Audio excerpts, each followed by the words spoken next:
Well, a very good morning and welcome to day 2 of competition at the Tokyo Grand Slam. And a very good morning to David McFall. Good morning, Sheldon. Ohayo gozaimasu, everyone out there.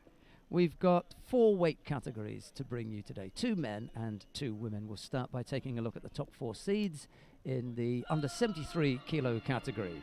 The number 1 seed is An Chang-rim. He was a silver medalist here last year. The Korean is the number 1 seed.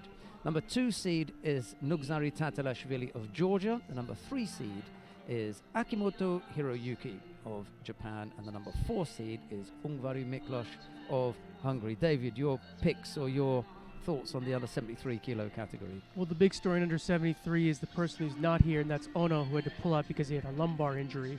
I expect perhaps Nakariki to pull up the slack there. He's no slacker, you know, a couple world championships. The Olympic champion Isaev down in Pool D. I look at Pool D as being the strongest pool, our pool of death. I don't think Akimoto is going to do much. He surprised us last year, but Isaev, Elmont, Ventich, I mean, we got some strong competitors in Pool D.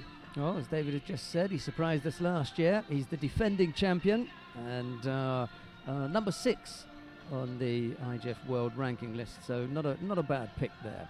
In the under 81 kilo category, the number 1 seed is Aftandil Chirikishvili. He's the world number 1. He took a bronze medal here last year. The number 2 seed is the world number 2, Nagase Takanori of Japan. The number 3 seed is the world number 3, Antoine Valois Fortier of Canada. And the number 4 seed is Loic Pietri of Canada. So we've got 1, 2, 3, and 5 from the world ranking list. I like all the top seeds. We just saw during the warm-ups Nagase warming up with his world champion back patch, so this would be his chance to prove to the hometown fans. As far as a strong pool, I'm looking at Pool C. That is with Nagase, Megmadov, and Travis Stevens in there. Okay, the under 63 kilo category. The world number 1 is the number 1 seed here, Tina Tersteniak of Slovenia. The number 2 seed is Martina Taidos of Germany. The number 3 seed is Sedevsudan Munksaya of Mongolia, and the number 4 seed is Tashiro Miku of Japan. Yeah, we saw all Japanese winners yesterday. These are 2 weight classes, 63 and 70. The Japanese are pretty weak.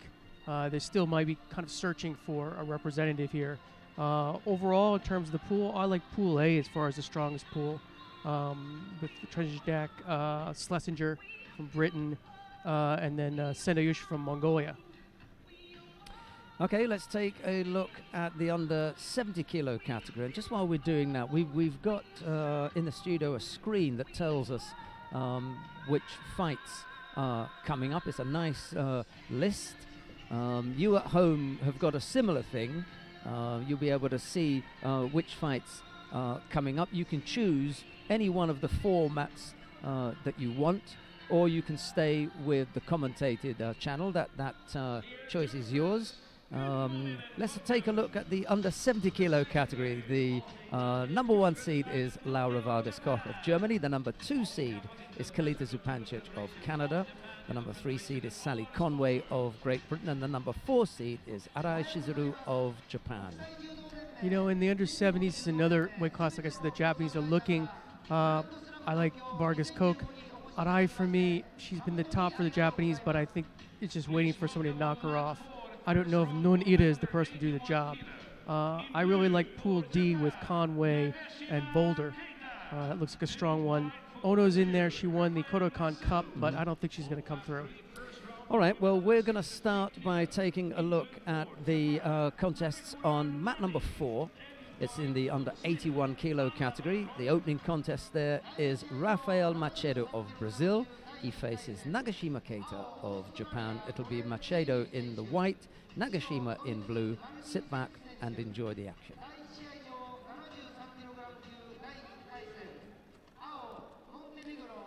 Yeah, it's going to be a tough old day, isn't it? We're not going to see the results we saw. We're going to hear a lot of different national anthems, I think, today. Yeah, the history suggests that the lighter weights here in Tokyo are where the Japanese have got the the strength, both at 60 and 66. They've just got, real depth there. And we know that wherever you go, 48, 52, 57, you're going to have problems. So that collective grouping yesterday may not be the best way of rolling this tournament out. Maybe what they're going to have to do is to have the lightweight women and the middleweight men. You can get a better balance then. And then the day after, you'd have the lightweight men and middleweight women. Mix it up a little bit, mix right? Mix it up a bit, because it was clean sweep time yesterday. As you said yesterday, they didn't have to move that middle flag at all. It just stayed there all day. Once they put the Japanese flag up for the first category, that was it. And got stuck. Deservedly so. Everyone that turned up yesterday to take gold for Japan, fought well. And even the surprise package, if you want to call her that, Yoshida, even the surprise package ended up closing the show with the most beautiful Uchimata. Ippon of the day. Yeah, that was the throw of the day for me. Absolutely. You're going to be hard pressed to find a better executed Uchimata than that. That's the kind of Uchimata I'm sure Inoue Kosei was just looking and smiling, saying, that's the way it's done. She threw beautifully yesterday, really did. Now, for some reason, we appear to have a IJF sticker in the top right-hand corner of our screen. I'm not sure whether you've got that at home, but it obscures not only the time, but also the score. So maybe we can have a word with our chief, Mr. Fisher, and get that sussed out. You can see what that is. I'm not sure whether you... Oh, there we go. Just a flick of a button. He's just showing his magic. I know. Yep. I know. There we go. Waved his wand and it disappeared. Now you can see. Nagashima leads by Wazari with a little over 3 minutes left to go. I believe as we were talking about Yoshida's Uchimata, I think Nagashima had an Uchimata of his own to score up that Wazari. We certainly put him in a reasonable position of comfort now. Let's get that cushion away from your opponent.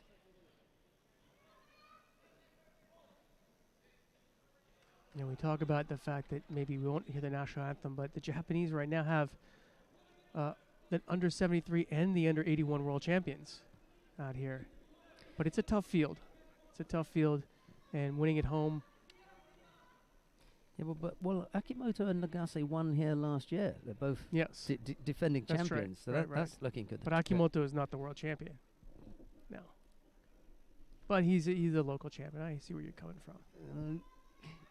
He had to go off to fight in foreign places for that. The whole feeling of coming into Tokyo is that you're not just going to fight one Japanese. You know that.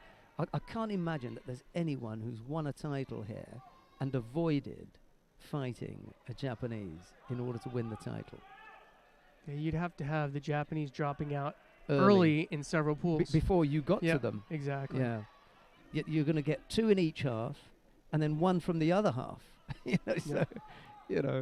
Michaela Harrison in one year fought 3, to win it. So the chances are, first of all, you've got quality. So the chances that they'll all fall by the wayside are pretty slim. If you're going to win here, you're going to need to defeat the Japanese.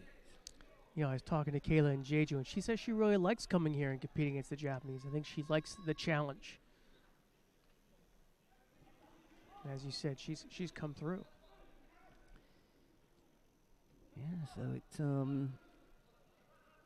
it doesn't look good for the non-Japanese here in the male category anyway. You've got really strong fighters. And what makes it even harder is that both the Japanese are defending their titles. It's not just a question of, that he happens to be world champion or, defending your title is a powerful a motivation. Incentive, Yeah, you know. On top of that, you got the fact that you've got to face the world champion.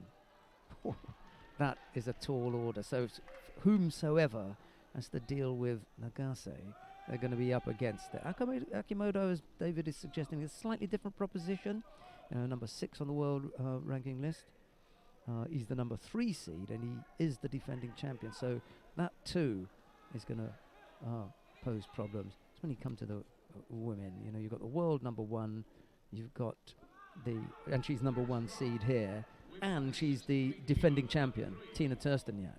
So the boots on the other foot there, and then in the under 70 kilo category, well, the top 3 seeds are all non-Japanese. Vargas Koch, Kalida Zupancic, who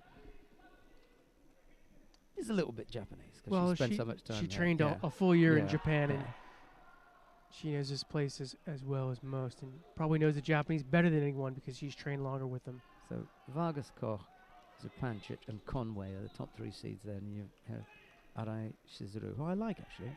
I like Arai. She's a nice girl. She's got good judo. She's just not quite as dominant in this weight class as other Japanese women are in their weight classes. We were talking about, always the bridesmaid, never the bride. She third place seems to be a position that she keeps getting, and she can't get at the top of the podium. Right.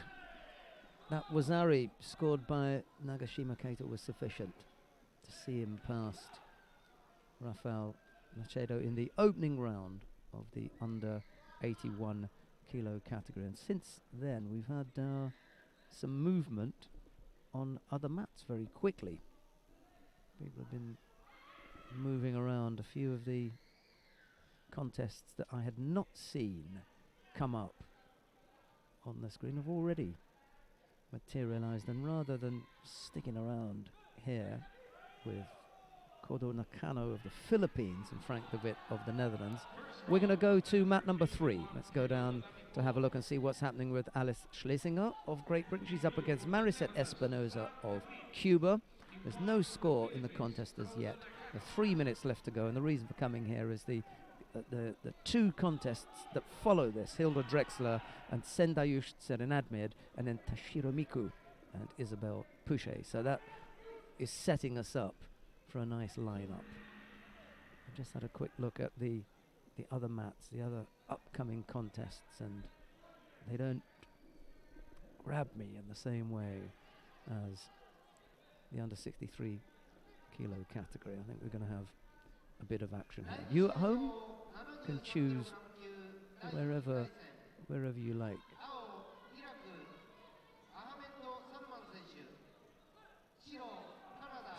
Rolling through there.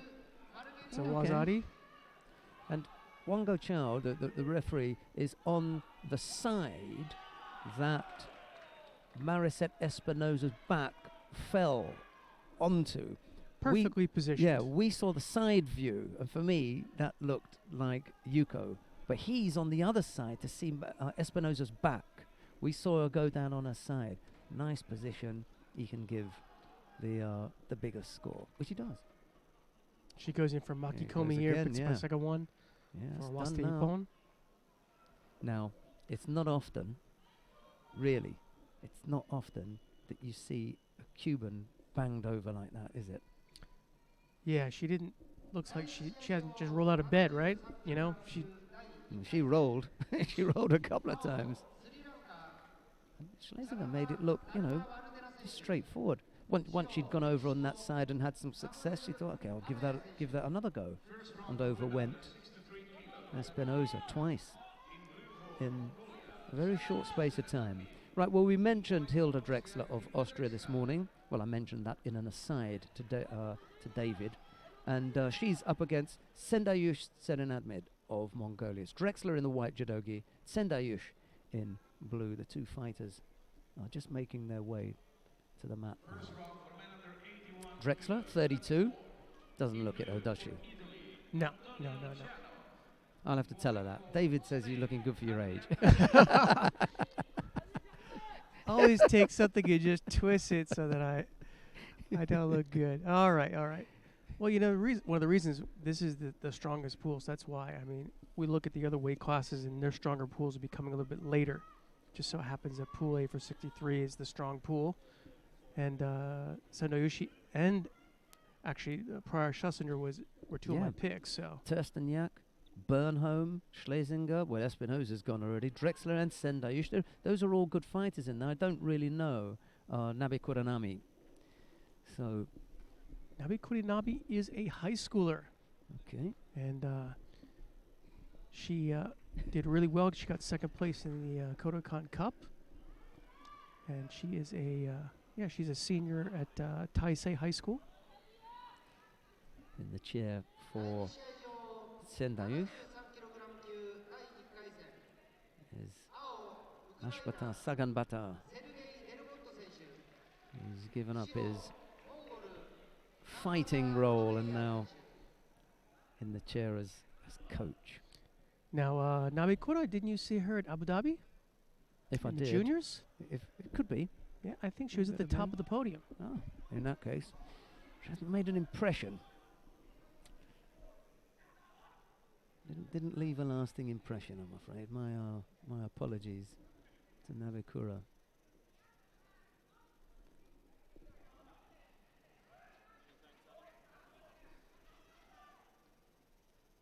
Single Shido picked up by Drexler. She'll hope that doesn't come back to haunt her.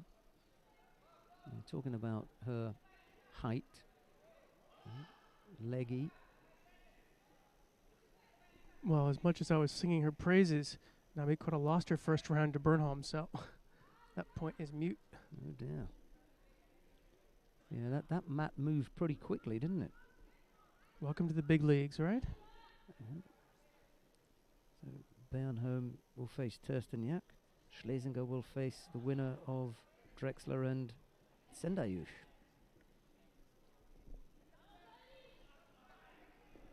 Well, if the Mongolian doesn't prevail, this is going to be an all-European pool pretty quickly.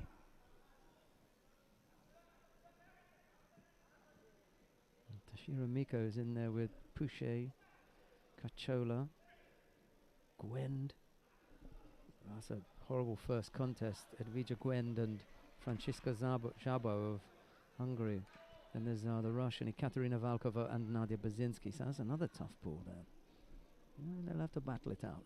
That's the name of the game. Pool C is the one to be in. I'm not saying easy ride, but it's a bit better than the others. And then you'd want to avoid Pool D as well. Sedef Sudan Munkzai, 5th place at the Olympic Games. Mia Hermansen, the teammate of Anna Bernholm. Parisura Katova of Russia. Anneke van Emden of the Netherlands. Mine Miho, Japan. There's a few in there.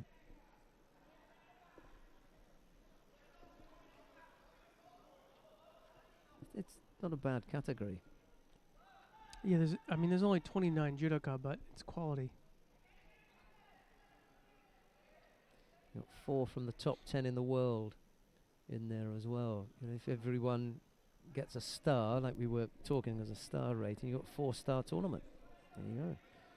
Could be that we've got more, because I haven't done who's 8, 9 and 10. It's possible. Quick look at that. Meantime, Drexler's behind by the 2 Shidos. As Sonoyoshi goes to work here.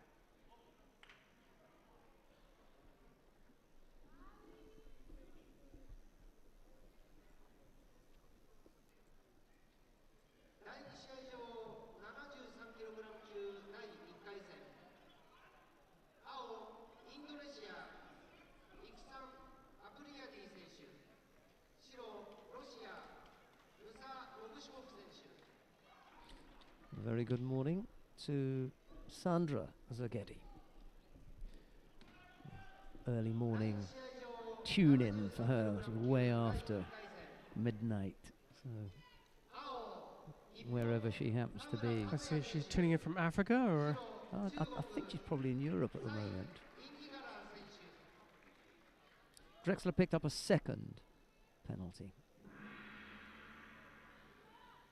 disappointment not only for Drexler, but it was written all over Marco Spitker's face. He lives it for his athletes. Real disappointment there. An early exit for Hilda Drexler, and it could very well be that she'll be warming that very seat in a few moments from now, David. We'll go down and have a word with Hilda and see if she wants to come up and tell us all about her experience on the mat this morning. Might want to give her some time to lick her wounds there. Yeah, it's a tough match. I'll give her a couple of minutes. Hey, it's a tough life, you know. It's going to get hard now when he has a word with her. Drexler is going to get a real hammer in for that. 2 penalties.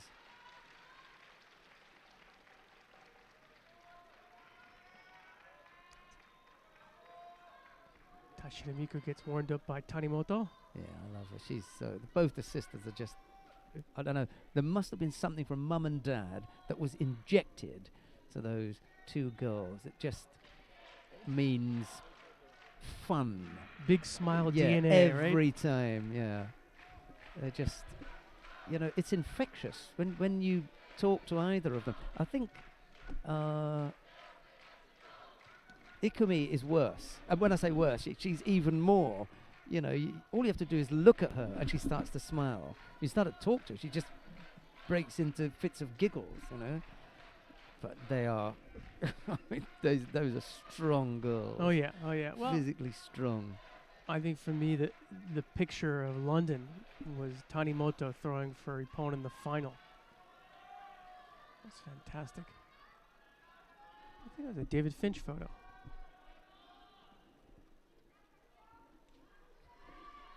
I don't think I've seen that one.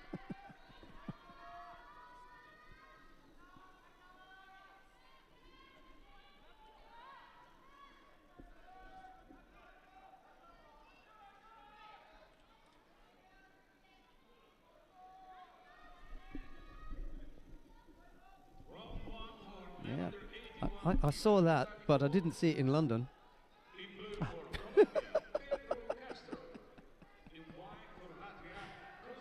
It was one of my favourite pictures, but I didn't see that in London.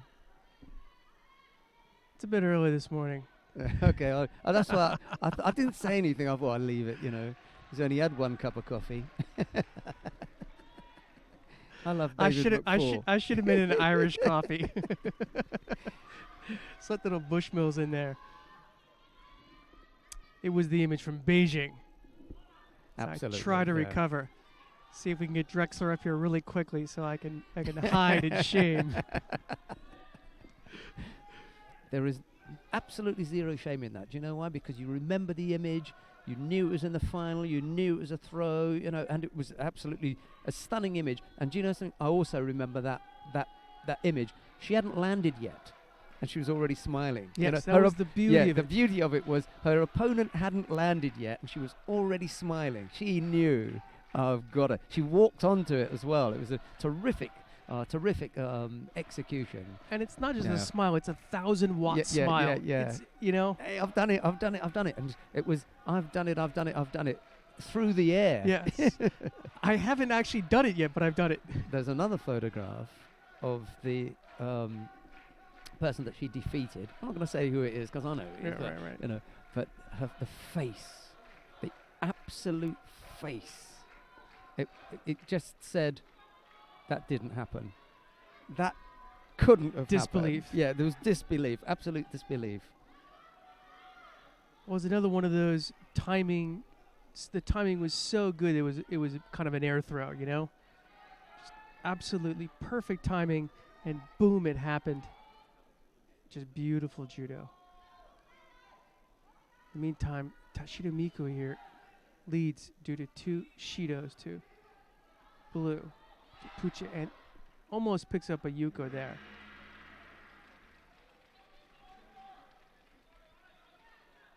Spaniard did a good job of turning out of that one.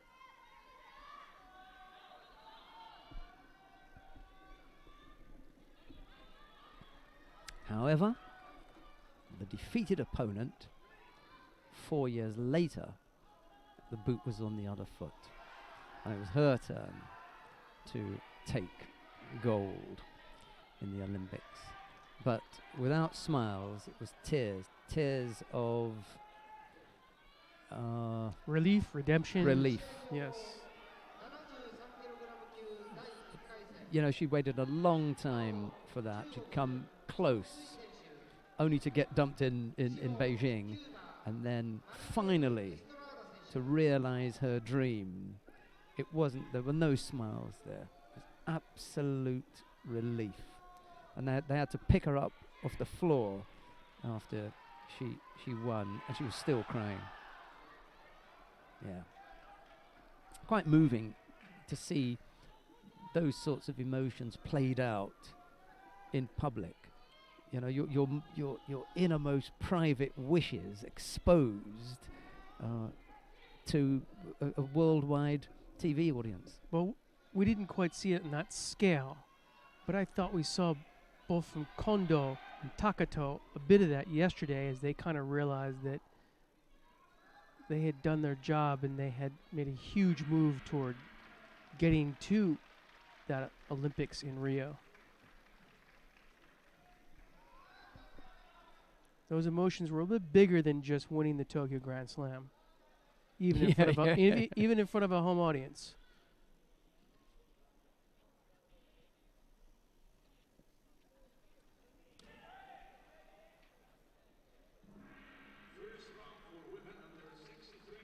So Taishiro is going to take this one.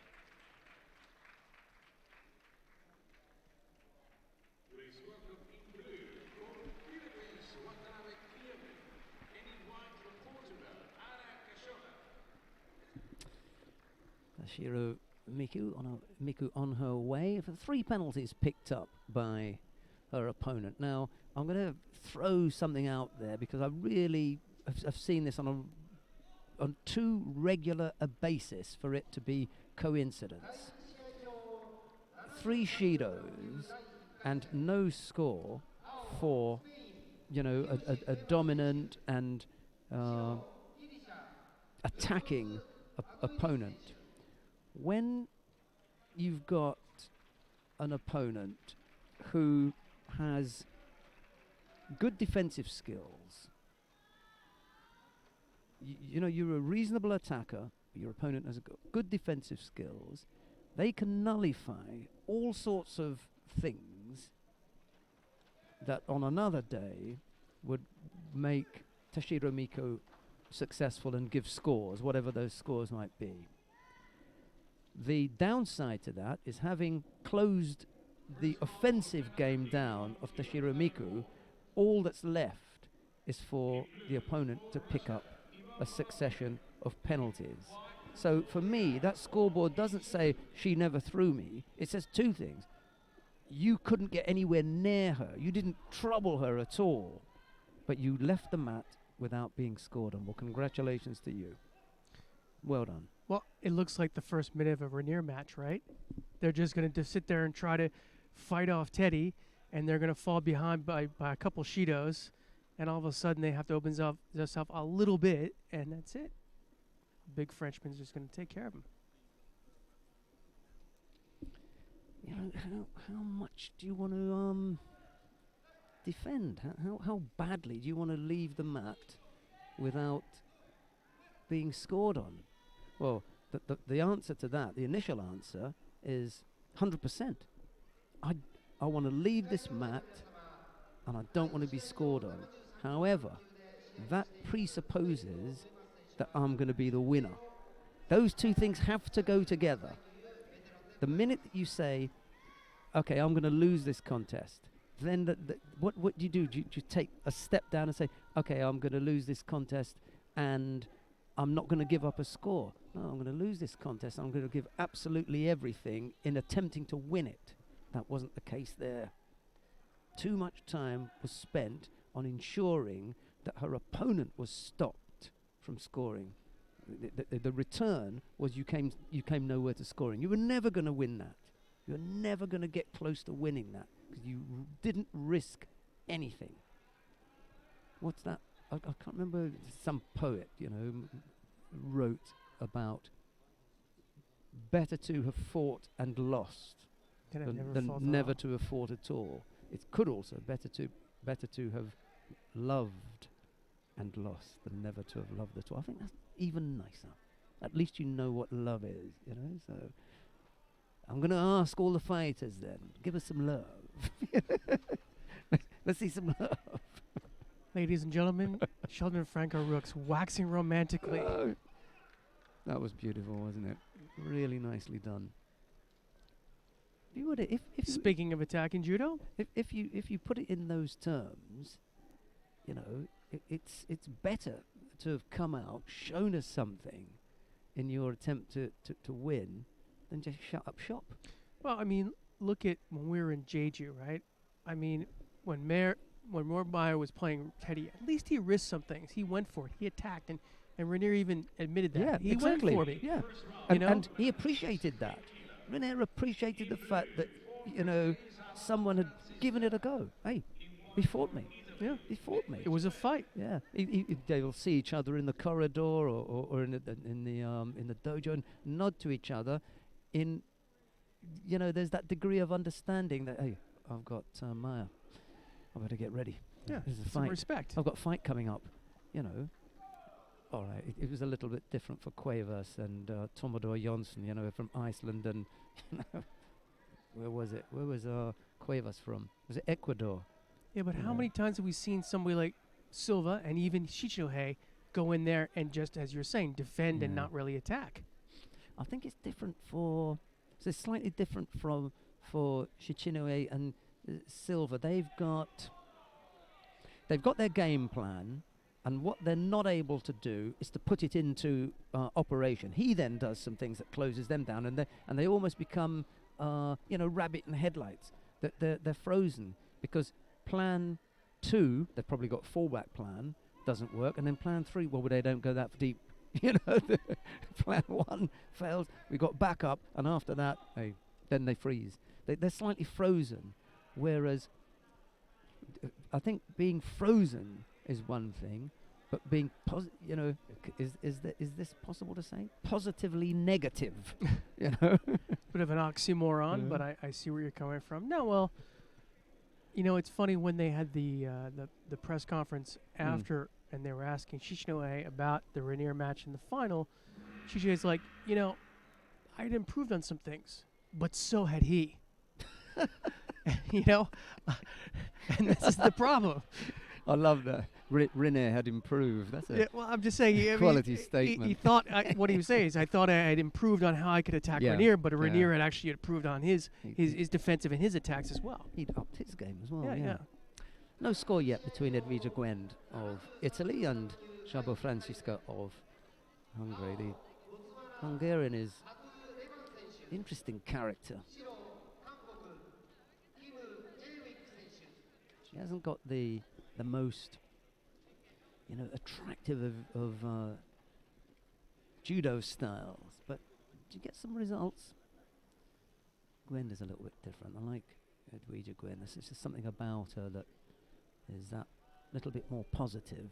And we're talking about being positive today. I better be careful what I say about the Hungarians, because I know we've got quite a number of them listening in. You know, we get messages from them and say, "Oh, you said this, you said that." So I'll be careful. As long as you temper your comments on hairstyles, and I won't refer to anyone's ears today. All right, well, we've got 2 minutes left. It's there are no Shidos and no positive scores yet. You shouldn't have mentioned hairstyles, because Szabo's got quite a few different looks, hairstyle-wise. Well, I said I'm not going to. We were not going to go there. Oh no, you don't have to, but I can. Gwyn looked pretty good in Jeju last weekend. Yeah, I think there's probably, in the next few months in the lead up to Rio, there's probably still a little bit more to come from her. She's not the finished article yet. She's, you know, she can improve, and I think she will. She's got some stuff about her. Good fighter. And now it's Gwyn who does pick up the first Shido.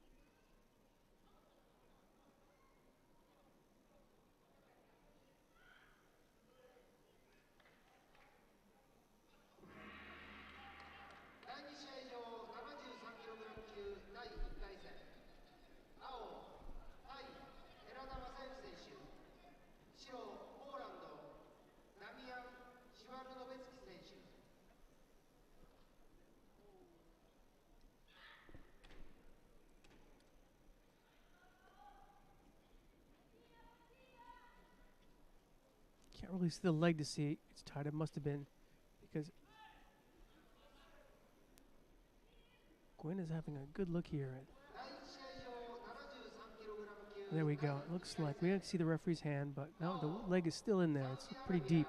Now it's out. Nice work. Saikomi is on there. Yeah, put the Wonderful. squeeze on. Careful, careful. Well, she's got that shoulder pinned down and she doesn't Yeah. get her hips too high. She should be in good shape. Yeah, the top half was well secured. Yeah.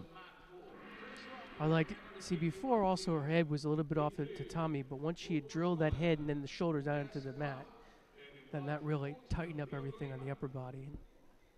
Again, she got her hips a little bit lower. And sure enough, Gwyn comes out on top.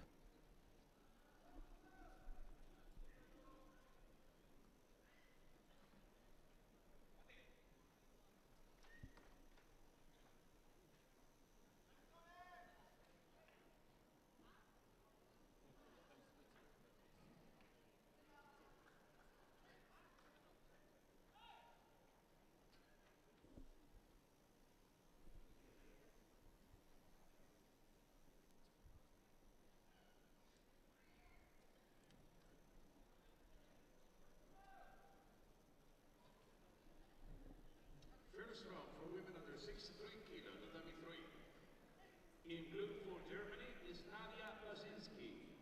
In white for Russia, Yekaterina Oh. Volkova. Nadia Basinski coming on to the mat now. I mentioned her earlier on.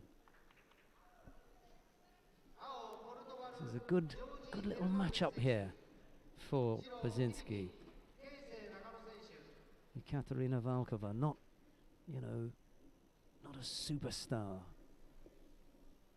So it's a good draw for, and there's another fighter. He's a bit of a clown. You've got to love him, haven't you? Yeah, I think the Russians in particular seem to have enjoyed this picking their favorite technique and finding the most obscure technique for, let's just say, IJF style judo. Twice now, Basinski's managed to break off that right hand from around the collar. So she stopped Volkova's favourite grip, but in return, she's ended up being a little bit defensive. So now she's going to get caught for stepping out the area there. Only so many things you can stop at once, you know.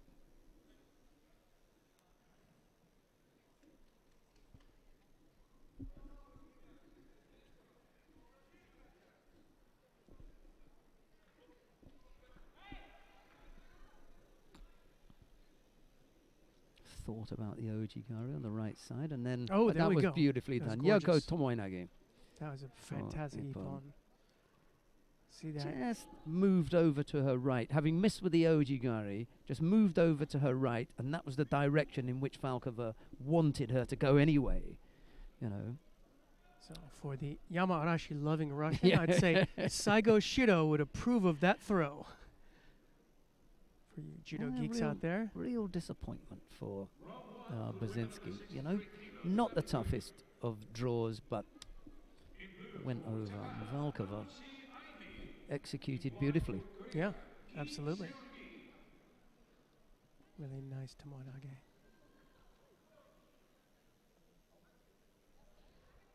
Kim Seolji of Korea faces Nochi Aimi, is that?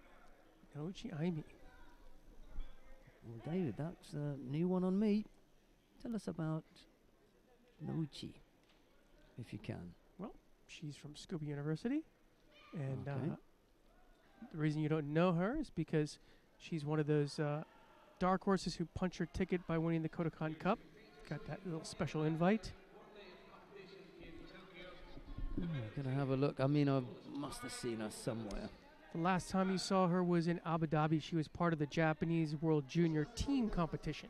Okay, so she didn't fight in the individuals then. Or at least she didn't place. Let's put it that way.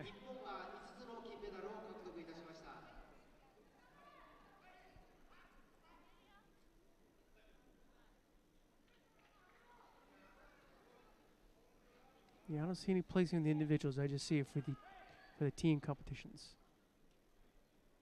She did place third in the Russia juniors. And Yeah, she's 19, so she's still young, and I have seen her before. She lost in the first round. Lost in the opening round to Ljubljana Piovasana at the Junior World Championships. I have seen her before, but that was the only time. It's the short, sharp, and sweet. She was thrown for Ippon by Ljubljana Piovasana. Well, when we were in Jeju, we saw this fella named, was it Saito Daisei? Sato Daisei, under 81s, who came out of nowhere and happened to win the whole thing last week. And he was also a junior team member for Japan, but didn't really do anything in the individuals as a junior. The Junior Worlds, that is. Want to see how Nochi can face off against the Korean. What weight was he in? That was 81, I believe. Right. Let's. And his name was Sato. Sato Daisei, I believe it was. Yeah, the only one that I've got there is Sato Saidai, 21-year-old. Yeah, And he was Saidai, yeah. and he was in Jeju, yeah? Yes. Yeah, okay. Had I seen him before? Yes. I'd seen him at the World Championships in Fort Lauderdale. Junior World Championships. They very rarely come out of nowhere. Very rarely do they come out of nowhere. Well, we were scratching our heads last week, that's for sure. Yeah, well, I couldn't remember having seen him. And I asked Suzuki Keiji about it because he's out of Suzuki Keiji's university, Kokushikan, and he said that he had won the All Japan University Championships. So they were, they're grooming a lot of these younger kids. Japan is looking toward 2020, not just 2016. Well, if anybody had come from nowhere, it was Sato. I think a run out at the Junior World Championships doesn't class as, not in senior judo. He really had come. He'd come from nowhere. Yeah.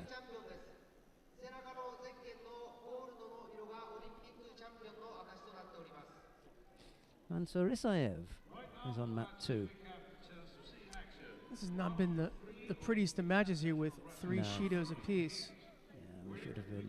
Mind you, there isn't a great deal to jump around for, because even if we went to mat number 2, EL Salman Yunus, with the greatest of respect, is unlikely to, delay Mansour Isaev for too long. Yeah. You've got Canivets and Elmont coming up after that. Where did we go? It was 3. I think we've run out of quality on 3 now, haven't we?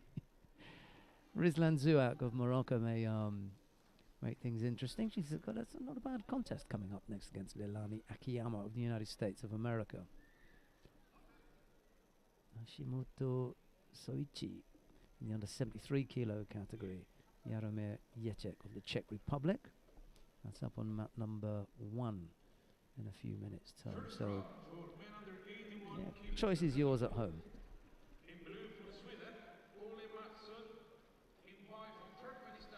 So it's Nochi who kind of prevails in this kind of war of attrition here. Picked up her 4th Shido.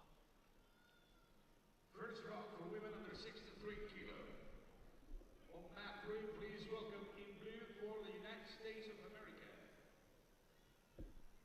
Leilani Akiyama, and in white for Morocco. Well, given that Eunice is still on the mat, why don't we go to mat number 3 and have a quick look and see what's happening with Mansour Isaev of Russia. He's the Olympic champion at under 73 kilos. We may come back and see Zouak and Akiyama, depending on how long that takes. But let's have a look at mat number 3. Mat 2, beg your pardon. Chief just gave me the two fingers there. He was indicating mat 2 and not anything else. Wasn't giving you the archer salute? Yeah, I wonder what have I done wrong? What have I done to upset him? Where do we start? Are you taking the entire history or just today? He was just mat 2, yeah. Eyal Salman Yunus of Jordan. This is Mansour Isayev of Russia. Okay.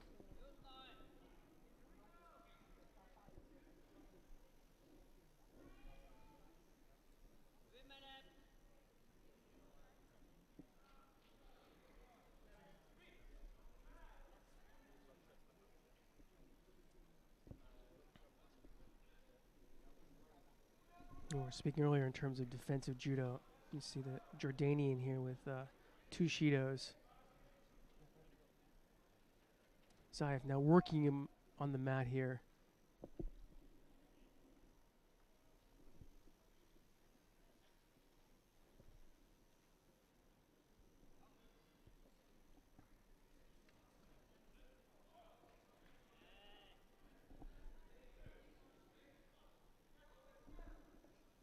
Yunus just kind of in, say, survival mode.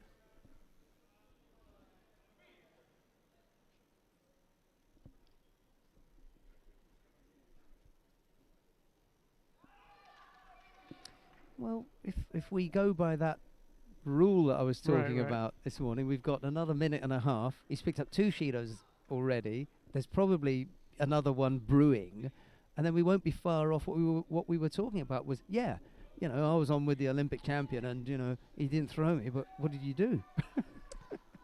You know. There's a famous American football NFL analyst, John Madden, Yeah. and he said, you know, Well, yeah. when you use the prevent defense, you prevent yourself from winning. That's pretty much what we have here. Yeah. And that penalty is the one that just said, just, you know, negative gripping. Yes, you've got a grip on your opponent, but you're not. It's a strong one, but you're not doing anything with it. You know. The third penalty picked up by Mr. Yunus. With a minute to go. There were a few people in the warm-up area boasting of their exploits, having been on with the Olympic champion, and he didn't even score against me. Okay, well, But how many scores did he get against him? Yeah. Right. he's Yeah, gone, he he's scored gone there. over there, That's though. a Yeah. Yuko right there. I thought that was worth a Yuko. Me too. We both called that one.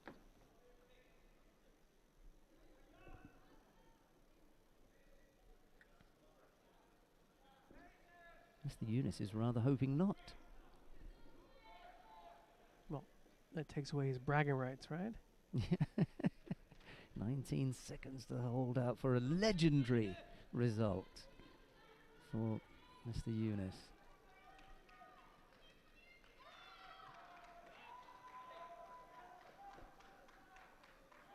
The other thing to do would be to go back over the 5 minutes and put down the attacks. You know, the genuine attacks and attempts to throw Isayev. I think that'd be a short list. Let's see how it goes in there with Sayanage.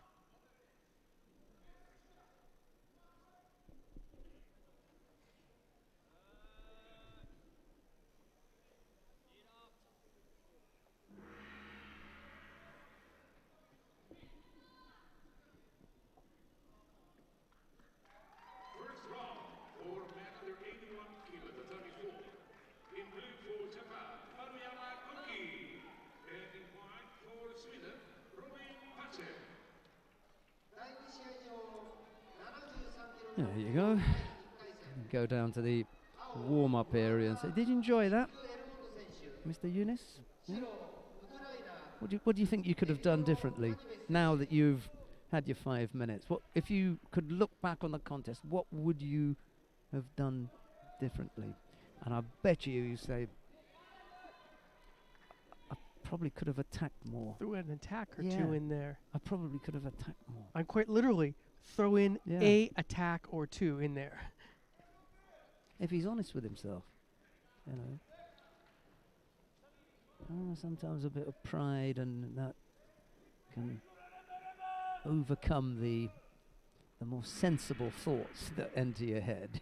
Pride takes over. He says, "Hey, I'm not going out there to take a spanking in front of this crowd." On the mat now, Dmytro Kanivets of Ukraine faces Dex Elmont of the Netherlands. It's Kanivets in the white judogi, Elmont in blue. Meanwhile, on the adjoining mat, Rizlin Zouak of Morocco is involved in a contest with Leilani Akiyama of the United States of America. Zouak has picked up 2 penalties, Akiyama just the 1. So it's the American who, on the back of having committed 1 less error than her Moroccan opponent, picks up the win.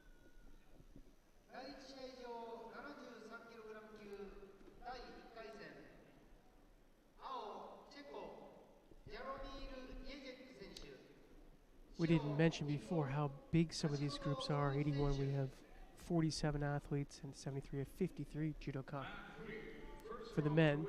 Women, some slightly smaller pools there, so I guess we're going to be going through, mat number 1 and 2 are both 73s.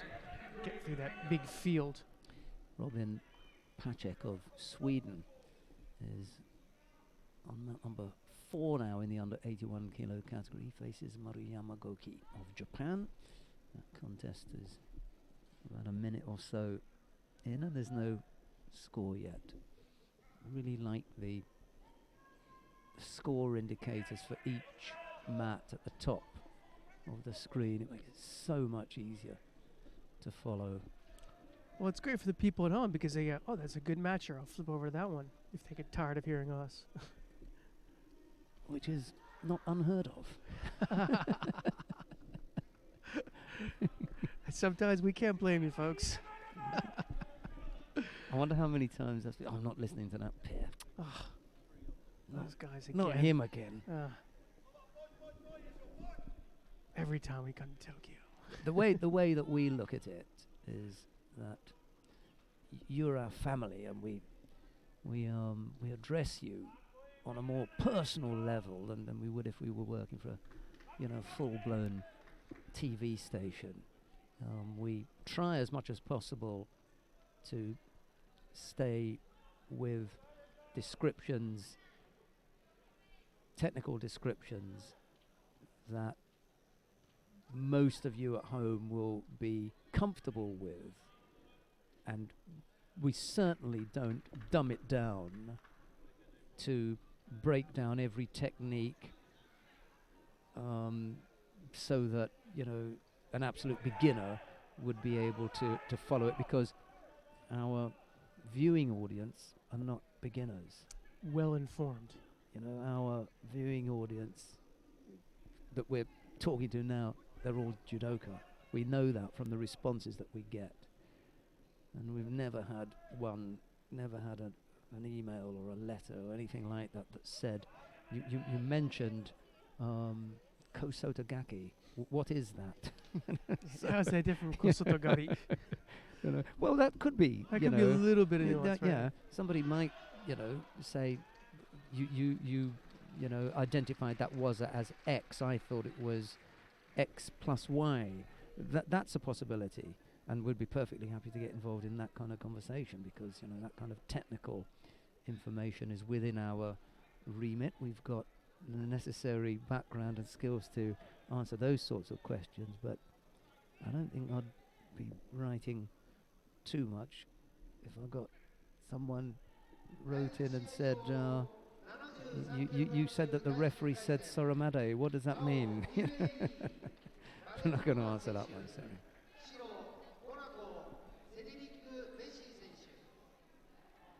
Meantime, it's the man from Ukraine who's a little bit behind here. 2 Shidos to white, 1 to blue.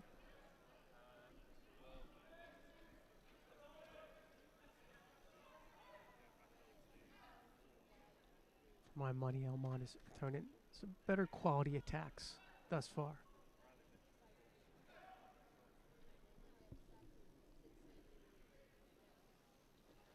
Spoke about Ushka Zolia, and she's coming up in a few minutes' time. She'll be walking on with Anka Pogachnik of Slovenia in the under 73 kilo category when Pogačnik takes on Roxanne Taymans. That's the contest to follow here on mat number 2. Emmanuel Nati of Ghana will be up against Lubisa Kovacevic of Serbia shortly. That's on mat number 1. And then Mia Hermansson of Sweden will take on Pari Surakatova of Russia on mat number 3. And then it'll be Annika van Emden and Minhei Miho of Japan. So there are a few interesting looking fights coming up shortly, and in a few minutes I'm going to go and seek out Hilda Drexler, because by now she'll have gathered herself. see what she's got to say for herself. Yeah.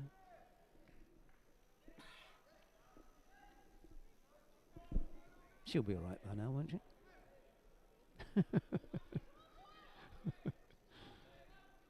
There's only one way to find out, isn't there? 3 penalties. No, 3 penalties picked up by Canivets, 2 by Elmont. So that tells a slightly different picture, and that is that both fighters are having difficulties coming to terms with the other. You know? And you can see that there's a lot of attacking going on here from both parts. You know. I see a lot more initial attacks by Elmont and then basically counters by Canivets, but I don't see Canivets really taking the initiative, which is why he's behind by Judo. That was a little better. Just got his hand down, didn't he? Elmont. 17 seconds left to go. The one thing that Elmont won't want to happen now is for him to pick up a Shido at this stage. Ooh, nice turn. Yes, I was going to say. Well, see, at least you can say one thing for Canivets. He went for it. Got countered. But he went for it. Ironic, because that was the opposite of what we've seen thus far. Yeah. But he definitely went for it. He pulled the trigger. He said, hey, you know, time's running out here. If I'm going to go, I'm going to go. He's spent, disappointed with the result, but, you know, it was a good effort. Physically gave everything, didn't he?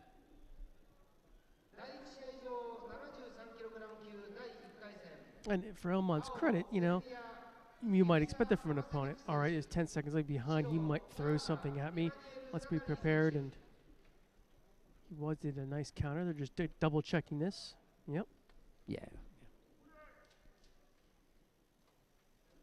May have ended up with Wazari instead of the Ippon, but good score. Game over. Right, we are going to see Anka Pogačnik now of Slovenia. She faces Roxanne Taymans of Belgium. And in the chair for Slovenia is Urška Zolnier, Olympic champion from London at under 63 kilos. And in the chair for Roxanne Taymans is Robert Kravchuk, originally from Poland. Kovacevic has thrown Nati for Ippon on mat number 1 in half a minute. Nati on the receiving end of a bit of a pasting there. Unfortunate for him. Welcome to Tokyo. Just didn't get Enjoy into the training camp. Yeah, didn't get into it. Yes, there are other things that are going to have to make the visit worthwhile. Go down to Skiji and have some sushi. Hit a few temples and shrines. Go to the training camp. Get a bowl of ramen.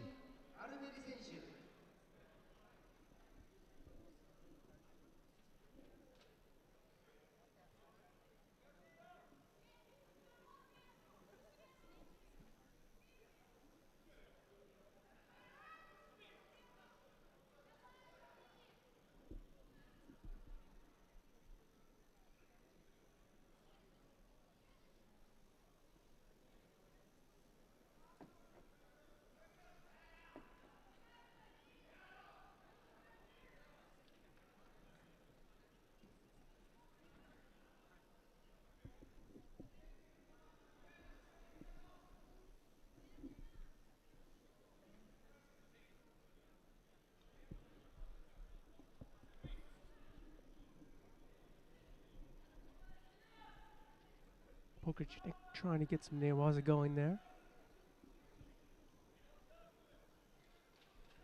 Still no score.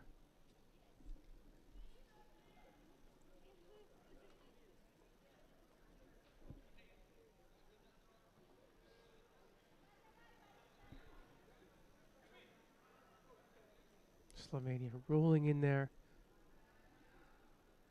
Now it's Damons who tries it. See if she can work some newaza.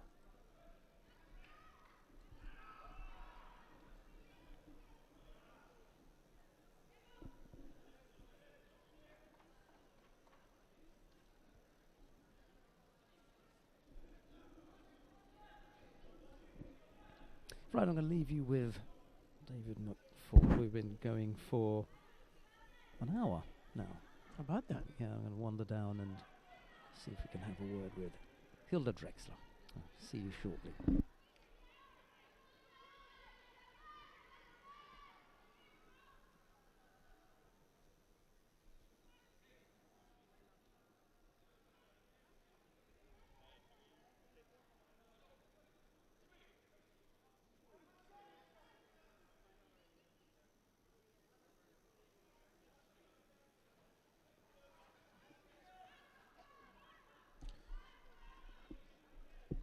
Okay, so Pokachnik has picked up that one Shido.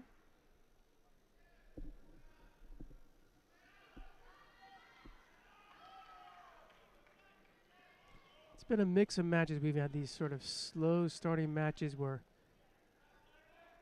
a bit tentative, I think, on the part of some of the judoka. And then we've had a couple where bang, someone's gone out there just ready to go, warmed up. Maybe sometimes a bit of a mismatch and just bang the other one over very quickly. But here's Tamans now working out position there. Really was working Pokachnik's Nick's face there, trying to set up the newaza.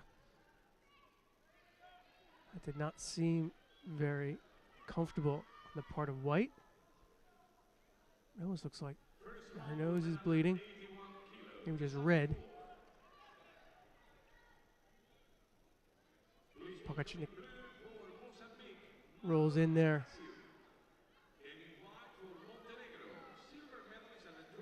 Still trying to even things up. Looks like right now, Tamans.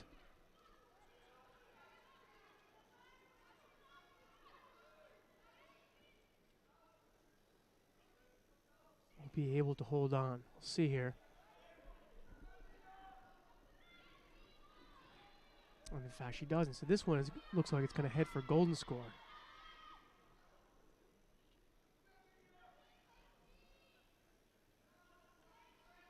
So Damon's had a good, 2 minutes where she was able to hold on to that Shido. And then just at the end, she kind of let this one slip away a bit. It's not totally gone, but it's going into golden score. Giving the Slovenian a chance to steal this one.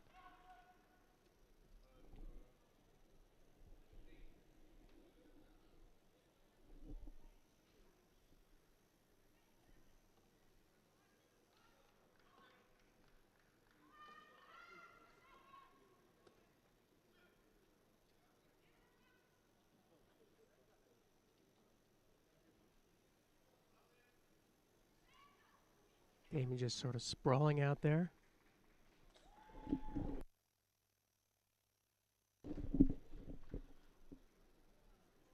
First round for women under 63 kilos, the 33. In blue, for And sure Japan, enough, Line Nico. In white for the Netherlands, there we go. Annika van Enden. Yeah, Tamans lets that one sort of slip out of her hands.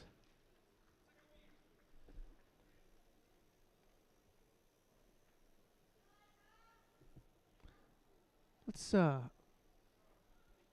think mat number 3 looks like it's got some attractive matches. So maybe we could convince our crack media crew to switch things over to mat number 3.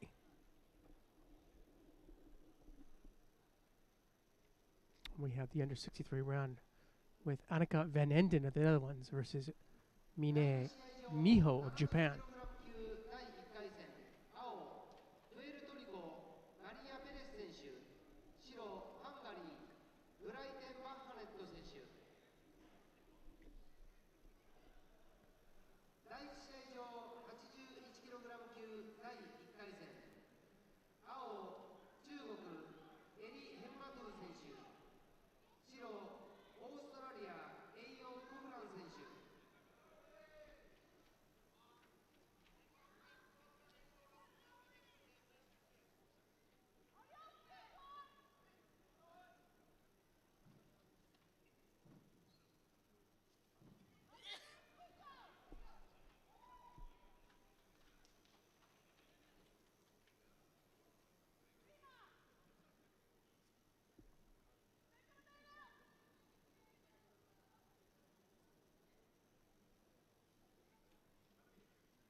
As Mine turns in there, Van Enden just sort of smothers that attack.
Mine Miho kind of always sort of knocking on the door here in this division.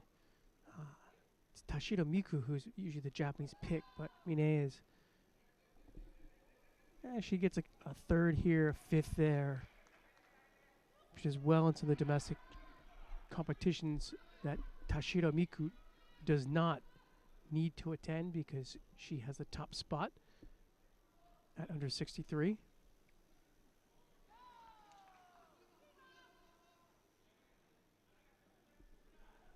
Well, it's Mine who has now 2 Shidos.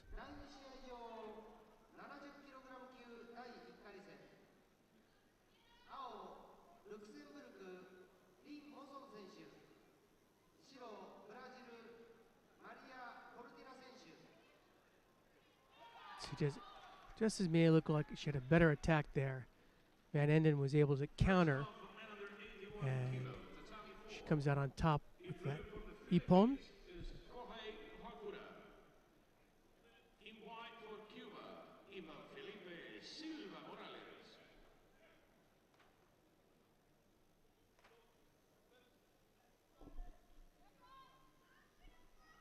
So I'll take care of Mine Miho's day.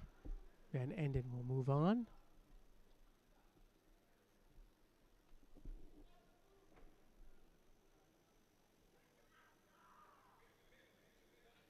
First round for women under 63 kilo, tatami 3. In blue for Austria, Magdalena Krysakova. In white for Ecuador, Estefania Garcia.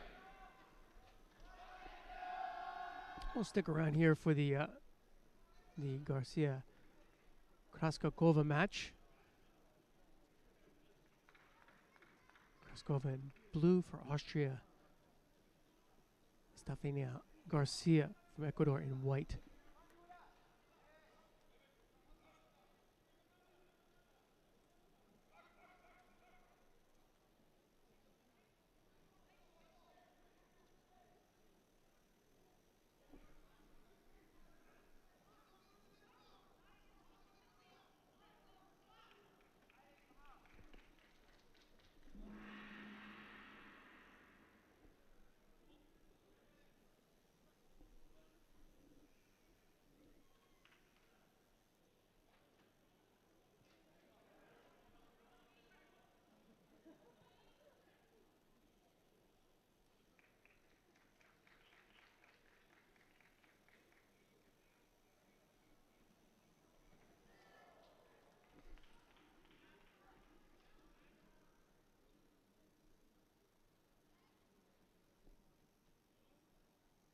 As the morning progresses, we're sort of getting toward the end of the round one matches and working our way toward some of the second round matches.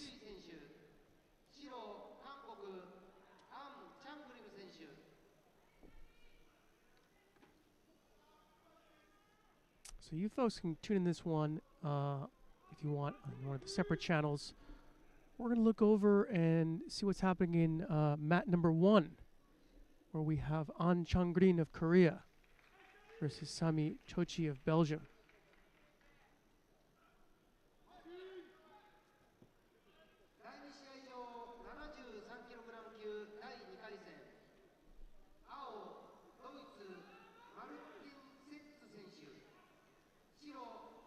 And on right away gets a Yuko.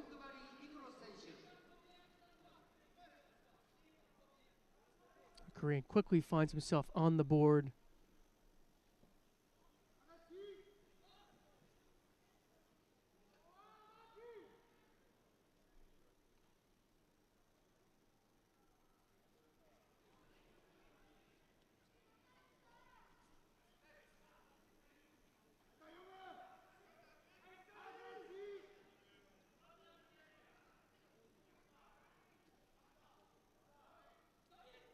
Took another look there, turning in.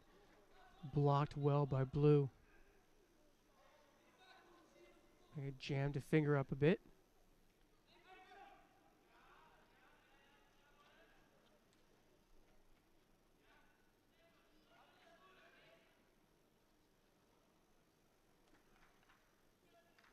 Chochi had a look there. It's Osoto, but thought better of it.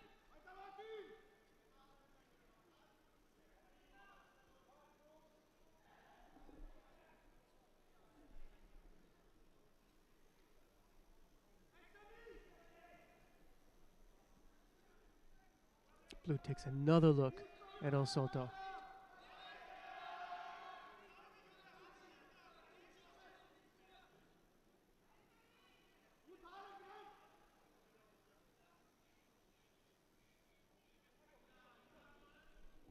And Blue misses there with looked like it was an Uchimata attempt.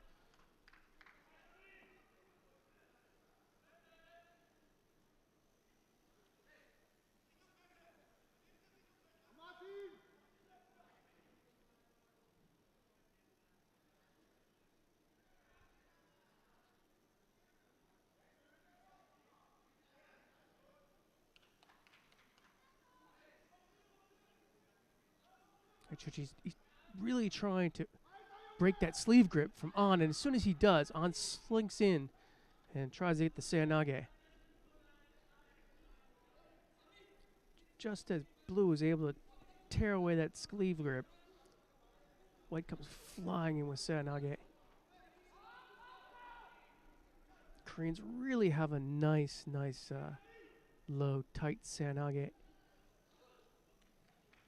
Very effective for them during this kind of Asian swing of the IJF Tour.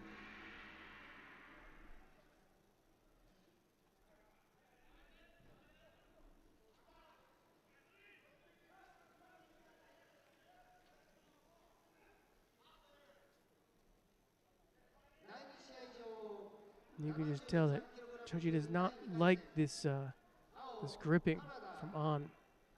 He's trying to tear away the sleeve arm.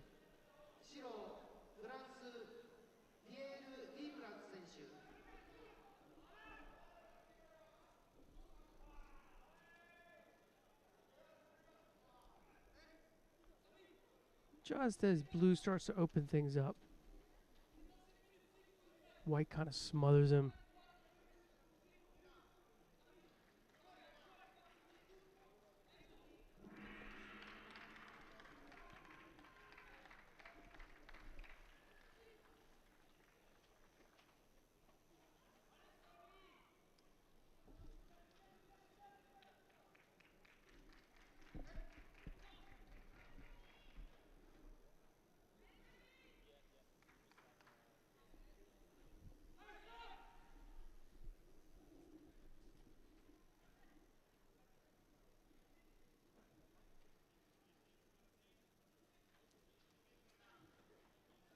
Ouchigari attempt there by blue.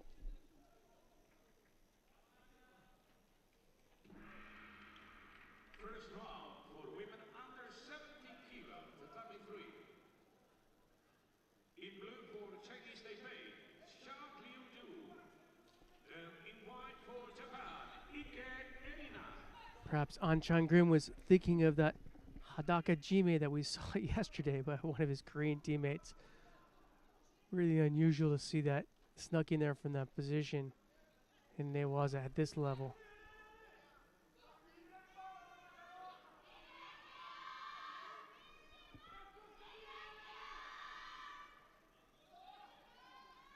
You can see as time goes out, the Belgian is just sort of throwing everything at An.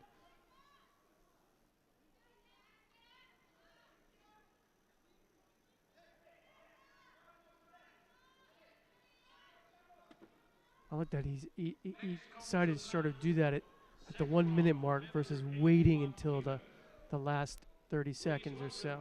In blue for Japan, Nagashima Keita. And in white for Georgia, Avnatili Chirikishvili.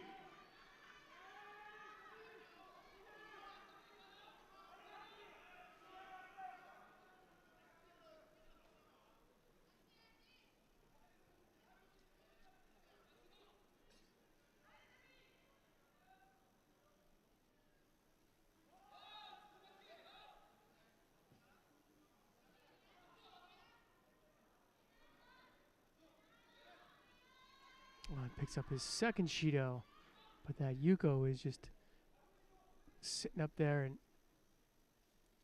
that looks like that could be the difference as we wind down the last few minutes. An can even take a third Shido.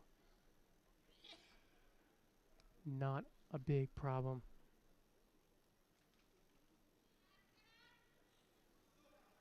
Yep, and sure enough he does. But 2 seconds. An takes this one.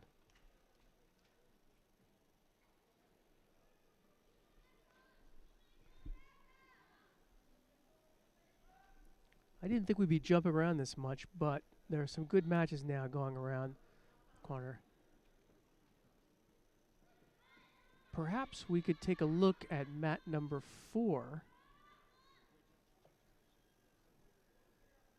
And we're going to catch the under 81 kilogram match between Cherishkavili of Georgia in white versus Nagashima of Japan in blue.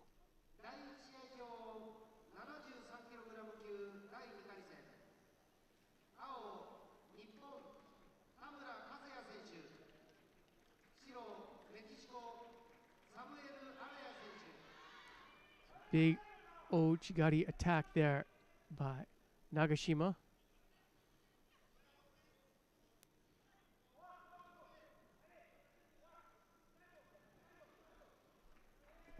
The normally clean-shaven Cherishkavili looks like he's sporting a beard.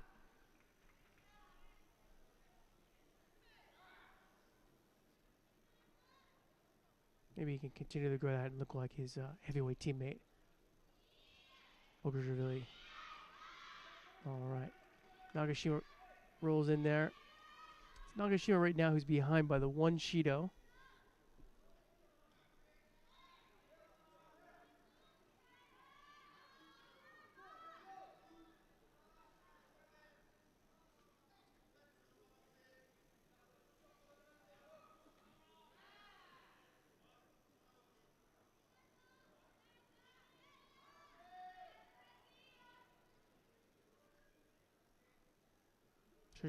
He's just been propping his leg in there. Or something that looks like Uchimata. Was a little better as he looked for a Makikomi.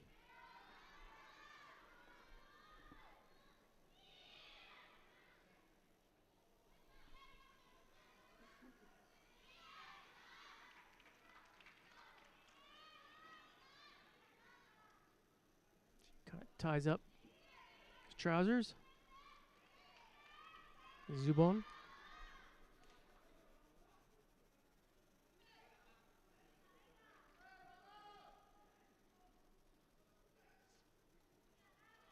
Nagashima just throws over and falls himself prey to a counter there. Patriashvili picks up a waza-ari, a counter. Patriashvili trying to tie things up. I think the main thing he wants to do is make sure that Nagashima does not roll him the other way.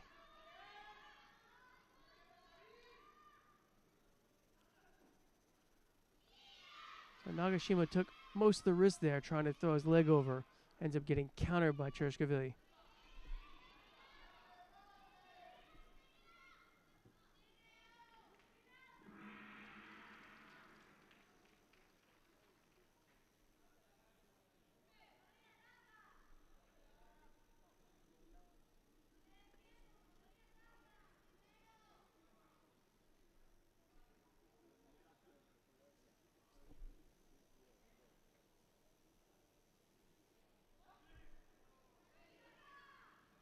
Another big ashiwaza there by Nagashima.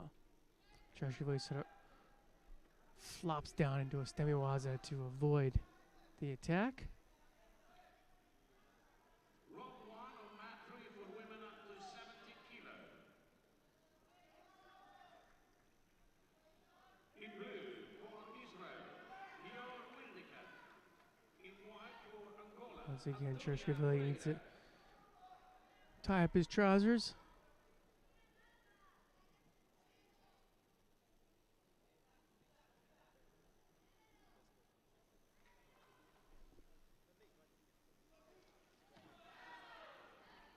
Just a minute left in that big waza-ari counter is the difference. So Nagashima also has a Shido on the board.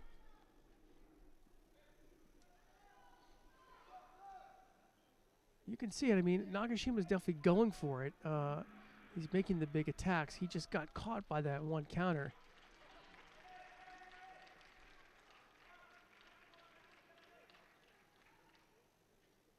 And that is the difference in this match.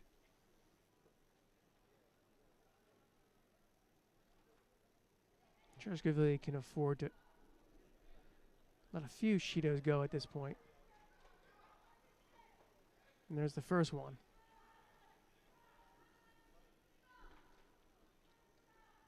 At this point, Nagashima would have to get a waza-ari or better just to tie, well, a waza-ari to tie things up and any opponent to win.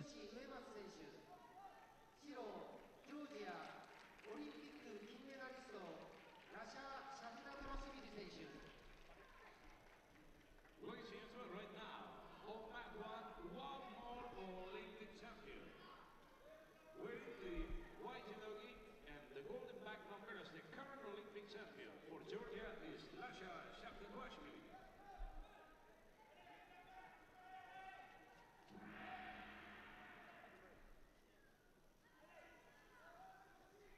And Cherishkashvili picks up a trio, 3 of a kind of Shidos. But he could afford to let those go because he got that big waza-ari for the counter against Nagashima.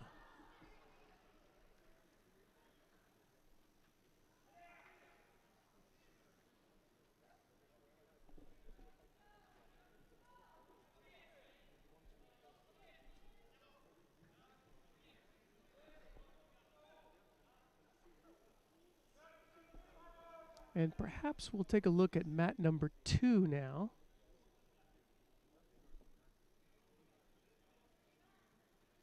Making our crack tech crew work pretty hard this morning. My apologies. And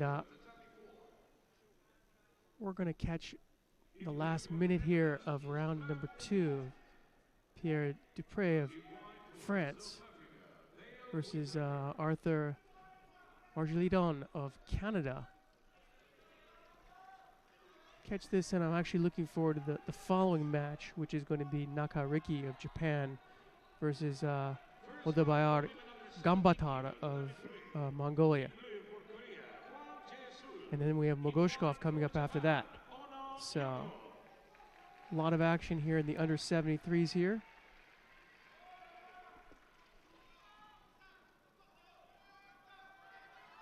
This mat, they had a considerable time break. You can see the taping there on blue.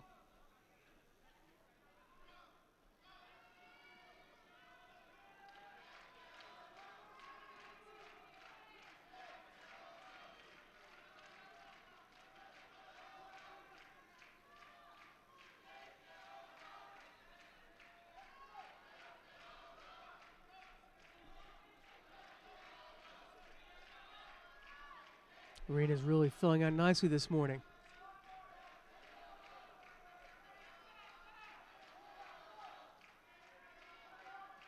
You can see the Komatsu folks in yellow in the back there. Really nice attack there by the Canadian. A lot of air time, but just as the clock was going out, we're still all tied up. The Wazadi apiece as they go into golden score.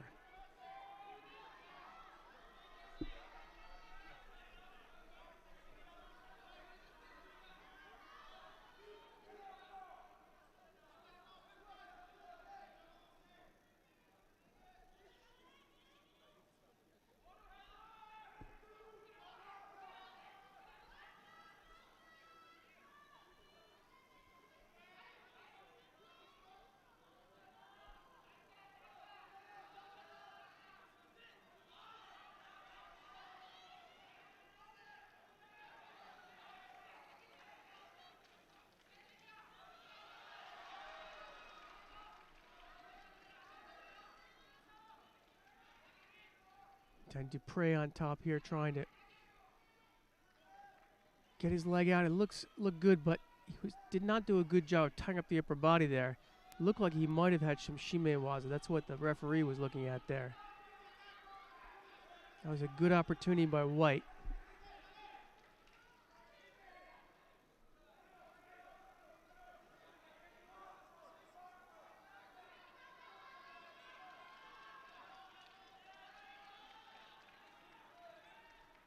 And you can see there, even with that Seanagi attempt there, that these guys are pretty gassed.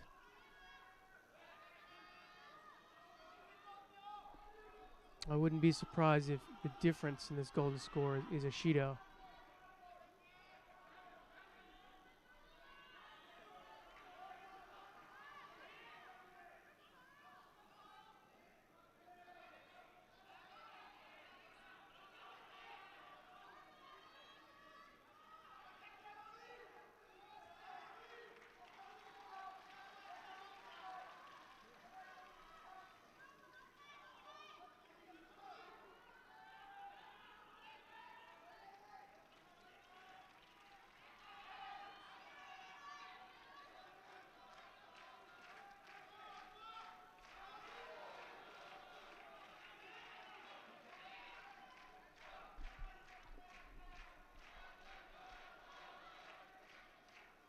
Yeah, this is just turning into a real grind here.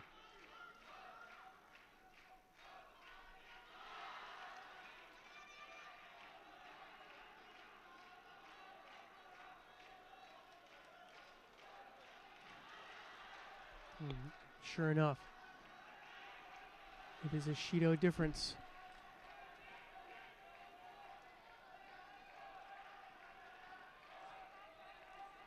Second round for another 81 kilos, 34, in blue for Spain, Adriana Pimiento.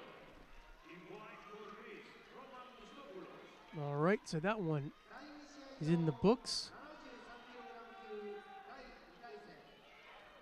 And that's going to bring on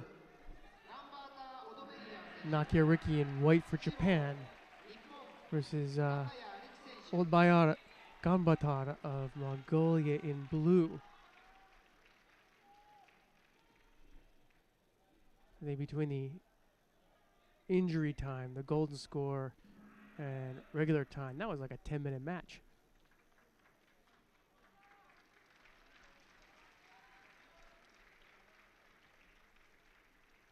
So as I previously stated, with Ono Shohei out with a lumbar injury, I think the weight rests a little bit on Nakia Riki, even though Akiyama is the defending champion.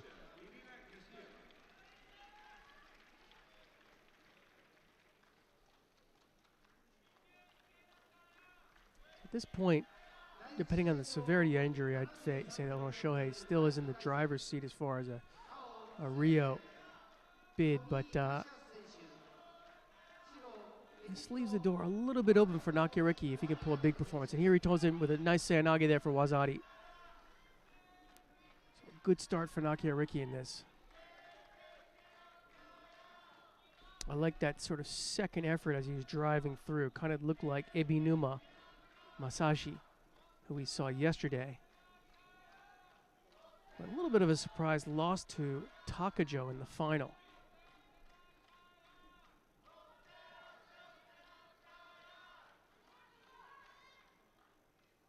So Nakia Riki jumps ahead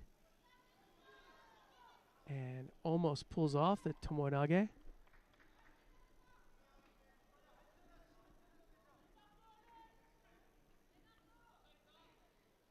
Gamatar picks up a Shido.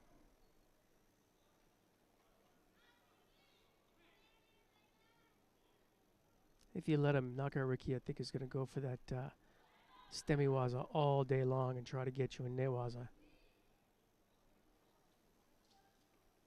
But Gamatar finally turns in with a Sanage look of his own.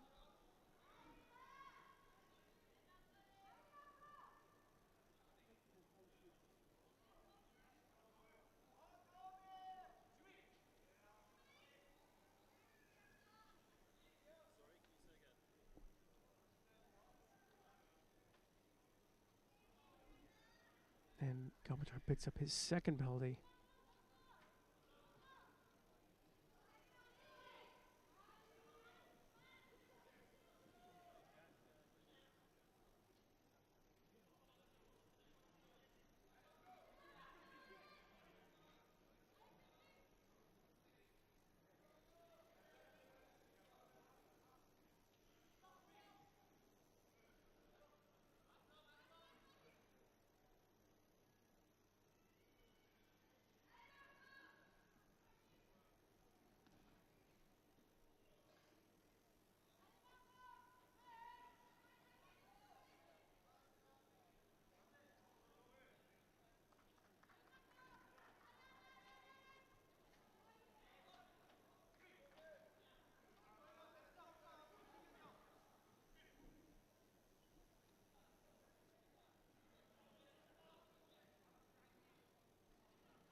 Akiriki drops in there. Was not his best Sanage attempt, and he's going to pick up a Shido for that as a false attack.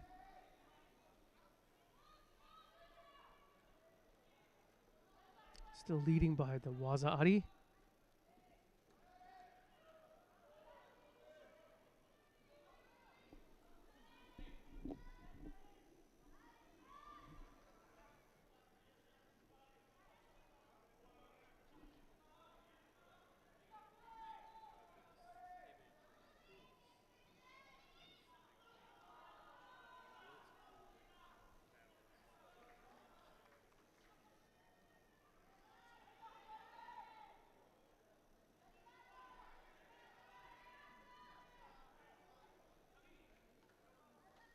So with 2 minutes left, it's the Waza Ari that's the lead.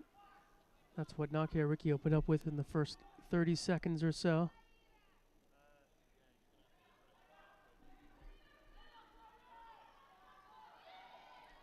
Gamatar has gotten, I saw a Sanage attempt there, but otherwise he's having just trouble getting things going. And you can see there Nakia Riki dropping in for Tomoenage again.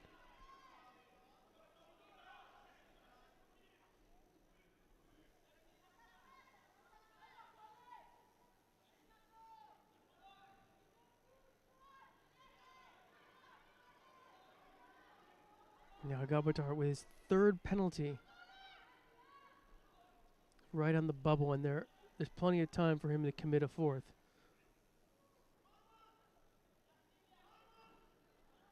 A good time for Nakia Riki to just put the pedal to the metal there and see if he can get a bunch of attacks. Force Gamatar's hand.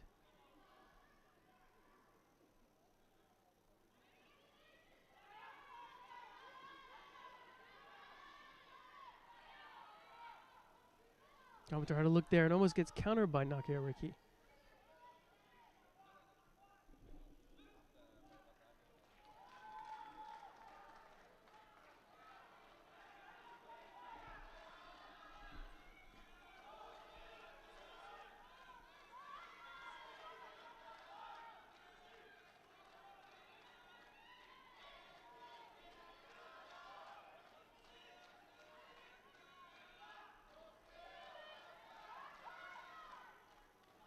And that was actually the best attack there by Gambatar.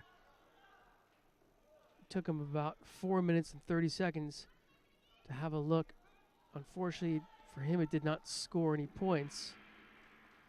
In the meantime, it's allowed Nakia Riki to sort of tie up Gambatar on the ground and just chew away at that clock. With just 7 seconds left.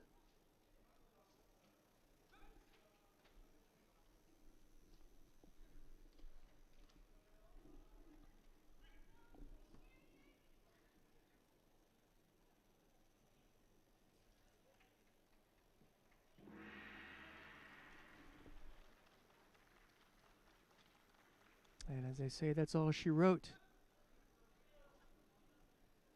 There's a lot of action in the first 30 seconds.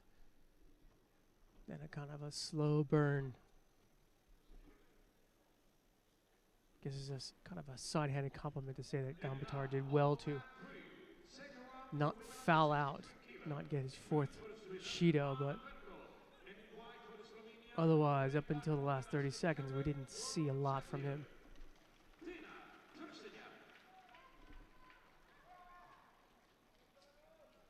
Second round for men under 81 kilo tatami 4. In blue for Latvia, Konstantinos Ovchinnikovs. In white for Hungary, Ugvari Attila. 第2試合場 73kg 級第2回戦青ポルトガルヌヌ・サラエバ選手白ロシアムサ・ノブショフ選手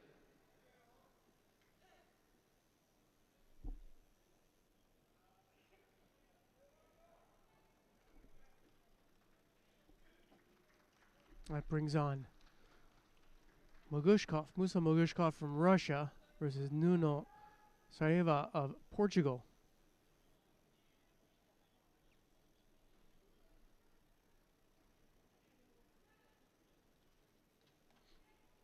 Mogushkov in white, 第1試合場 Saraiva in blue. 73kg 級第2回戦青日本橋本壮一選手白カナダエチエニ・ブリオン選手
And Saraiva picks up the first penalty.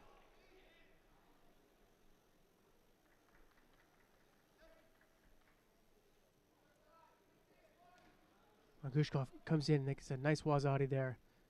Good attack. Good hashiwaza.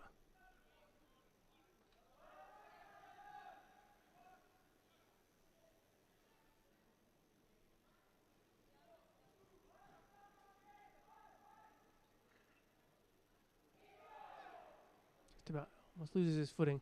Mogushkov again with this hashiwaza. Really, really quick feet.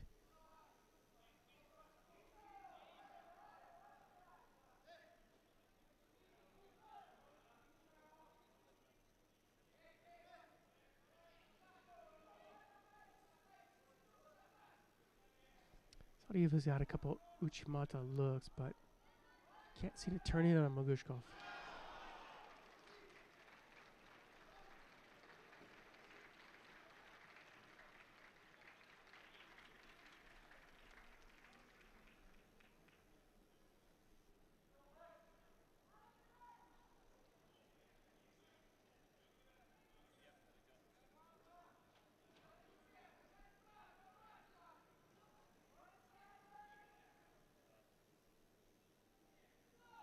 Oh, there's a big attack there by Sariva and a bigger counter there by Mogushkov. Wow, that's fantastic. 青 UAE バデム・トカン選手白スロベニアロック・ドラスチック選手 All right, let's take a look at, maybe we can move over to mat number 3, where we'll be joining in the under 60 kilogram category the world champion Tina Trisinjak of Slovenia versus Anna Bernholm. Trisinjak leads by Yuko, and you can see right now she's just about getting this foot out. See if she can manage this. Just 30 odd seconds and the call for mate.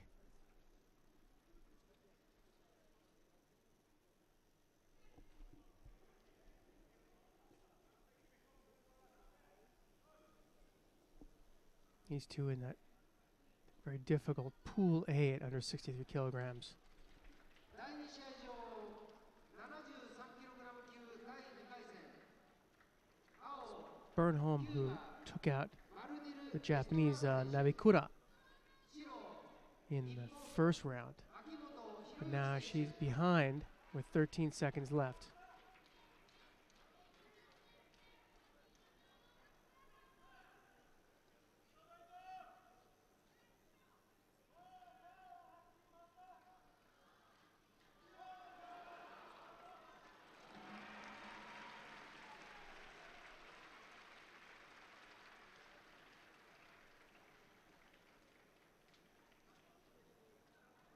So just the Yuko for Trisinjak.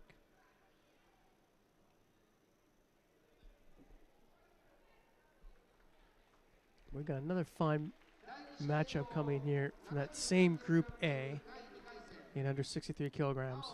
ポーランドダミアン・シマルノビエツキ選手白韓国キム・ジーウィック選手 Second round for women under 63 kilo, tatami 3. Trisinjak bows out. We're going to stick here because we're going to have Alice Schlesinger from Great Britain against Sendayush from Mongolia. The under 63 is looking like a really nice competitive weight class.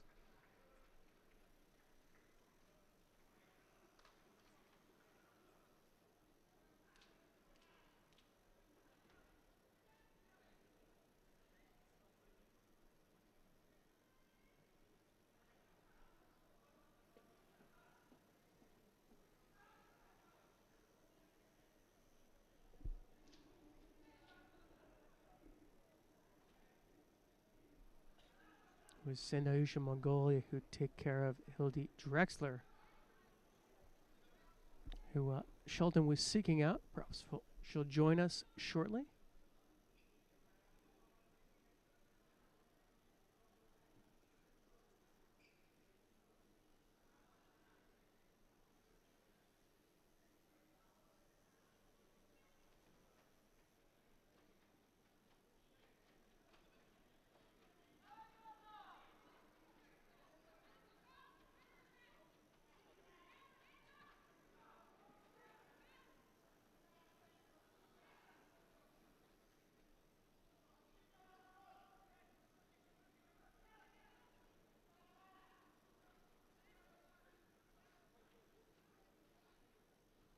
Schlesinger a little bit more on the attack there, but it looked like she stepped out.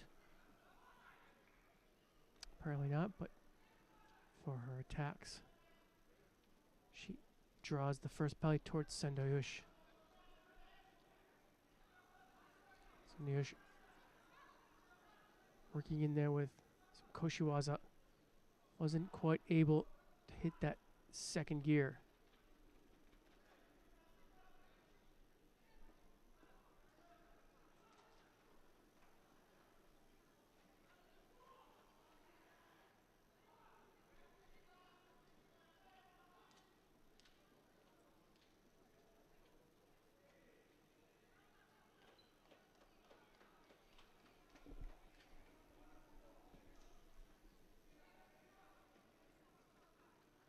Sledgenger with a deep grip. She's got to do something here. She can't just leave it up, and then she releases wisely.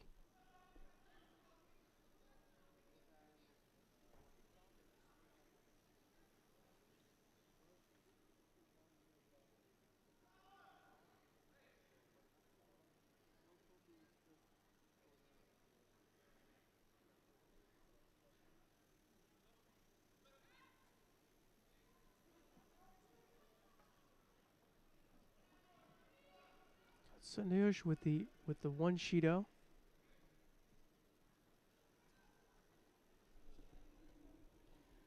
Second round for men under 81 kilos, the top four.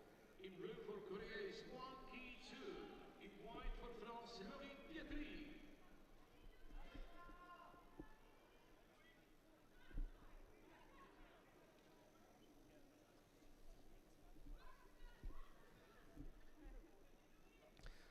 Sandayush going to work on the ground.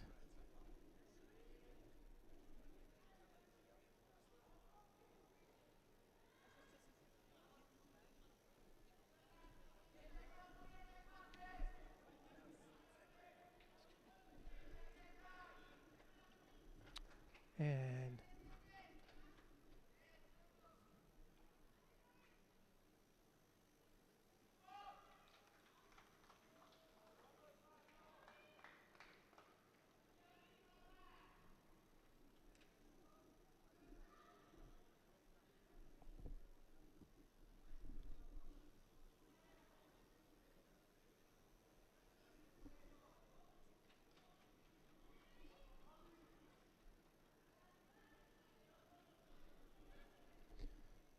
just as we're going through this under 63 draw, we welcome back Sheldon, and he's got a special guest who we No, I kind of don't know. gave a hint of. I don't know if she's special. She doesn't feel very special at the moment.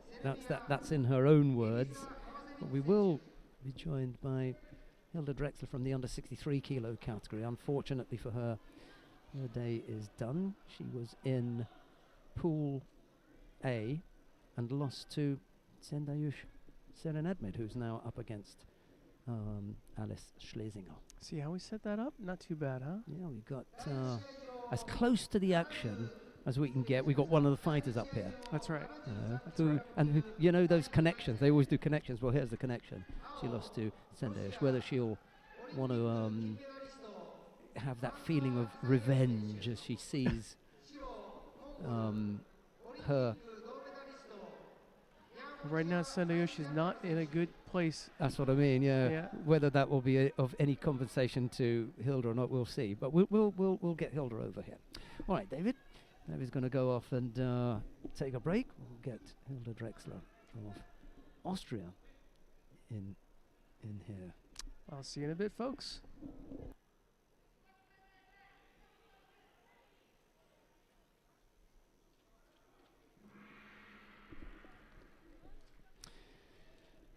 Yeah, not the most sparkling of contests, but nevertheless, Schlesinger is through to the quarter-final, and Sendayush Serenadmid is, unfortunately for her, on her way out. It's a difficult fighter, Sendayush Serenadmid, as Hilda Drexler is going to tell us. A very good morning to you, Hilda. Hello. How are you doing? Hello. Yeah, okay. I Yeah. just lost, so not in the Single brightest mood. Two Shidos to one, yeah? Yes, yes. And And I already lost against this girl. Actually, I don't know in which competition, but the same. It was the same. same kind of yeah, fight, yeah. Yeah. close. And funny thing is, Schlesinger, who is a friend of mine, just told me before the fight against the Mongolian girl, she was like, "Yeah, I hate fighting this." No, I don't. I don't quote her. Yeah, the whole exactly. sentence. Yeah. And she said, I think it took her 6 minutes in some competition to win her. So she also doesn't like to fight against her. That's difficult. Well, Toshiro Miku of Japan is a slightly different proposition from Sendayush Serenadmid. She faces Anna Cachola of Portugal. It's Toshiro in the white judogi and Cachola in blue. So as the category begins to pan out. We were looking at Pool A and Pool D as the toughest, the two hardest, and you were up in Pool A. So defending champion and the current world champion, world number one, Tina Tersteniak in there. Bernholm, Schlesinger, Drexler and Sendayush. Those were really the ones to look at. Espinosa didn't feature at all, really. Yeah, yeah. For some reason, the Cuban just didn't get fired up. And then down in Pool D, instead of Søren Munksmeyer, the fifth place finisher at the London Olympics, Hermansen, Sudakatov, Van Emden, Minhei, really those were the tough ones. What happened to your teammate, Maggie? How did she get on against the She won Ecuadorian against Garcia? Yes, she won against her. She scored a Vasari and had some, and the other girl had some Judo, so she was quite strong. And I'm assuming that it was it Minhei that defeated Van Emden? Did you see that? I didn't see it. I didn't see it. Okay, I well, thought she would. I thought mark this up to Van Emden now. right. Okay, well, we will find out shortly.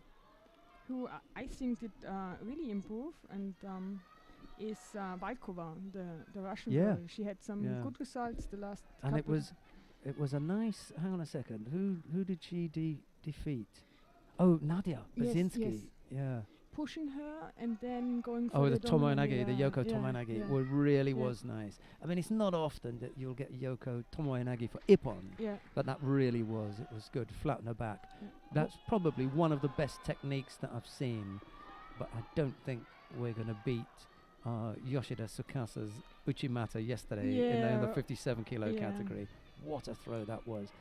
Inoue Koze sitting not that far from us. He would have been proud of that one. Yes, yeah, I think so. Beautiful. Yes. Yeah. Oh look, it's Cacciolo in the lead. Yeah. He scored Yuko. Shiro almost getting countered as she came off that left Ojigari. Almost got countered. Well, it's nice to have you up here, Hilda. We would very much Thank you. like to have seen you on the mat for a little bit longer. I genuinely mean that, you know. Just didn't work out that way today. Yes, didn't. You know, somehow it was a long season, and you feel tired, you know. Oh, now Toshio Oh. scored a Yuko. She may be hurt here. Oh. Yeah, she's had to tap out. She's hurt in the wrist, right wrist. And you're right, it was Van Emden who defeated Mina. Minhei Mio in the opening round. Yeah, good call. I'm here to help you. I like that. Yeah, I like confident woman. You know? Remember what I said though. I'm just You know? pretending. you were the spider into the parlor.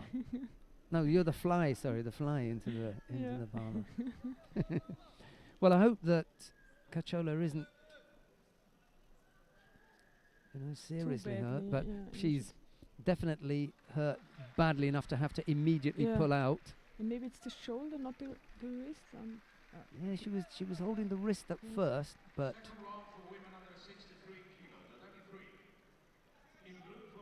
better get off and get some treatment. Elbow maybe?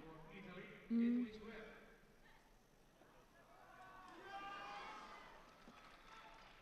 Really struggling to make her way off the mat. Painful. Well, she'll get treated right away, so let's hope for her sake that it isn't too bad.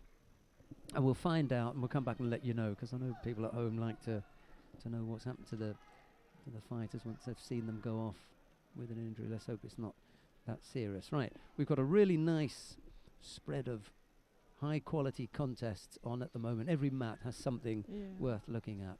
And we just got Edwige Gwend of Italy. She's up against Ekaterina Valkova of Russia. It's Gwend in the white, judogi Valkova in blue. Meanwhile, down on mat number 1, last year's winner and the current world champion, Nagase Takanori of Japan, is down on mat number 1. On mat number 2, Sanjagal Niyamocha of Mongolia is up against Mansur Isaev of Russia. The Mongolian leading there by 2 scores. And then down on mat number 4. Loic Pietri has just lost out to Wang Ki-chun. And Look. with 20 seconds to go, Yeah. Pietri was leading by Wazari. And then Gwenda's got caught as well. And she's hurt her knee. Oh no. Absolutely. It's the What- last competition. Yeah, of the what you year. don't need. Yeah. And there's another one who's had to tap out. Oh no. Yeah. Ah. Well, Cachola was bad enough, but now with Gwend.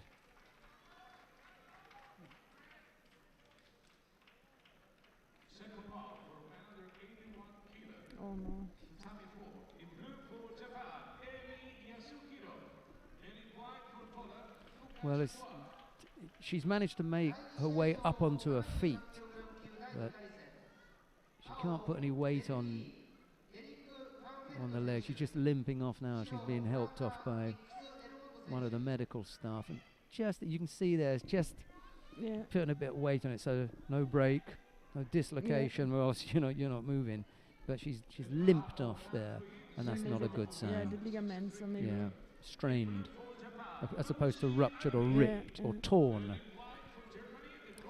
Right, coming onto the map now, Martina Taidos of Germany. She faces Nouchi Aimi of Japan.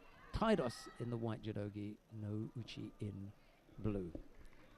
So we've had a bit of bad luck there. Both the contests that we've seen have ended with a player coming off with an injury. But as I said, it's the last competition of the season, and people did a lot of competitions because it's the Olympic qualifying, so yeah.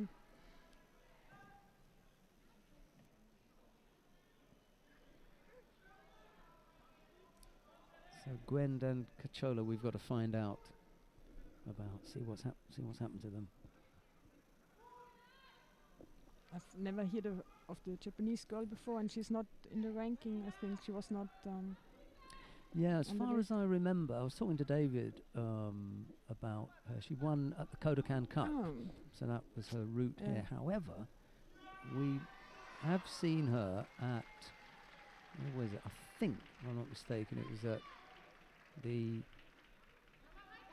was she in Jeju? I can't remember. I don't know. We mentioned her this morning, and now it's slipped my mind exactly where we saw her.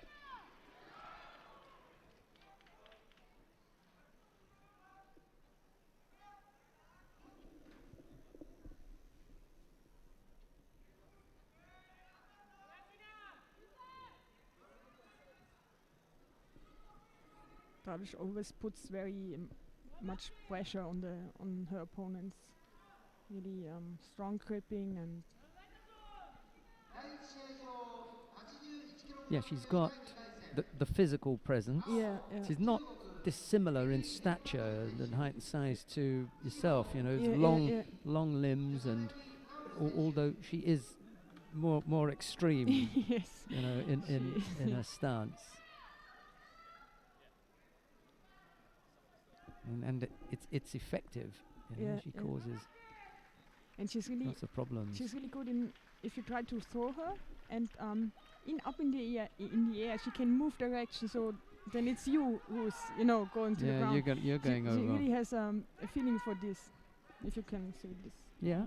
Number 2 seed here, number 3 in the world as well, and it's difficult to argue with that because that's not an over-inflated position. Yeah. She's fought her way up there against some really good opponents and come up with some good results. Yeah. Like being European champion. There was a time when Miriam Roper was flirting with, being very, very highly rated, and even if I get myself in trouble here, I didn't feel that there were times when she was up there that she was really that valuable. It had that much value, and now that she's being really tested. You know, Yeah. there's times when she's beginning to struggle here. You know, it's But I think with Mimi, it's like she can beat everybody. you know, anybody. she's, Anybody. she's going on the time, and it's not, it's not. You can't say, okay, she's higher ranked, the other one is higher ranked, so Yeah. she will win. No. No, she can It's- throw anybody. Yeah. And I like that about Roper. She's one of the fighters that we were talking, the kind of fighter that we were talking about this morning, where you one, you have to give them respect, and two, if she's going to go down, she's going to go down fighting. Yeah, that's true. Yeah. You are going to get a fight Yeah. from Roper. It could only last a minute. Yeah. But hey, what a fight. She's Yeah. going to burn brightly. You know, Yeah, it's one of yeah, those sort yeah. of fireworks that explode, burn, but not for a long time. Did you see you went in China about the final against the Mongolian girl? She threw her twice, I think, but then the Mongolian still won. But it was a great fight. Yeah, I've seen Miriam burying the most unlikely of opponents and smashing them. I mean, really, you get thrown by Roper, you're going to know about it.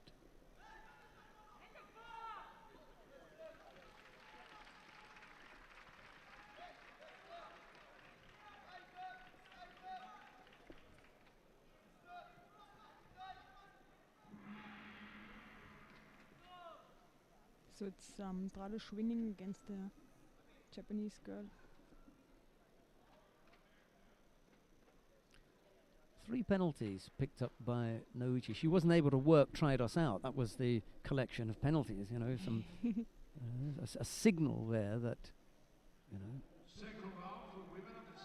maybe the first time having a look at someone of Martina's awkwardness is the way to put it. If you say it, then Yeah. I won't. Yeah. I'll say it then. Yeah. Professional license. Yeah. Leilani Akiyama of the United States of America faces Catherine Hecker of Australia. Akiyama, Who's was- actually from Germany. yeah, they originally, yeah. Catherine Hecker we're talking about, not Akiyama. She beat Rizlan Zuak this morning. That was a Yeah. good win. A really good win.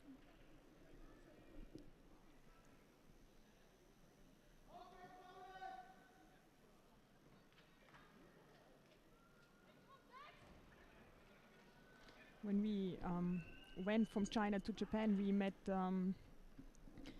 Akiyama at the airport, and she was going home to the US and coming back here. So yeah, What a trip. yeah. So, she was missing out on Korea. Korea, yeah. And she, at that time, she didn't know if she's going back for the Grand Slam here in Tokyo.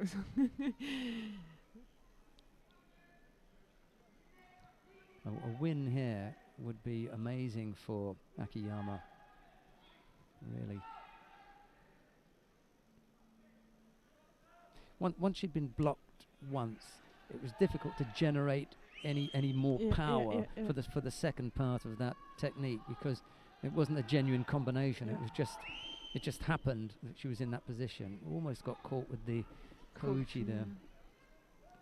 Lucky to avoid that on the way down.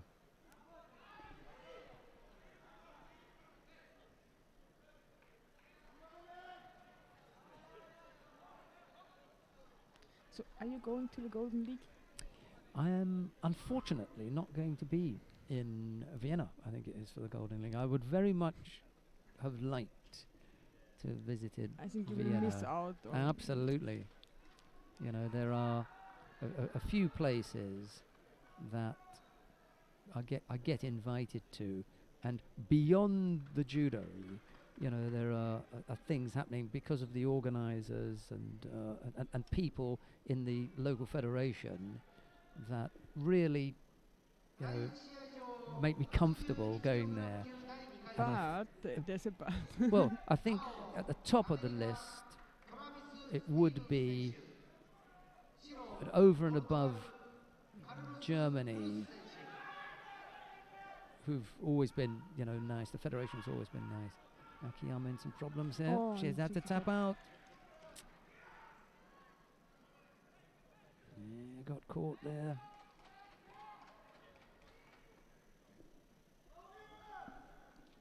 got herself into a bad position and then couldn't get the chin out, couldn't get her hand in, and couldn't stand up to stop that Shimowaza. That's unfortunate for Akiyama.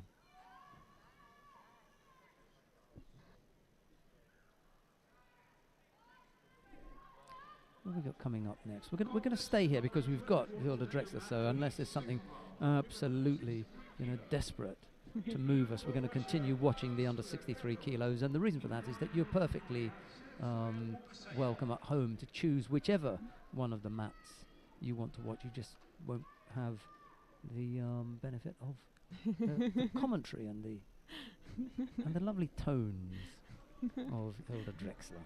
How's that? And Sharon, Sorry, Vienna. You asked me about Vienna. Yeah, Yes. it's Austrian Judo Federation. Reasonable, they've got big things on their hands, so they can't always put themselves out for every single person. But the Austrian Judo Federation has always been welcoming. But over and above that, Ali Gemeiner, he invites you somewhere, you don't say no to Ali. He's just too nice a guy, and you want to go and do anything for him and his federation. So yeah, Austrian Judo, as a result of Ali's warmth, is always a nice place to go, and it's always well organized. The food's always good, and the hotels are always nice, and it just makes for a nice setting to go to Austria any time of the year. Any time of the year, whether it's summertime in Burgenland or in winter at wherever. Especially at Christmas time. Yeah, it's gorgeous. It's lovely. Yeah, it really is. Set of Surin leads by Wazari after that Mit dem Makikomi. rolling Makikomi. Yeah.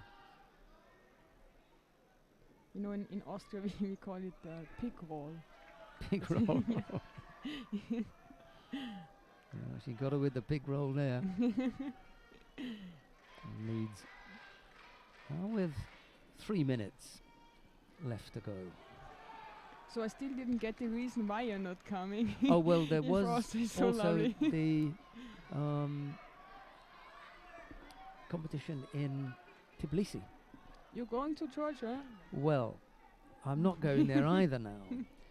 And You couldn't decide, so you just I've moved a little bit further away, so I'm not always in Europe, and I won't be in Europe at that time. And I suggested to the EJU that they might be better off just using the people that they've got. We've got an excellent team. We've got very, very good a commentary team to call on, either with Sandra Zagedi, Annette Berm, Loretta Cusack, who's former world champion, and we've got good people there. Chloe Cowan is great to work with as well, and as long as they're involved enough. You see, the team event runs itself. They're so exciting. They're terrific. Yeah, a shame to miss out, but I think that those events will be absolutely fantastic, whether I'm there or not. It doesn't need me around. so that's not an excuse, but I accept it. Okay, It's all like right. Well, I'm happy that you've accepted that that So- reason. Yeah. Just a little under 2 minutes. Instead of Surin leading here. How many times have you been on with Mongolian? This one, Set of Surin Munksao. Before the Olympics, quite a lot. Were you And- surprised at her placing in the Olympics, or Not at all. No, Because she was good? really Good for you. I'm always glad you said that. Yeah, she's a hard she's fighter. Yeah. really strong and technical too. So she has both these elements, She's really nice. Yes. She's And she's a mother now. she's mum. That's Yeah. right. Yeah, I was gonna bring that up. Got a baby, and the father was a coach at one time. One of the Mongolian coaching staff, good judoka himself, and then a coach. And there are 2 Mongolian women. Oh, I just missed out with the Yeah. Kosoda there. Sudakata, but there are 2 on the team with babies now, and the other one Really? is Purevjagor Klamded in the 78 kilo category, and her Funny. the father, the boyfriend, is Sanjago Niamocha. They've got a little Oh, baby. cool. Didn't know this. Yeah. So some gossip here. There are 3 Russian girls up to 63, but I haven't seen Labasina around. for Marta, quite that's a- right. Yeah, yeah, For quite a yeah. time. No, the face. Yeah. Blonde, Valkova. blonde, Yeah, that's right. Valkova is looking good at the moment, isn't she? Mhm. Yeah, Marta Labasina. I can't remember who it was before her. There was one fighter before her who had some really good pickups. Uranagi at 63. Yes. Yeah, she was slightly I, shorter. her name. Vera Koval. Koval? It's like. Is this, Yeah, it's it could Koval, be yeah. Vera Koval, also Yeah, blonde. yes. Yeah. She was really Yeah. dangerous around the hips. Yeah, I yeah, remem- Vera Koval. That's right. I remember Good both pick. of them fighting in Oberwart. It was for the bronze medal, and they just, it was such an open fight. They went there and tried to pick, Yeah. the other one up. It was so a great fight. I remember this. Sedef Surin it is who wins out by the single score. Wazari Baljinyam was in the chair this time round for Sedef Surin. We saw Ashbata Saganbata in the chair earlier on, but Yes. maybe he's got someone else coming up, or he's just been on with someone, and they've got a couple of coaches. So we're going to stay here because Annika van Emden. Oh, I'll let you introduce the next pair of fighters. Go ahead. We've got You- Hilda Drexler to do the introductions of the upcoming contest. Hilda, take it away. It's Annika van Emden in the white against Magdalena Krysakova in the blue. And I think I pronounce it the Austrian style, but she's actually from Slovakia, so it's pronounced a little bit different. But You go for the Austrian. yeah, for the Austrian version. Krysakova. So how do they pronounce it? It's also Magdalena. It's more Madalena. It's more, I don't know. I can't do it. Maybe she has I'll to ask. do. Yeah, I'll ask. And she Sasho. spent 3 months in Japan now with Ah. the Komatsu team, where there's Udaka, Tashio, Yoshida. They are all from this company, and she stayed there for 3 months, and only came back for the European Championships under 23. Under 23s, yeah. How did you get on in there? She fought against Rotem Shore, the Oh Israeli yeah, girl. the Israeli, yeah. She's And quite strong as well. What from what I heard, she was in the lead with Shidos and looking good against Mm-mm. her, but the last seconds she got thrown. Yeah. Okay. Yeah. So I did some preparing here with her, and you can feel the improvement she made. That's good. After these 3 months. I don't get how you can endure 3 months in Japan. And she's looking good against Van Emden. And Baul. No, Anchang Rim. Beg your pardon. Baul with the lighter weight. We've got the 73s on today. Anchang Rim of Korea has just thrown Tamura Kazuya of Japan for Rippon down on mat number 1. Oh. Ooh. Now this is 青エジプトモハメッド・モアリアデブ選手 Came down quite heavily, didn't she? yeah, got thrown for Osaka. Ochi. That's what Van Emden does really well, doing Seonagi and then going for the Ochi. Or Soda and then going for the Ochi. She's a really strong fighter.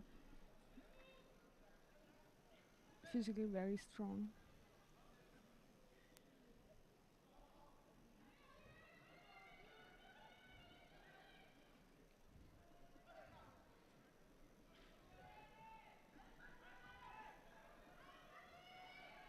Uh-oh.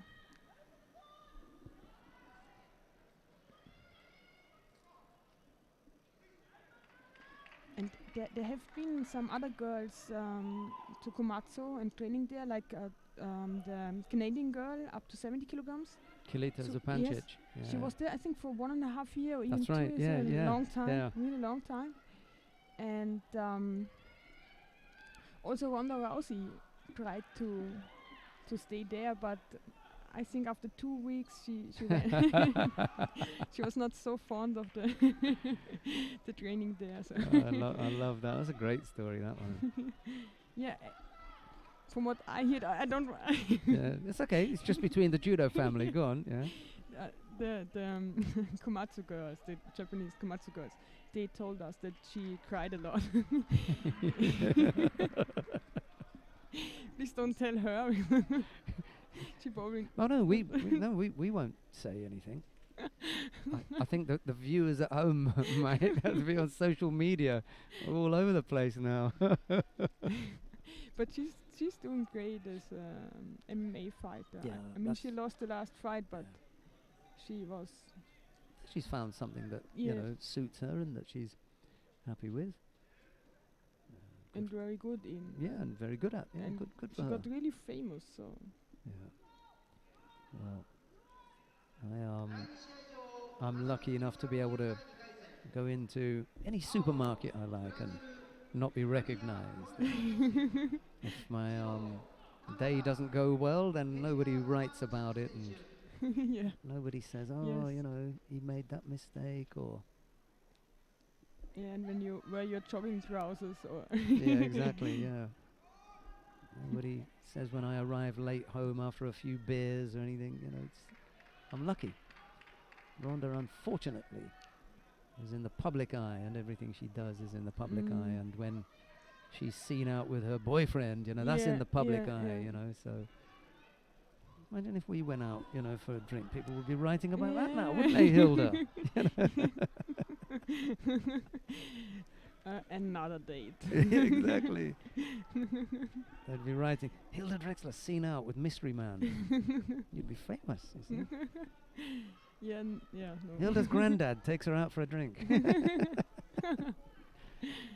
Wazari the lead for Van Emden as she attempts right-sided Seiragi, but Yeah, quite sloppy here. I think it's now. It's just to throw that in. and to pretend to be, active and wow, good. Magdalena Krasnakova still attacking right to the end, so she should.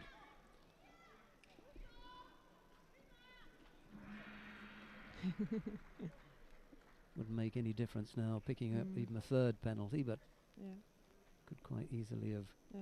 But been called. I'm of course I'm for the Austrian, but I think if somebody throws, then he or she should win. Even so, it shouldn't be the Shidos to, I absolutely agree with you. And that's the policy of the IJF. It's to reward the positive score. What happens, however, is if you score in the first 30 seconds, in the very beginning, then and then you pick up one penalty after 45 seconds, another penalty after a minute and a half, another penalty with 3 minutes gone. yeah. Does it mean that for the next two minutes we can't Yeah, penalize you? Yeah, no. What's your yeah. thoughts on that? Yeah, it's true. I think it's difficult, but it's, the rules are like this, so the athletes can depend on this and can, they can rely on this. Can you Yeah, say this? rely, So absolutely. So when it comes to the last 2 minutes, and you've got 3 Shidos, how much protection yeah, do you think the referee should give you? yes, you're absolutely true. It shouldn't be like if you're just blocking away and defending, the other one can't get So a for score. example, Yeah, there's 2 minutes to go. We take a grip and you're and then absolutely I right. go back. It was just there for a couple Yeah. of seconds, and normally they would give that penalty, but this time Yes, they don't give it. I mean So they that's a hesitate. chance, Yeah, they hesitate. Yeah. The fourth Yeah, Judo is not also, easily yeah, exactly. given. But yeah, it's There is a true. bit of protection. Yeah, We offer the athletes a bit of protection, Yeah, but but we it- can't yeah. take it's it away from Yeah. the Yeah, it's other true. athlete. We have to Yeah, be fair. but I really don't like, and it happens sometimes. Oh no, maybe I get shoot by the IGF. It's that if there's a Shido and there only a single Shido, then there's nothing, you know. They're not going to give another one. They're Yeah, going to they're not leave it. giving Yeah, another yeah, one. yeah, And sometimes I felt this at yeah, the European yeah. Championships. Yeah, well spotted. At the European Championships, I fought against a girl and I got cheated in the very first seconds for, you know, not gripping. And then And after that, she could do anything. yes, and I attacked at 3.5 minutes. I attacked and No. she didn't do any Mhm. attack and didn't get any shido. So that's hard. That's Yeah. just hard. It can't be decided in the first seconds. So now you. Now your story is out. Yeah, and I'm afraid of the snipers. Ochigari and then an Uchimata from Vargas Koch. She attempts to avoid getting the caught with the Sode Tsuri Komigoshi from Ike Irino. It's Vargas Koch in the white judogi, Ike in blue. No score yet, and you can No. see who the others are Yeah. up and around. Laura is probably the most the nicest person yeah, ever. yeah. She's even nice to me now. It's At first she wasn't. you No? know. No, Why she not? Because one time I called her baby face. And she didn't like it. No, she didn't like it. She came to tell me. Really? Yeah. How cute it is. Dave, don't call me baby face. But you have. You've got baby face. She's so cute. She is. She's terrific. Yeah. And Before her competition now, we met in the warming up area, and she was like, I'm so nervous, and she often tells me this, and then I'm like, Laura, come on, how does the other girl yeah, feel? yeah. She's going to face She's- Laura yeah, Vargas Koch. yes. Yeah. I have to say to her, have you looked at the seeding? I mean, it says number 1. yes, yes, it's so funny. Laura, you're right. So you got second in the World Championships. I mean, Yeah. Laura. And the other thing is, it's not as though she hasn't been here and had some success. She was here Yeah. last year and was a bronze medalist. So, Yeah. you know, you're number 1 seed, you're number 2 in the world. There's the number 1 isn't here, Kim Pollin. So, hey, guess what? Yeah. You're the number 1.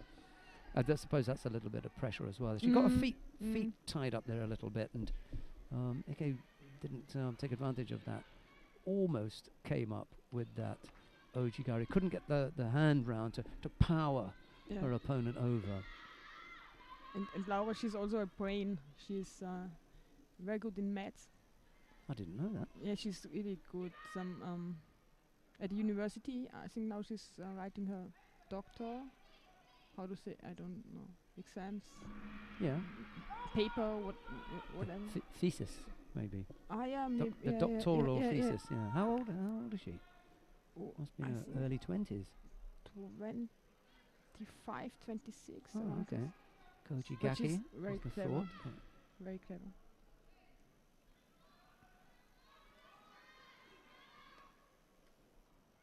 She needs Ike to be moving, and at the moment Ike's standing still. You know, Vargas Koch has got to generate all that, everything needed to come up with a score.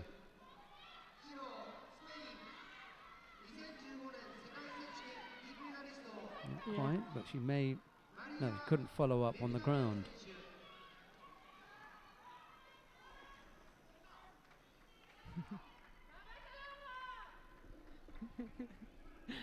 Yeah.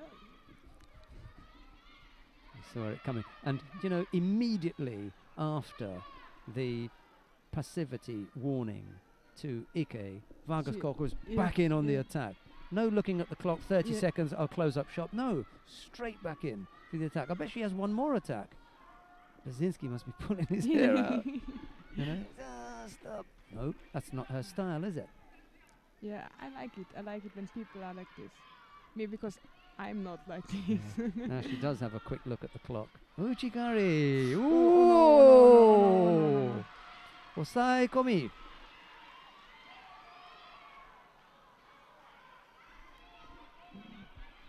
Mm. Yeah, but that's what happens often. That Single break in the concentration in the last 8 seconds allowed Ike in for a strong attack. It was the last attack. She threw everything into it, and that brought Vargas Koch down for Yuko. She then followed that up with the Osai Komi. And that was that. Well, if Basinski hadn't pulled his hair out before, he has now. He can't believe it. Vargas Koch can't believe it. Probably Ike is the only one on the mat who can. I saw a little smile on her face. Maybe even the referee, Wongo Chao, he can't believe it. he was all ready to give the contest to Vargas Koch. No, it didn't work out that way. We're going to stay here because Asma Niang of Morocco is up against Leo Vildekan. Nice picture of Leo there. Big smile. Leo Vildekan of Israel. 17 against 28. Those are their relative positions on the IGF World Ranking List. And the winner of this will face Ike Irina in the first of the quarterfinals. I think Asma, she's young, she's a really nice person, but on tatami, no. No. I wouldn't want to fight her. Yeah. Her and Rizlen Zuak are both really friendly. Yeah, but when it comes to fighting, there's a switch, you know. Yeah. The fighting styles are different as well. I think Niang is a little bit more aggressive, you know.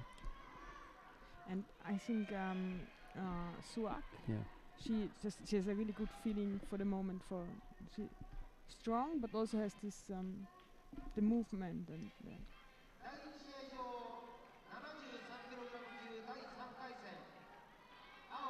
And Yang, she's a fighter. She's just a fighter.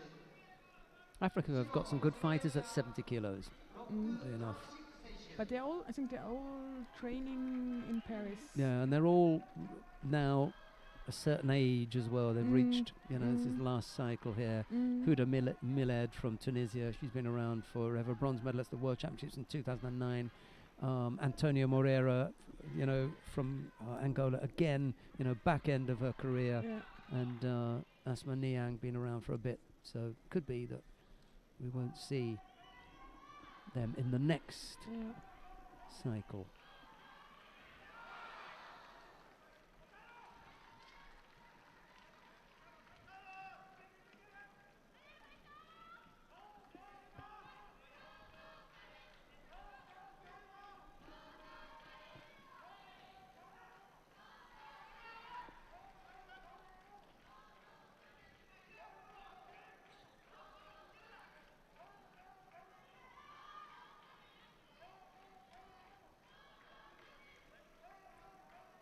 Well, the world silver medalist in the under 70 kilo category about to take a bump on mat number 2. Maria Benabeo of Spain losing out to Nun Irakaran of Japan, the Japanese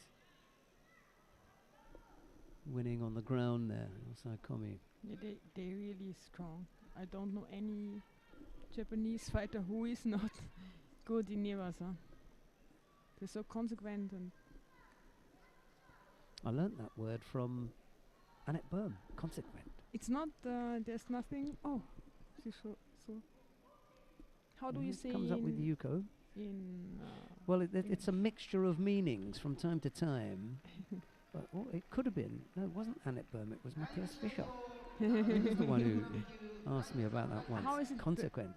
Translated in. Well, there are different situations that require different words to clarify exactly the use and meaning of that word in German. Determined would be one word that would fit a particular situation. Serious, also, there's a degree of, in your job. You have to be consequent. Yeah.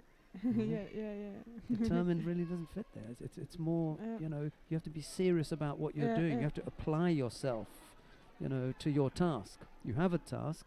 You have to focus on your task. Put everything into it. Be serious about it. Serious, determined. They're all things that you would. So if it's a technique that you do. Committed. Yeah, committed. And, Yeah, you committed. have to be committed. you Yeah, have to be committed, committed. Okay. That's a Yeah, better. Yeah. Yeah. When it comes to techniques, she was fully committed. Yeah. You know. Er war nicht konsequent. Yeah. Er war wirklich konsequent. Sheldon could talk German, but no, he forces me to speak English. Well, it's unfortunately for us, it's an English language broadcast. So we got to go with that.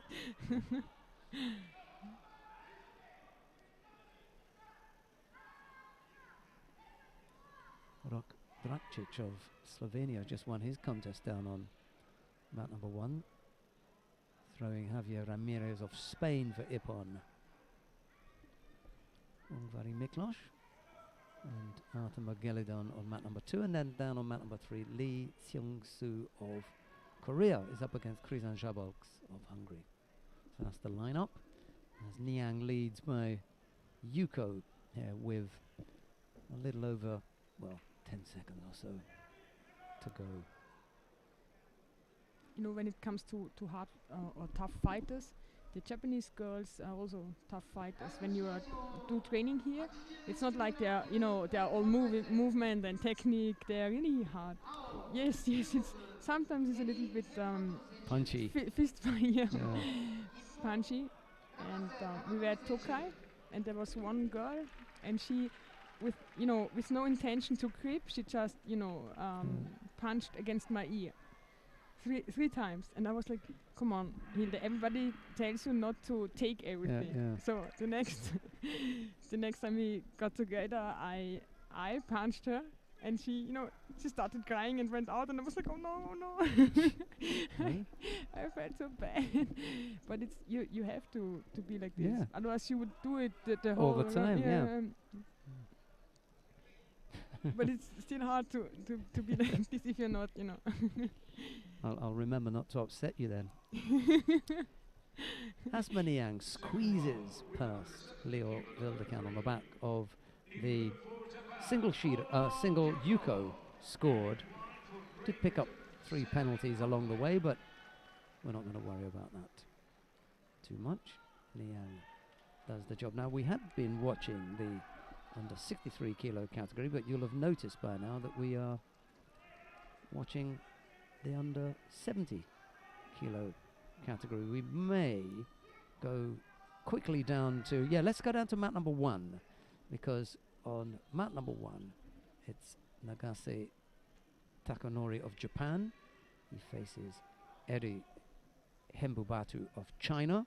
Nagase in the white judogi, Eri in blue, and there's a nice red back patch on the Japanese, on his back.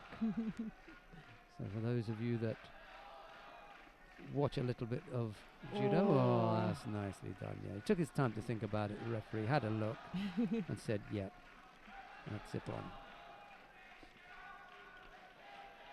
Current world champion, it is Nagase who throws Eri Hembubatu for Nippon.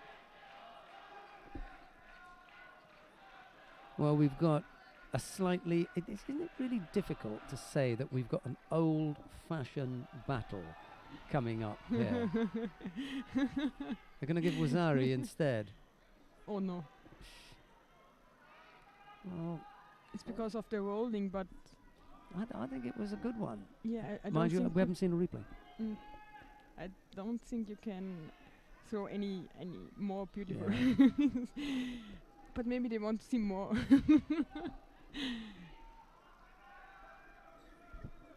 Well, Nagase has to do a little bit more work then before we get to see Magomedov and Stevens. That's the next contest up on mat number 1, and then after that it's Anchang Rim and Lasha Shavdatuashvili. Yeah, so that looks like one worth watching. Second round for men under 81 kilos, the 34. Sorry for those of you that wanted to watch Sally Conway and Ono Yoko, but you can just click on 3 and you'll be able to watch that. Yeah, Sally won the Grand Prix in Korea last week. Yeah. She was player of the day. Oh, okay. Player of the day. I had to write a little story about Sally Conway. It's the second time, you know, that she's been player of the day. It's an unusual feat to pull off.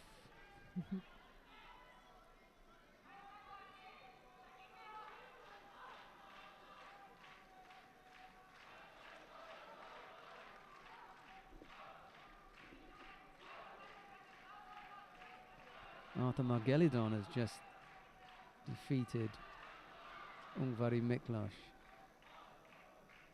Margelidon thinks he did, but Ungvari, who is going to be in your shot for a moment, on the right side of your screen. I like how he just can't go. He has to go backwards, Backwards, from he never just walks off, does he? He's got his routine. Anyway, he's not happy with that loss. Who is? I mean,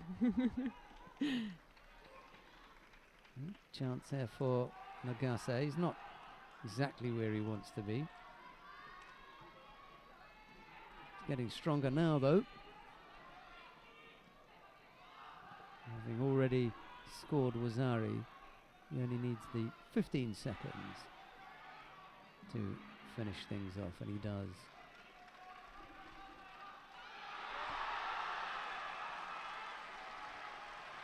Well, Sally Conway comes unstuck on mat number 3. oh, The cheers that you can hear in the background are Ono Yoko of Japan throwing Conway for Nippon. And Tanimoto Ayumi standing in the background there. She was happy with that. Right, we've seen Nagase and Eri. We can stay here. I'll just give you the heads up as to what's happening on the other mats. Sirazuddin Magomedov of Russia faces Travis Stevens here on mat number 1. On mat number 2, Nakaya Riki of Japan faces Musa Magushkov of Russia. Linda Boulder of Israel is about to take to mat 3 in the under 70 kilo category.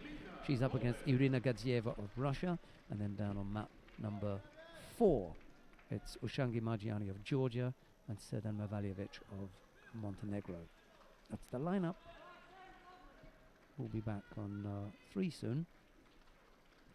Let's have a look at Sirazuddin Magomedov in white and Travis Stevens in blue.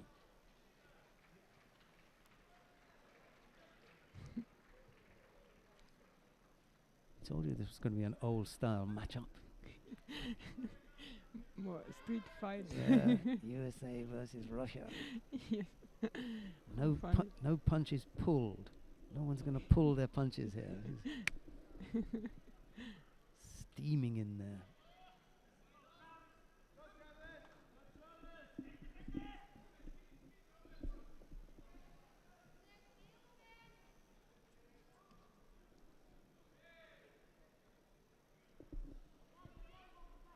When I think of Stevens, I also have to think of Ole Bischoff and their fight at the In Olympics.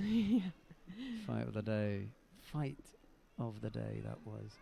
When it just stand face to face and Yeah. the crowd is saying, oh. What do they call that in German? In French, it's face à face or nez à nez, nose to nose. What do they call it in German? Face to face. Yeah. What's the translation?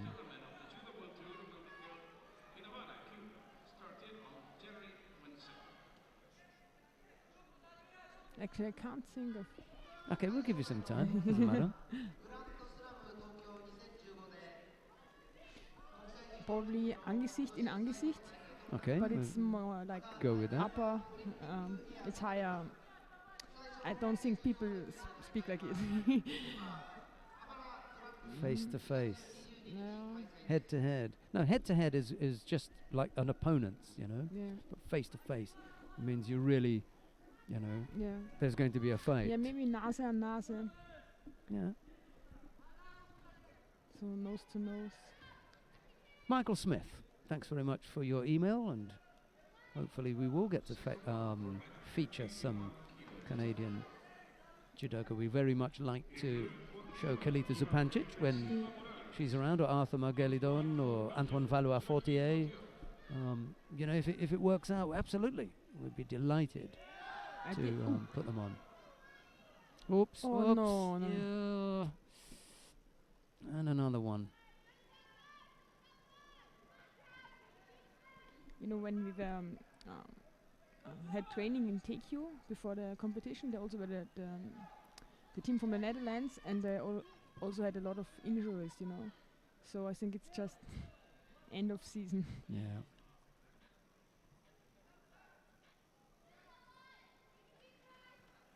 I spoke to Travis when I came down to see you. I spoke to Travis just half an hour or so ago, and it was more like, we'll see how it goes. Mm. He picks up a penalty for his for his trouble. Oh, he's back on his feet and he's fighting. And at one stage, it looked pretty bad, didn't it?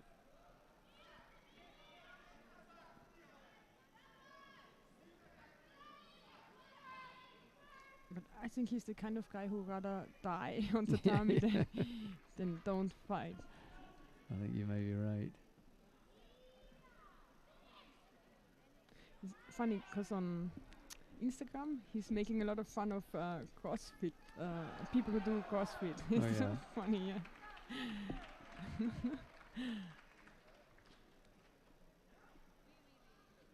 Well, you know, people like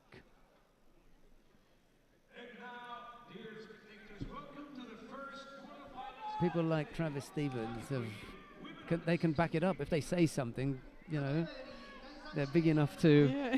to stand by it. Yeah. Yes. Oh.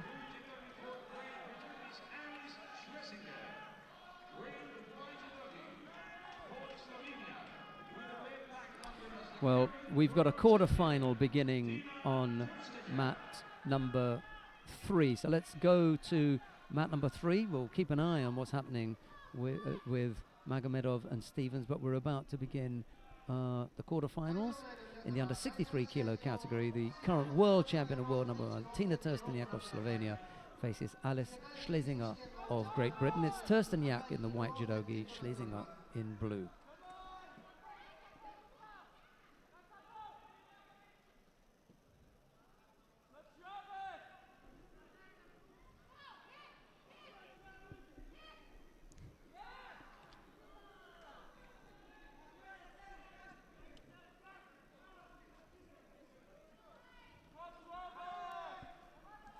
I'm a big fan of the Schlesinger family. They're really kind people, and I was invited in September. I told you. I was just going to say that. Oh, no, I was just no, going to yeah. say, were you invited to the wedding? Yeah. Did you go? Yes, I went there, and it was great. It was great. Really kind people, and I liked it a lot. I think this is a conspiracy here. Everybody that I sit down and talk with, and we chatted. Oh yeah, and the wedding was really nice. I'm like, hang on a minute, what's going on here? Invitation to the wedding, and then Alice's parents were watching the last broadcast, and they said to her, "Oh, you know, Sheldon's upset because you didn't invite him to the wedding." And then she came to me and said, "Oh, my parents told me that you were upset that you didn't come to the wedding, and they're so sorry." Why would I get an invite? But they are really into judo. They are. Yeah, I think they the love whole it. Yeah, family yeah, is watching, and not only the family, the family members, but all the Close. Go on. the ones who are married to them. And Yeah. They've all been brought in. Yeah, Yeah. and the friends and. Maybe they've still got a piece of cake.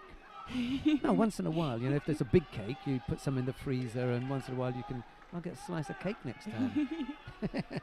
Maybe Single Shido against Schlesinger. keep mention it when Alice is fighting, so they hear it and then. I don't want to make them feel too guilty.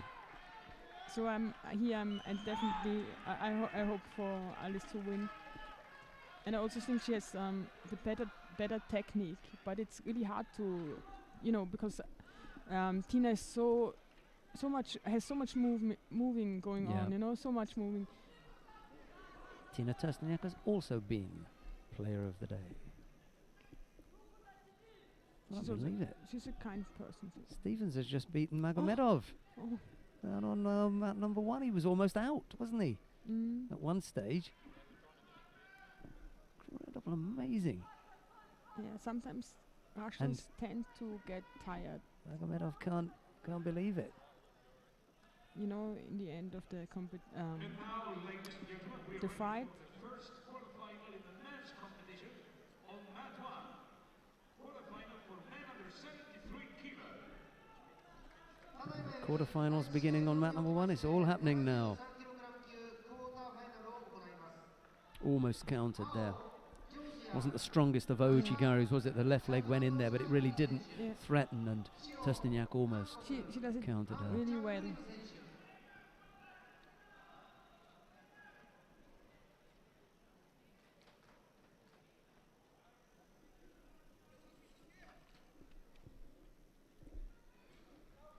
We're going to have to look for David McFall in a moment. Come in and sit in.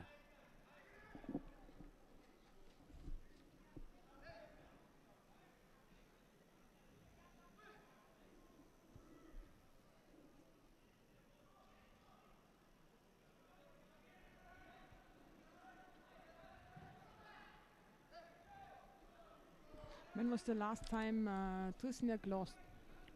Was it the Have a Europeans look. against Strados? He had a good little run recently, hasn't he? Yeah, against Martina Traidos, you're quite right, at the European Championships, European Games in Baku. Since then, she's won the World Championships, the Paris Grand Slam, and now working her way through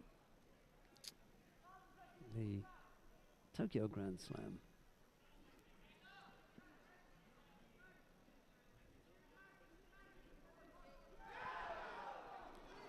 Eleven in a row, 11 wins.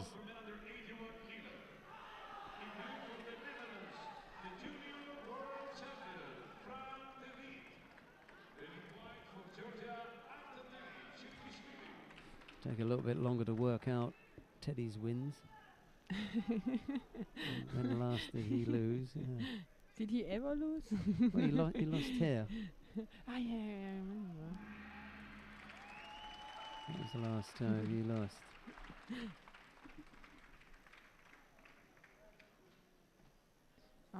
When we were at the Tokai University, we met Yamashita, and I shook hands with him. It was like I'm never going to watch it. I will sell it on eBay in my hand. 3 penalties picked up by Alice Schlesinger there in her contest with the current world number 1 and world champion Tina Testaniak. She edges past her. And Chang Rim has just defeated Lasha Shavdatuashvili. They're not happy about it. No. And Chang Rim goes into the semi-final. Well, his opponent will be the winner of the upcoming contest down there, Nugzari Tatalashvili of Georgia, or Rok Dracic of Slovenia. That's the upcoming contest there. Well, let's see who we've got coming up next. Tashiro Miku of Japan faces Ekaterina Valkova of Russia. It's Tashiro in the white judogi, Valkova in blue. Still smiling, isn't he? How cute.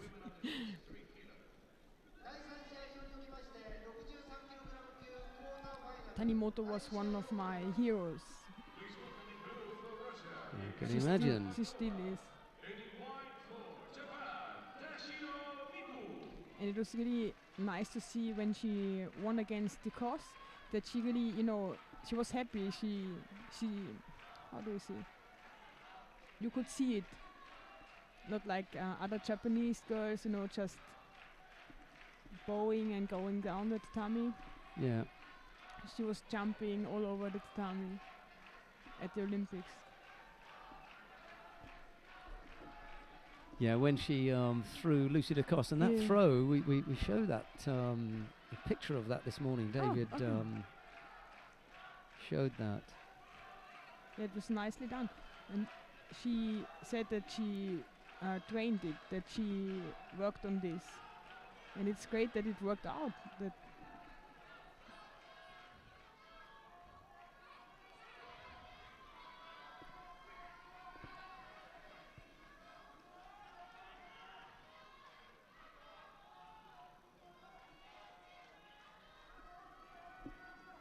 Yeah, she appeared to be waiting for that. Yeah. Missed with Oh. great counter Oh. from what? That's real terrific presence there Yeah. from Valkova. Missed with the Uchimata. She just went past the Sukeshi and then Yeah. came for her own. What was it? Maybe Haraigoshi on that side, or she was so quick. yeah. But what did I tell you about Valkova? Yeah, yeah. I don't want to be the one saying I told you before. so. That was sharp piece of work from Valkova. She nicely leads by done. Wazari with 2 minutes and 40 odd left to go. Nicely done. Oh, that was a spanking and a half. Wow. Yeah. Yoko Sutemi just dismissed her, didn't she? Yeah. Slap. And I'm a little bit in shock because I know how Toshio feels. He's so strong normally. Ooh. That was a whipping Yeah. that she took there. 第3試合におきまして63キログラム級クォーターファイナル第3試合を行います。 In blue for Australia is Katerina Kaka. Just made it look so easy, Yes. didn't she? Makes me scared of Valkova. Nice step here. Look at the movement. Yeah. Swing, really big swing there. Nicely done. Yeah. And here was the Miss Uchimata left-sided from, who steps over, and it is Yeah. like Haragoshi, isn't it? Nice. Really nice. What do you think? She misses with left Uchimata. Going for how Tatalashvili has just thrown Dragic for Ippon down on mat number 1. They're all going over now. And we've got Martina Traidos of Germany. She faces Katarina Heka of Australia. It's Traidos in the white judogi, Heka in blue.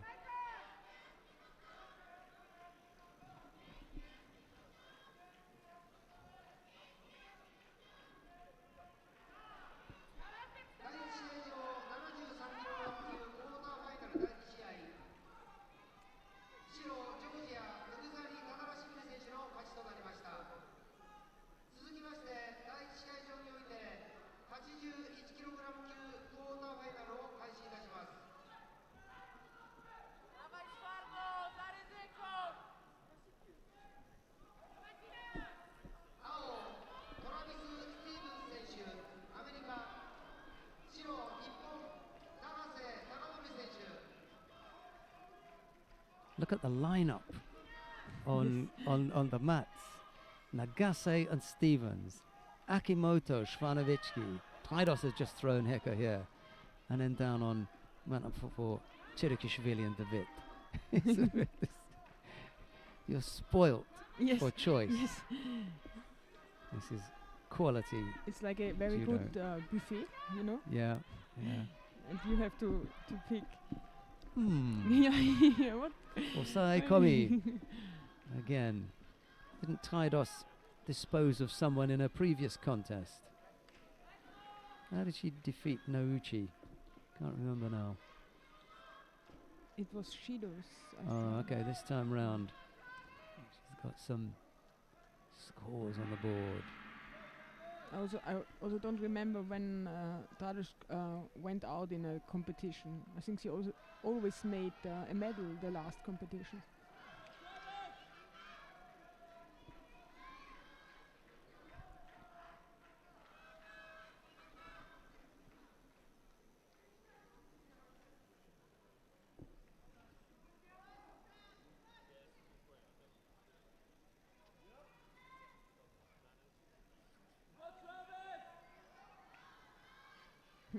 Curious about this one.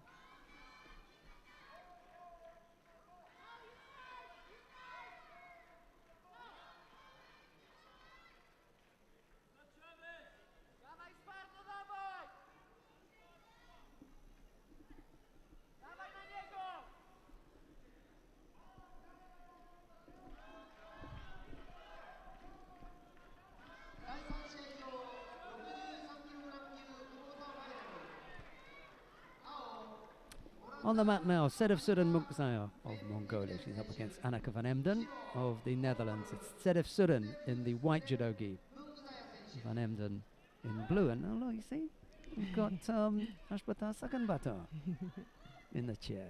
Remember we had the big guy, Baljinyam, last time round. Making my job difficult here.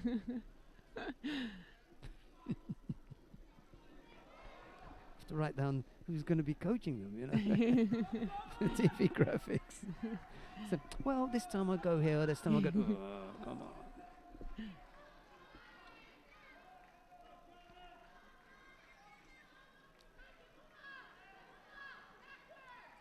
I'll tell you what, we're going to leave Hilda Drexler to have a look at Sedefsuren Munkzaya and Anneke van Emden. But I want to pop down quickly to mat number 1 to take a look to see what's happening with Nagase Takanori of Japan. He's the current world champion. He faces Travis Stevens of the United States of America. We saw Stevens in a previous contest carrying a bit of an injury, so Yeah, but he winning still managed to anyway, beat yeah. Zirazuddin Magomedov. Oh, Almost going over there. Yeah. He's not happy on that with that knee, is he? Not happy. Not enough. no, not at all. Yeah, not enough.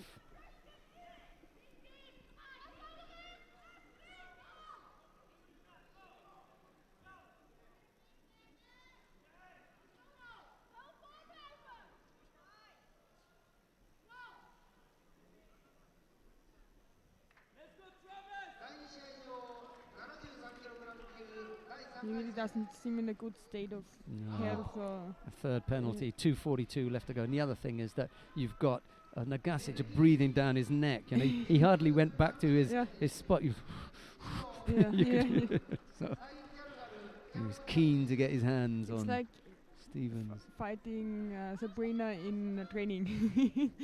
you hardly manage to get up, and she's Yeah. already standing there. Sabrina Fitzmoser, she's really really strong when it comes to, I don't know the English word, endurance.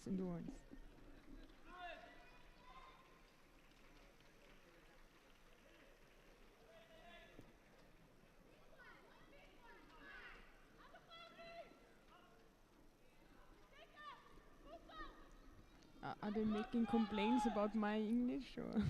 No. It's all complimentary. They said, we very much regret that Hilda was knocked out in the first round. However, it gives us the pleasure of her company. So, Yeah, that's how you get me all the time, Yeah, being that's so right. kind. Yeah. What can I say? You'll have the pleasure of David McFall's company in a moment. Are you going? Or I'm do I gonna- have to go? Well, no, you will stay with David. I've got to finish off another piece of work, and then once the quarterfinals are finished, we've got the semi-finals. Those are the really interesting bits. I'll leave you with David McFall. Then And you're going for a cup of I'll coffee. be back. Yeah. Unfortunately not. Oh, I think it's only a matter of time till Stevens will receive the fourth Judo. Almost gets caught with the Ashiwaza there. Nice little Nyashibarai. Just stumbled briefly.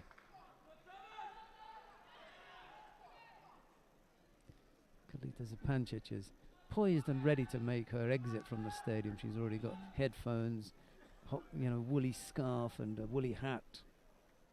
Headphones maybe because not, to talk to somebody. Yeah, she doesn't want to hear any tone from anyone. But there were people asking about her.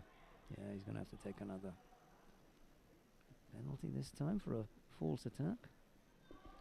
But we are going to see Stevens again, because that was in the quarterfinals. So we'll see Travis in the repechage.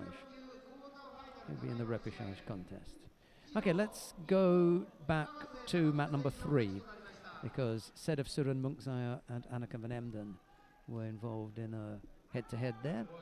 There was no score when we left it, but Just a few seconds left to go. Anneke van Emden has picked up a single Yuko. Picked up a single Shido as well, but the Yuko is a positive score, and that would appear to be that.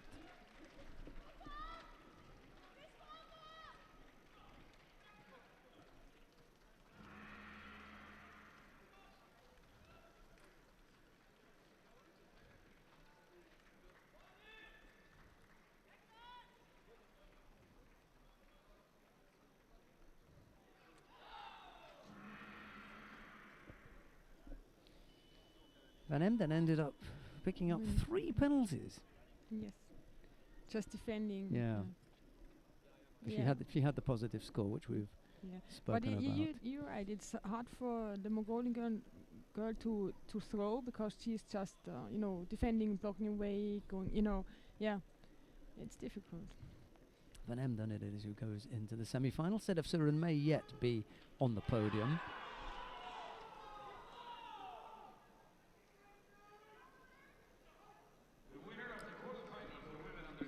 But it won't be in the number 1 or number 2 spots. Okay, coming up now, Ike Irina of Japan faces Asma Niang of Morocco. It's a quarterfinal in the under 70 kilo category. I'm going to leave you momentarily with Hilda Drexler. David McFall is going to come.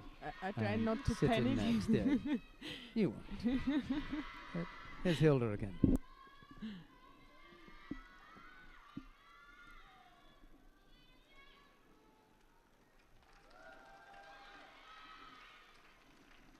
Yang tried the coach, but was countered by the Japanese girl. Hello.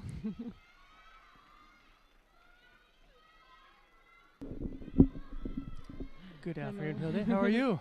Good. Now good again. As Ye- long as I'm not alone here. Oh, it's lonely up here if you're just by yourself.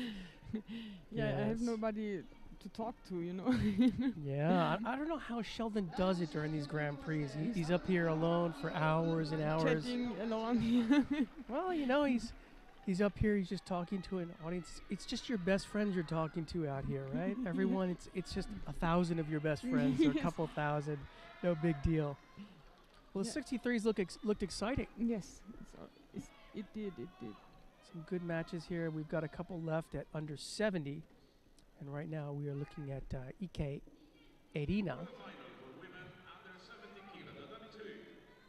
See if I can pull up a little information on Ike Irina. As I recall, she had a good outing at the Kodokan Cup. Yeah, she came in second place. She's from Kokushihan University. She's a freshman. So she's a teammate there of the Anzu, and you saw her attacking there. She's already ahead by Waza Adi.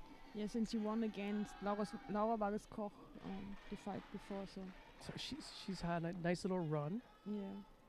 But all the Japanese are good, even though you haven't heard about them. They are just very good.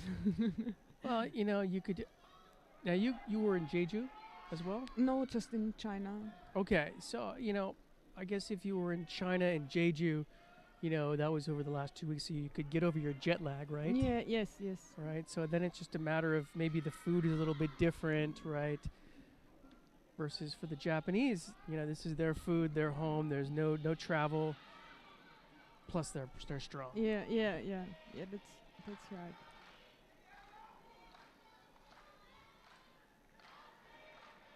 We actually have 3 Japanese in the mat. You can see in the background there, Harai Chizuru, who's fighting Maria Perez of Puerto Rico. And right here, we're watching Ike Irina against Asama Niang. And on the 4th mat, they have Wang Ki-chung of Korea versus Ebi Yasuhiro of Japan. So right now we're watching the match that's got the most positive action. Yes. Before Sheldon and I talked about how a tough fight Yang is. She's really, sometimes it gets a little punchy in the fights, but she's a really kind person off mat. Off the you know. mat. Yeah, well, you find that sometimes the nicest person off the tatami, and then you get on the tatami and they're a tiger. Yeah. There's a switch. Just switch it off, right? Yeah. And as we were talking here, Ike Erina was able to finish on Yang with some nice newaza. One of the strong points of even the B team Japanese players, right? Yes. Right. You know, you're from Europe and you think you're quite good in newaza, and then you come to Japan and they prove you wrong. But I find that the Japanese newaza is actually just a lot of basics that are drilled, and then the transition is very good, right? Yeah. It's not some fancy Brazil Jiu-Jitsu move or No. something like that. Just basics doing it again. And there's Tanimoto there. Greeting her athlete. It's almost like Tanimoto won, right? Yeah. It's nice to see all these athletes becoming coaches now, like Neto, Pina, like there's so many. Tanimoto. That's right, Tanimoto. And just this year, Fukimi became a coach for one of the corporate teams, JR, which is the big railroad team. So she became the coach of JR. It's kind of weird though seeing them in a suit, Yes. and maybe the haircut's a little bit different. Yeah. Their body might have changed. They normally they gain a little weight. The lightweights gain some weight, the heavyweights lose some weight. Yes, it's true. Yeah. All right. Well, hopefully the heavyweights lose some weight, right? Right now we have Ono Yoko of Japan in white against Linda Boulder in blue of Israel. Oh, And you have to watch out. Ono Yoko is one of these newaza fiends here for Japan. She kind of is in that same mold as we saw yesterday, Hashimoto Yuki. yeah, Boulder in trouble here. She's in a bit of trouble there. I'm just watching. Fortunately, she had her chin in, so the choke wasn't on.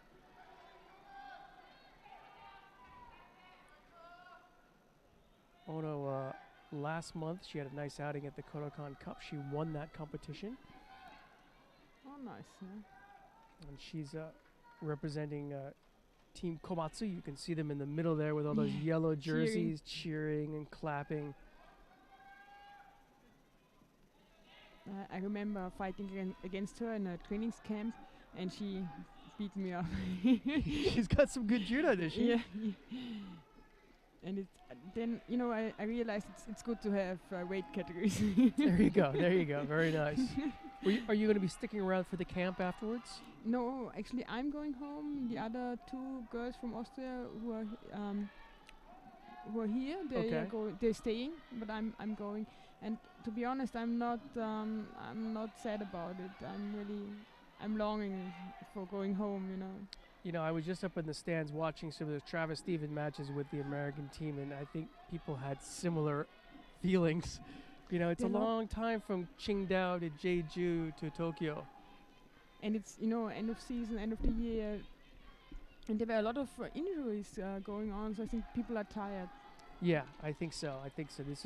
That's another hardship of this tournament is everyone's kind of banged up after a full year. Yeah. And even in October when you had Paris Grand Slam and then they had Abu Dhabi kind of back to back. Yeah. And you didn't get much break, and then all of a sudden you're here. And you can't train to be that strong. You don't have the time to build yourself up to take all these challenges, all these fights. So it's a marathon. Yes, somehow, it became one. Yes. I was thinking if you were a strong junior, this could even be a longer marathon because you would have also done the junior worlds at Abu Dhabi as well. Yeah, look at Sabina Gerczak, the Hungarian girl who did a lot of fights with the grown-ups, but also the junior competitions and the under-23 European Championship. So must be a tough year for her too. Yeah. She's like one of those toy bunnies with the batteries. You just wind her up and she goes and goes. Yeah, no, but I'm looking forward to go home. My plants are dying. Your plants are dying. Oh, come on, I know you are. What do you eat in Austria for Christmas? What is the Christmas dinner? On the 25th, it's dark. Many Okay. people it's dark, but on the 24th, like Christmas Eve, it's fish. But I don't know if it's just fish in our family. Okay, so maybe it's a family tradition to Yeah, have yeah. the fish. There's some eating like sausages or soup with sausages Mhm. cut cut in. No, with a- no schnitzel. no schnitzel. Actually, Schnitzel. no schnitzel. No. Actually, no.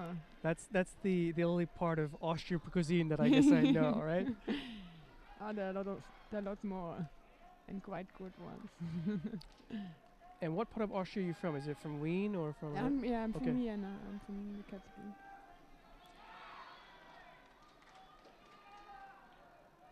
And Ono's just waiting. I guess they're trying to tape up, or we'll see what the story with Boulder is.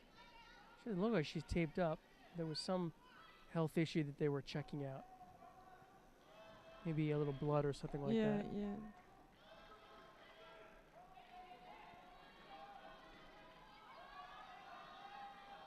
She's one of the girls from the Netherlands who went in another country to compete.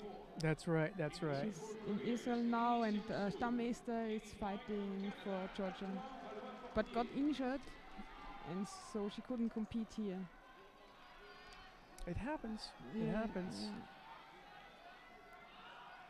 See, Ono's got to be careful. If she gets that deep grip, she's got to Mm. attack with that. This is what she wants. She wants to be on the ground.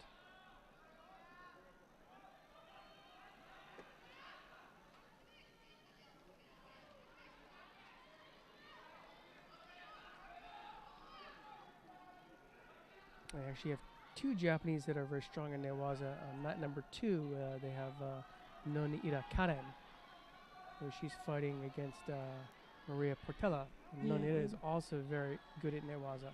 Yeah, but I can't think of any Japanese girl who is not good. in Well, then she's really good at Newaza.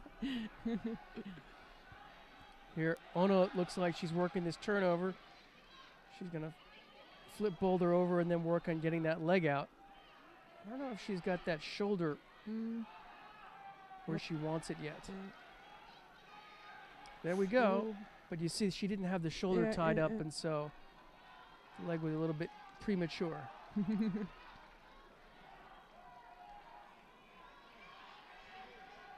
So just a Shido difference between these two. A really tight match with 15, 16 seconds left. That's a nice attack by Oh, Boulder, but yeah. But dangerous because now she's on the ground again. yeah, this is just gonna chew the time up.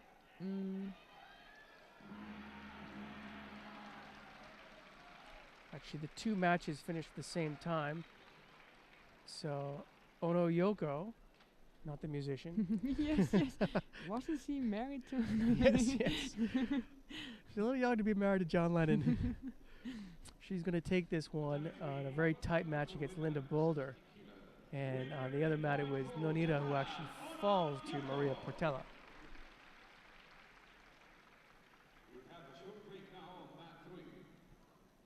So that's going to take care of mat 3. Let me see here what we've got coming up. I kind of like the look of looking at Magushkov on mat number 2. I mean. But you know what? I'm going to strike that. I want to see the Canadian because he's actually seated. Maybe we could take a look at mat number 4. And we could say Valois Fortier of Canada versus Lee of Korea. And Lee leads here by Waza Adi.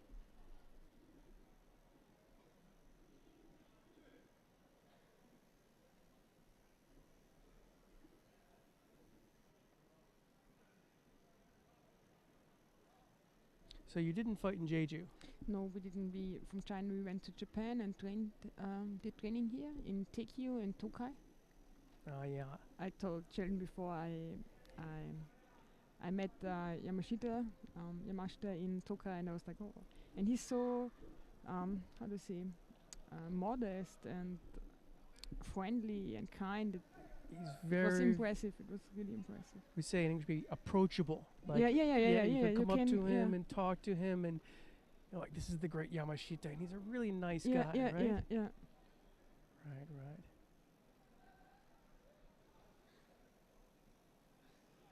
I think he's not just the judo legend on the mat, but Yeah, he yeah, is yeah, the yeah.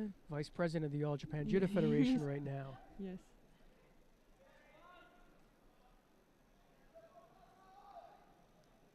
So white picks up a second Shido. Or I'm sorry, blue picks up a second Shido, but has that big Wazadi on the board there. So of the two, Tokai and Teikyo, which did you figure was more difficult? And Lee goes in again. And is that going to score Wazadi? A Yuko. It was a strong score, somewhere in between Yeah, Yuko and yeah. Wazadi, I thought.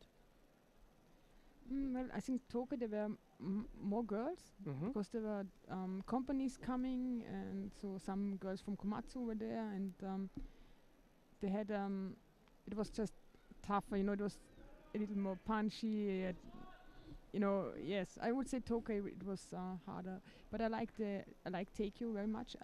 Matsumoto is from there and trains there, Right. and they're very kind, and it's somehow it's strange, but it feels a little bit like coming home when you go there, because we have been there a couple of times. A couple so times. yeah. Well, of course, Teikyo, I mean, their women's team is what their thing is. They don't really have much of a men's team. Yeah, no. But I think the women's team won the university team championships. That's Tokyo, right. That's right. They have a very, very strong women's team. You know, if you look at some place like Tokai, they have both strong men's and women's. Yeah, And the same thing for maybe Scuba. yeah, And Kokoshikan is mostly men, but you have an Yes. occasionally good woman, right? Like Yeah. Yamamoto Anzu Yeah, and places, people like that. And here, Lee picks up the second Wazadi there with Sayonage there. So now we can roll over and check out Magushkov on mat number 2. So maybe we can, over at mat number 2.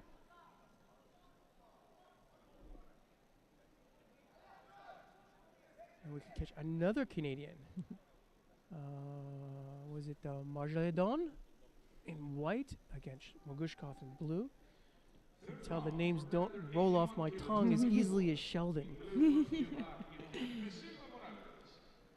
white for Georgia, Usha Imargiani.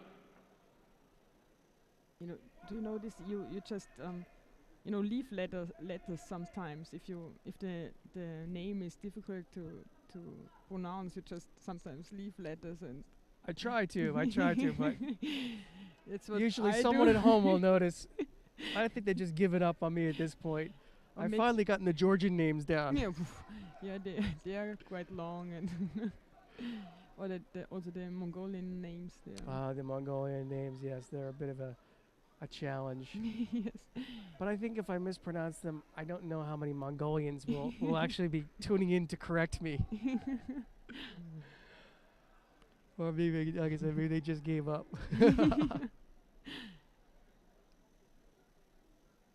So it's white down by just the Shido.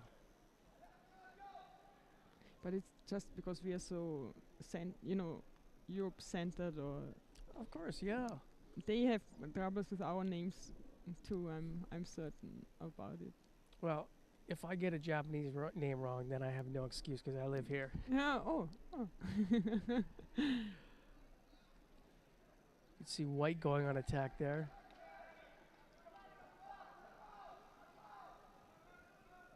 Oh, going for the strangler. Yeah, we really can't see. I'm guessing it's on the chin and not in the neck. Yes. Yeah, right, you can see that. So it's certainly not a comfortable position, No. but he's not being Sometimes choked. Sometimes it's so painful. You feel like you have to tap because it's or it's a over your mouth and your teeth are you feel like your teeth coming out. That's true. It's true. Sometimes it can be even worse if it's over the chin or over the teeth. I'm sitting there going, am I going to tap out or do I have to Yeah. visit the Yeah. dentist on Monday? Yes. And if the strangle is well done, you just sleep. A good strangle is not painful. Yes, that's true. With the exception of Hadaka Jime, which we actually saw yesterday. That was really shocking to see. I think I passed out twice in competition because of a strangler. And when you woke up, did you know where you were? Once I didn't know where I were and who I was, and I was so scared. It just slowly came back, and it was so scary. I didn't know who I was. Magushkov, it looks like he's going to Nice. convert here. And we were talking about tapping out, and there we go. Well, I liked him I thought he was going to score Yuko or something like that, but I think before the referee even had time to make the call, Magushkov already had the Juji Katame on. Yeah. So, showing some good heads-up judo there. Magushkov was the somehow tragic hero of the Russian team at the Olympics when he fought up to 66 kilograms, and I think he was the only one losing in the first round, and every other one did a medal or at least got fifth. And there were high hopes for Magushkov, right? Yes. And I think it was a close match between Gadanov and him going to the Olympics. Right. That's always tough when you have a tight match like that and then someone goes, then things don't happen. Yeah. Wow. But now he moved up to 73 kilograms. So let's see. See what he can do at that weight class, right? There's still Isaev too. So Yeah. Well, I figure he's 72 kilograms and his beard is 1 kilogram. yeah, probably. All right. Well, coming up on the final match for mat number 2, we have right now last year's champion Akimoto Hiroyuki. Oh, I almost blew the Japanese name. Versus Dirk Van Tillich of Belgium. You live in Japan. I do live in Japan. Since when? I have long? lived in Japan. Well, this time it's about 9 years. And before that, I lived for 5 years, somewhere around 15 years. So you're fluent in the Japanese language? Or I can order at a sushi restaurant.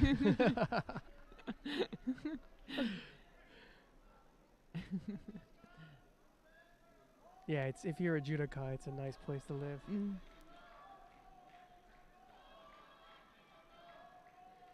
training at the Kodokan is nice too. All right, you can hear the supporters. Oh, I think Akimoto supporters are from, I think it's Ryotoku University.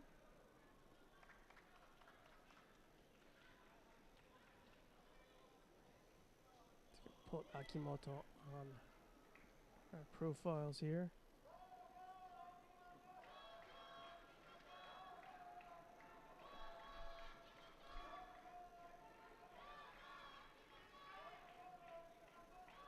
Yes, he's from Ryotokuji Gakuen University.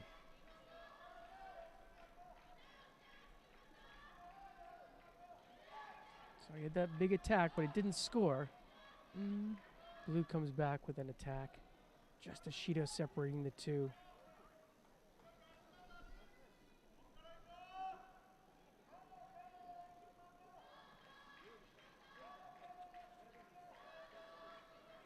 Are you a fan of Japanese food?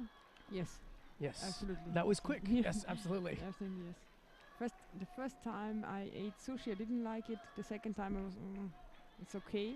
And now, absolutely addicted. I like it. And it's really hard to go, when you go home and try sushi there, and it's like, It's a little different. Yeah, It's a little doesn't different. taste anything like the sushi here. Well, have you ever had tonkatsu? I don't remember. I'm a fan of amago and unagi. Okay. Tonkatsu it's not a kind of sushi. It's a deep fried pork, Oh. and it is the Japanese version of schnitzel. But it's thicker and it's not as crispy. It sounds like a blasphemy. Yes. I won't try. Well, let's put it this way: there's certain kinds of sushi I've seen abroad would definitely be blasphemy in Japan. Yeah. I had a friend of mine visiting from Australia, and I said, "What's your favorite kind of sushi?" And he said, "Well, I like chicken and beef." I was like, must be from the center of Australia. We don't quite. You're not going to find that in Japan. I was able to edge him toward the shrimp, but something. You're still friends, or? Oh yes. I was. Well, when I actually took him to a sushi restaurant, he was in for a big surprise. Oh, that's how sushi is supposed to look. Well, I mean, foods go to different countries and get interpreted in different ways. Meantime, Akimoto has been more of the attacker, I think.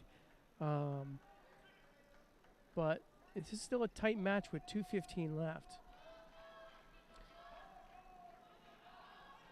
Sushi can be a bit like pizza. So pizza can be, you can get different toppings that other places would not even imagine.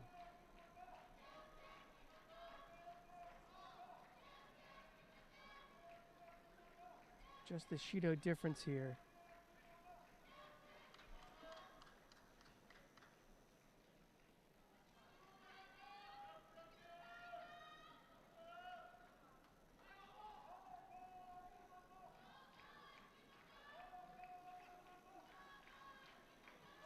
And Tishel just sort of hang in there. He can't get close to the body. Oh. It's nice. As I said, just started hanging in there, and he pulled Seanage. Actually, it wasn't Ippon Seanage, it's Ippon by Seanage. Yet you have to be careful in not that. I have to be careful here. Someone's going to type in here. That was Morote Seanage. All right. Well, that will take care of mat number 2 until the repechard. So we are left with mat number 4. And a great match we have here. Chirshkavili of Georgia. See, I knew I got a little nervous. Versus Mustopoulos of Greece. Greek names also can be fun. Or, as I would put it, the Georgian against the Greek guy. Yeah, yes. Or white versus blue.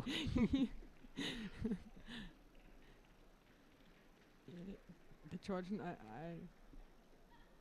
I will call him like this. He is just very strong. I don't know if he's now the number 1, or maybe the second. I think he's close to the number 1 seed. See if we can check that out. Yes, he is. He is the number 1 seed. Number 1 right now in minus 81. And I saw him destroy people. And he's changing from right gripping to left gripping. Just, not in between Hashimes and Mates, but just he's gripping and then he just changes and he can throw left, right, in he does the most direction. amazing things. The Georgians always have this incredibly creative judo. Yes, I think it's a good way to put it, creative, really. I remember a couple years interesting back, to watch. I was at the World Cadets in Miami, maybe about 3 years back, and there was a Georgian athlete, and the name doesn't come up. If it did, I probably wouldn't be able to pronounce it correctly. and this guy did a right side Uchimata and missed. And then when he came down, he went to a left side Uchimata and didn't change his grip. And that was for Ippon. And I just, as the folks know at home, I tend to talk a lot, and I had nothing to say. I was just silent. Wow was the only thing I could say. So we'll see if Chirshkavili can give us a big wow. You can see this is when he's always dangerous with these Uranage. There we go. Yeah. Well, that was nice. Thank Yeah. you very much, Chirshkavili. You set that up very well. It's funny because sometimes he looks like going over, and then he's throwing out of nowhere. So much incredible hip strength, and balance, awareness. Let's see, that's the very end. There we go. Oh, No. not quite. They're teasing us. All right, and just waiting for the Greek to tighten up his For the dogi. final for men under 81 kilo, the dummy 4. Winner in white for Georgia, Tadeli Here we go. Let's see. Next quarterfinal match for also for Thank men you very under much. 81 kilo. Doesn't get it, but leaves the hip open. Yeah, Alright, that's, he that's just only one feet. and then oh, Please welcome in blue for Kazakhstan, athlete Nisin, and in white for Korea, Won Ki-choo. of the women, the one woman who I can think of who just has this kind of uranage is Agbenana. Yeah, yeah, She has this incredible uranage as well. yeah. The Ortiz also has a pretty decent uranage from the Ortiz, the heavyweight Yeah, from yeah, yeah, Cuba, yeah, right? yes, yes. The Cuban had it, I think. Another generation of Cubans, they were also good in uranage. But yeah, Clarice is superb. I saw her throwing the 70-kilogram girls at the trainings camp in Castel del Fels, like uranage, left, right. Just bang, and it looks Yeah. so spectacular, yeah, right? yeah. Also, Graf from Austria, she doesn't do it that bad, I think. Uranage. You got to be careful of that. Make sure you have nice ukemi. Meantime, we have Haldet Mishin from Kazakhstan versus Wang Ki-chung of Korea. So we were commenting yesterday on, the Kazakhstan team has a lot of really great lightweight players. The under 60, well, the world champion Smetov, under 66, they're really strong. And they tend to have maybe a heavyweight or two. And then these middleweights, Yeah, they yeah. don't really have a lot of guys. But Yeah. here we are in the quarterfinal here. Up to 100 kilograms, you have Rakov. But That's in, right. In between, Yes, I forgot about Rokov. How could I? was- Sheldon would never forget.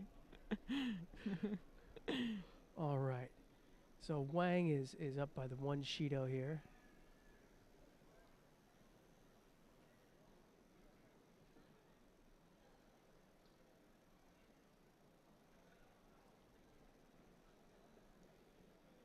So when you were in Tokai, like you said, it wasn't just the Tokai women. There was a whole bunch Yeah, of yeah, teams yeah. there. So it was like a mini training camp. I think somehow the company teams are allowed to go to different places during week to train. I think they'd only have twice like home training, and Right. then they can go. And so a couple of girls came, and also this, I think this JR line. That's right. team. That's Fokimi's team now. She's Yeah, the yeah, coach yeah, of she- JR, yes, yes, right? She was there. Right. So funny to see her being the coach and being so small. Yes, yes, yes.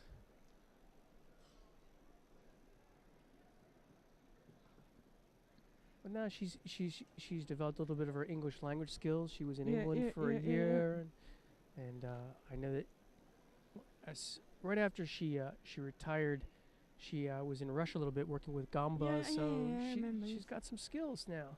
And I think she seems to be so much more open, towards people. She's not so focused anymore, and so this serious face is gone. Right. She Her seems to game be- face, we would yes, say, yeah, right? Yeah, yes. She's more. Seems to be more light-hearted now. The way she. The pressure's off. Yes, yes. It seems like this. Pressure's off versus nice Seanage look there from by Wang. Oh. Another one versus, for example, when we watched Nakamura and Nishida yesterday. They just look like two killers. They were Mm. just looking down over their brow like Yes. like yes. you're a grade school teacher when you did something wrong. But also Matsumoto, she's making so much fun, and how to say, it's like funny all the time, but when it comes to competition day, she's in the zone. There's a lot of focus there. Yeah. Yeah, well, she had that nickname, Wang Wazaari, and nice Kisagatame here. Little Kuzure Kisagatame. Oh, I like that move there by Mishin, by Yeah. grabbing his own pant leg to roll up. Very interesting. Didn't quite work out for him, but Almost. I'm going to have to remember that one. You can see what happened was Wang tightened things up and went into Yoko Shiho. So this is a much tighter hold down. Yeah, Kesa, you have an opportunity. You can sort of roll out of that, or you can back your head out of the other arm if you have a high tolerance for pain.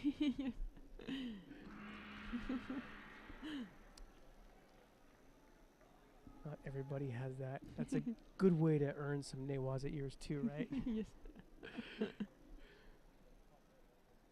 Oh my. So, the Kazakhstani fighter falls to Wang Ki-chung of Korea. And that's going to bring up, as they tidy things up,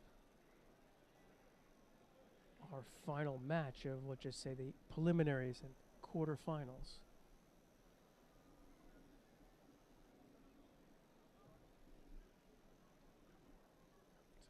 Good little Waza-Adi and then good finish there by Wang. And that brings one more Korean. And this is the last fight at last quarterfinal at 81.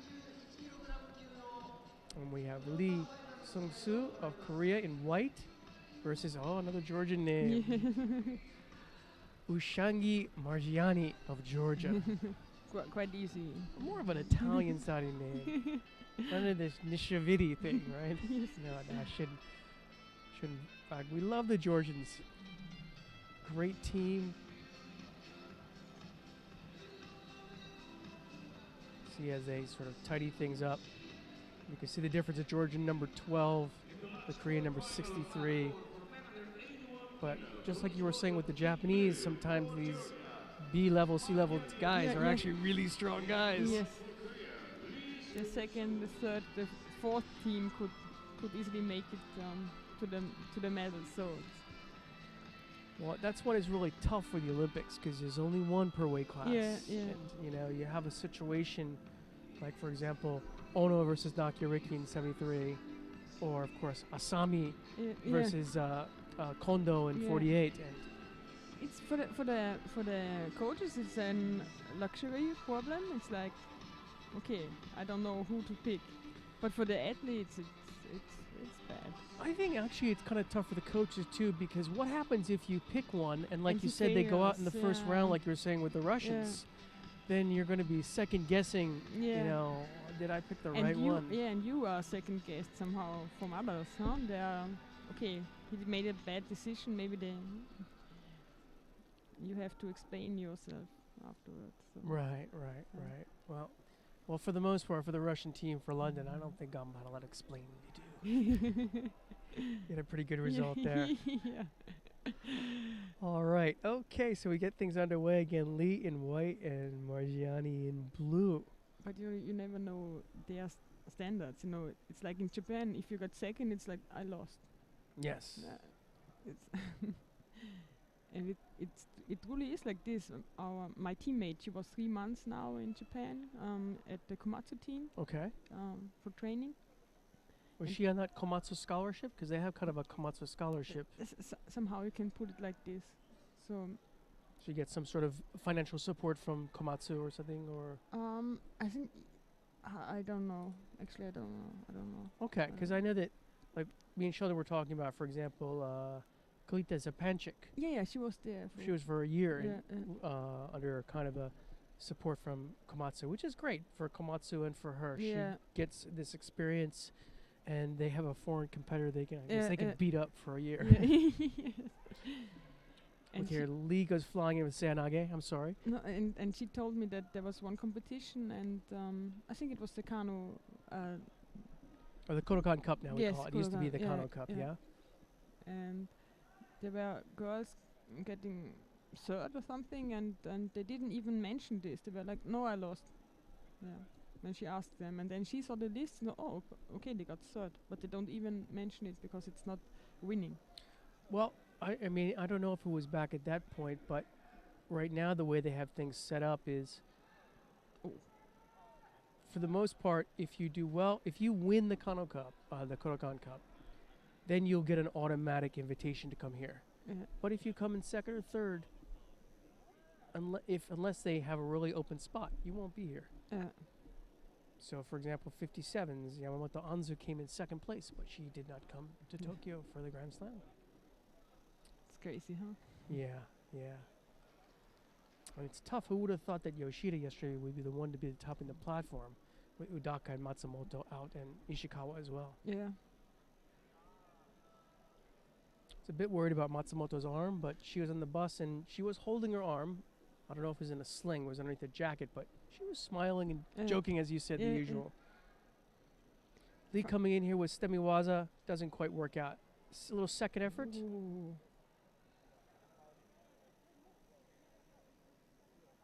You know, Paisha, Rudy Paisha, he lost against Kitadai, and he did the exact same thing like Silva did to Matsumoto, this jumping, flying. Toby Juji, they call it. The flying arm bar. Yes. And so maybe the Brazilians are working on this now. Could be. Well, she just lost, but Non-Ira Karan has been known to do that in Japanese domestic tournaments. And also, no, it's not Non-Ira Karan. It's the other half African, half Japanese, Takahashi Rui. Do you know her? Yeah.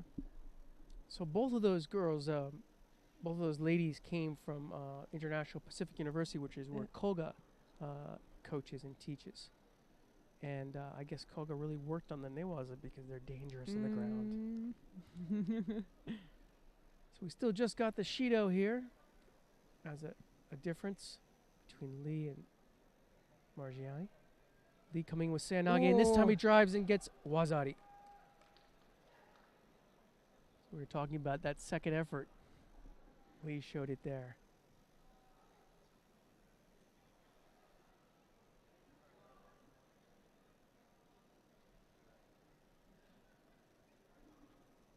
The Georgian looks exhausted.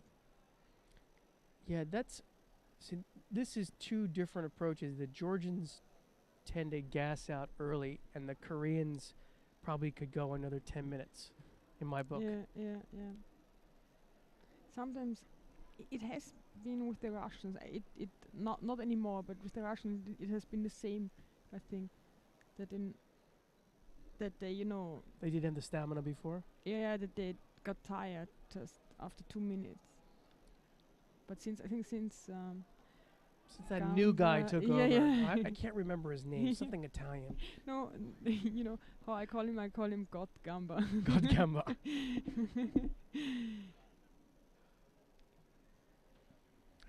Gamba isn't it something like leg in Italian? Yes. Because there's a Japanese football team named Gamba. I should get him one of those shirts. He'd enjoy that. Yes. Oh, and there we go. And Lee finishes off. As you said, I think the Georgian was just absolutely winded, and so he was unable to keep up with the pace that Lee had.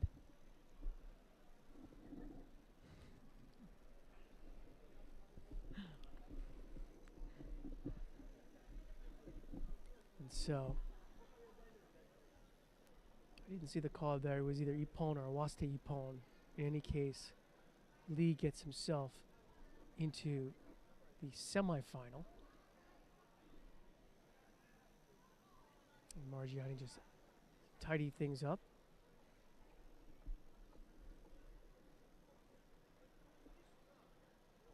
Tightens up his belt. Some neat little Sanage. Good work there by Lee. Very deep. And that is, as the announcer said, the last contest for the preliminaries, if you will, in the quarterfinals.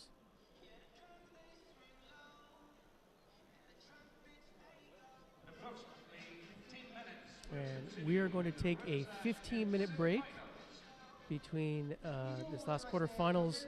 And in 15 minutes, we'll bring you the semifinals and the repecharge matches. Okay, so you folks at home, maybe get off the couch, go to the refrigerator, get yourself something to drink or a snack, and we'll be back in 15 minutes. Okay? Thank you very much, Hildy. Thank you for having me. Okay, we'll see you folks in 15 minutes.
Well, welcome back. We're about to get underway with the semi-finals, the repechage contest, in other words, the lineup for what will form the final block this afternoon, and a very good afternoon, and welcome back to David McFall. Good afternoon, Sheldon. Get that window box yet, or have you left that for a while? I think I'm gonna eat later. Yeah, agree with you. Coming onto the map then, the first of the semi-finals in the under 63 kilo category. Tena Trsteniak of Slovenia faces Ekaterina Valkova of Russia. It's not a surprise package. What she's done is to surprise people with the quality of her judo. She's really had some terrific judo today. So a really nice Tomoe Nage by Valkova. There's another look at it. Another one, right? The other one that caught, I can't remember who it was the Yoko Tomoe Nage that absolutely flattened her opponent for Ippon. And then she had a nice, it wasn't Tsukashi, because she countered with her own Haraigoshi, but there was a moment when someone missed the counter. Yeah, they missed the Uchimata. Mm-hmm. And normally you just turn with the hands and over you go, but she didn't. She stepped across and threw with Haraigoshi. So that was a Tsukashi kind of moment there. It had that feel to it, but I wouldn't have given it. I wouldn't have given that. It was a full-blooded. It just happened. She reacted so quickly to it, you know. She really did react quickly. Tristan Jack had a nice little look there at Makikomi. Haraigoshi Makikomi. Or the pig roll, as they call it in Austria. We heard from Hilda Drexler earlier, and they call it the pig roll. That's a very dainty term. It suggests to me that the Austrians don't like that particular waza. Well, I think if you were look over most Japanese judo, you will not see a lot of makikomi from Japanese judoka. A few of them have it, but it's not a featured throw. And in fact, when I was at the Kodokan, they don't even teach it. And the idea behind it is you're using your body weight, not using proper kazushi. But it's an effective throw. Lots of people like it. Yeah, I suspect that there was one important person who thought that it was a valid waza. Asina Sara? No, I was thinking more of Kano Jigaro. Well, I mean, yeah, it's in the Gokyo, but I'm just saying. I mean, there's... Yeah. So after that, I don't take anything on about whatever anybody. I never said it was a valid... I just said that basically they do not teach this waza at the Kodokan. In that case, whomsoever made that earth-shattering decision... There's lots of waza they don't teach at the Kodokan. Don't take it on. There's lots of the Gokyo they do not teach at the Kodokan. Well, next time I see a Japanese get caught with makikomi, I'll ask them where they train, and if they say the Kodokan, I'll say maybe that's why. There's lots of Japanese that get caught by makikomi. How many of them train at the Kodokan? No. Out of this level? There's no one here trains at this level of the Kodokan. Kodokan is an educational institution. It is not a high-level institution. In that case, I don't have to worry about it then. It's a moot point. That's not a moot point. Well, here it is. And this is what we're talking about. We're talking about competition. You know, and for those of you who are watching, when you see a nicely executed makikomi, it's a valid technique. Lovely. You know, if an institution decides, for whatever reason, that they have something against it, or they decide to leave it out, they just decided not to teach it. It's their business. It's up to them. It's their institution. They can do it. How many institutions say teach Yamarashi, for example? That's part of the Gokyo. It's valid. But we're talking about techniques that we see executed for scoring purposes on a regular basis. Which goes back to my original point. With the possible exception of the heavyweight women, how many Japanese judoka do you see? Nagase earlier on today. Okay. He threw with makikomi. Okay. I don't think of any number of the lightweights. You know, it's a regular part of their I repertoire. don't see that in Japanese judo that as a regular part of Japanese compared to other throws. But then you'd also have to say that that's the case for Germans, Russians, Italians. It's not the biggest throw in anybody's repertoire, but they have it. Well, some heavyweights, it is the You biggest know, throw in the repertoire. They have it as an access, an outlet. When their major waza, you know, is ineffective for whatever reason. Tina Turstiniak wins out over Ekaterina Valkova. Picked up the single Shido and was, unfortunately for her in this setting, ineffective. Turstiniak, without really having to break sweat, makes her way into the final again. The defending champion here in Tokyo. Coming up next, the second of the semi-finals in the under 63 kilo category. Martina Teidos of Germany faces Anneke van Emden of the Netherlands. It's Teidos in the white judogi, van Emden in blue. Meanwhile, Sedef Suren Munksai has just defeated Katharina Hecker down on mat number 3. That was in the repechage contest in the under 63 kilo category. We will see Sedef Suren fight for bronze.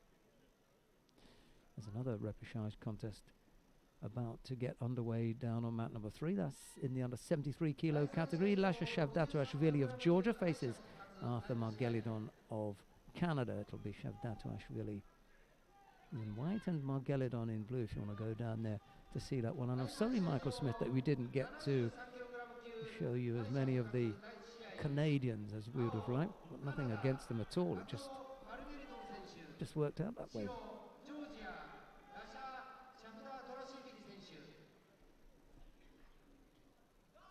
Well, one thing we can agree on, we will not hear a Japanese national anthem for under 63.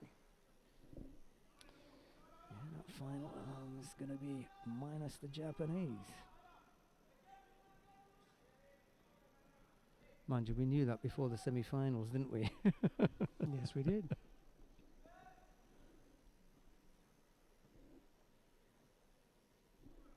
Just showing a bit of the weakness of that weight class. Yeah, they didn't.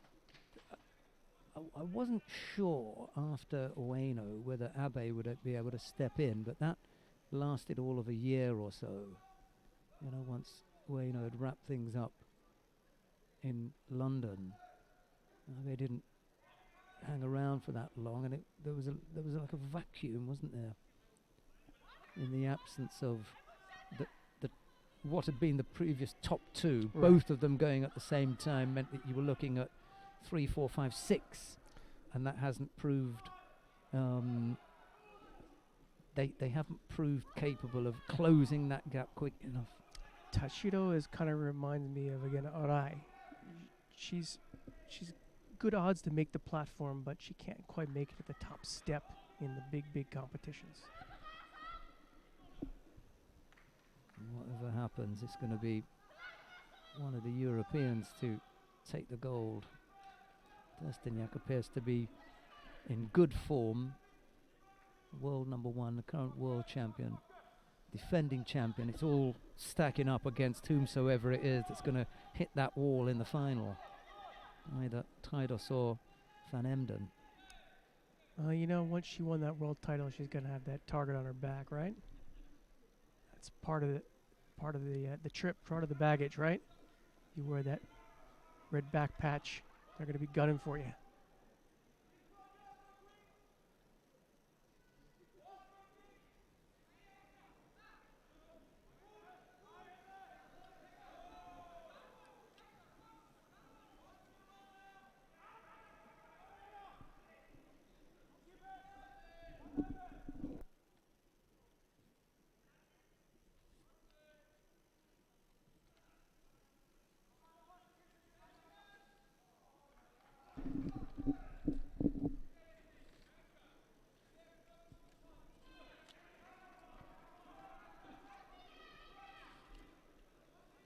has been penalised twice now, so the advantage with Traidos having only picked up one penalty. Yeah.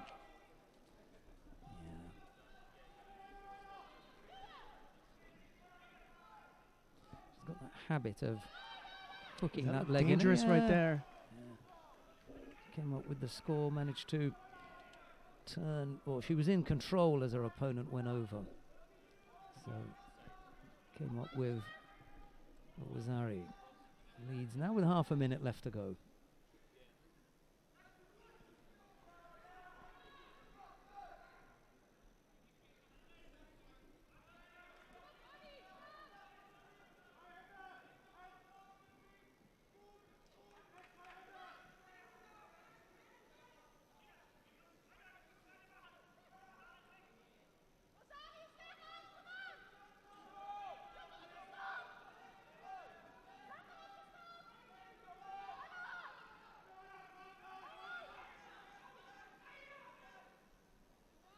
Traidos doing just enough.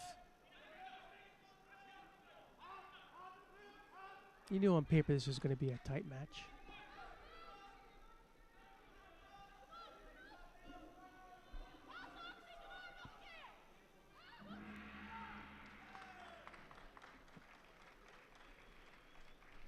Traidos able to keep Van Emden out and at the same time avoid picking up more than just the one penalty.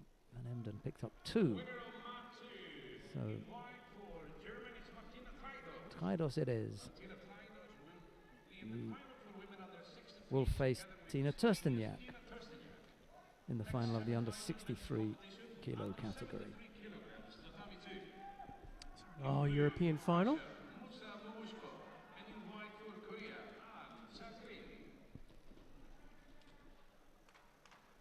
Up next, An Chang-rim of Korea faces Musa Magushkov of Russia. It's An in the white judogi and Magushkov in blue.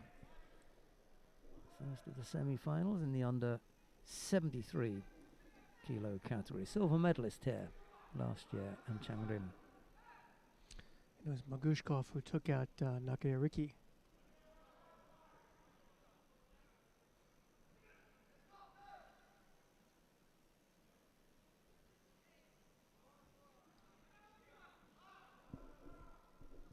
Magushkov picks up the first shootout.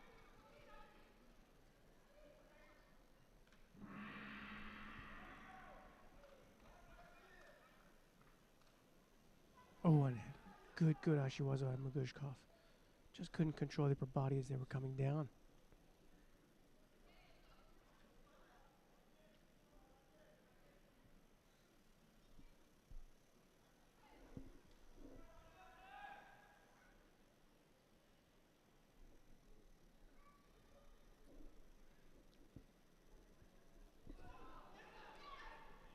Big Uranage look there by An. Magushkov did a good job of struggling to get out of his grip. 第3試合場73キログラム級敗者復活第1試合白ジョージアラシャ・シャフダ・トラシビリ選手の勝ちとなりました。 Sanagi attempt there 第 by 3 An. 試合場次の試合73キログラム級敗者復活第2試合青ベルギーデニク・ファン・ティフェルト選手白スロベニアロック・ドラクシック選手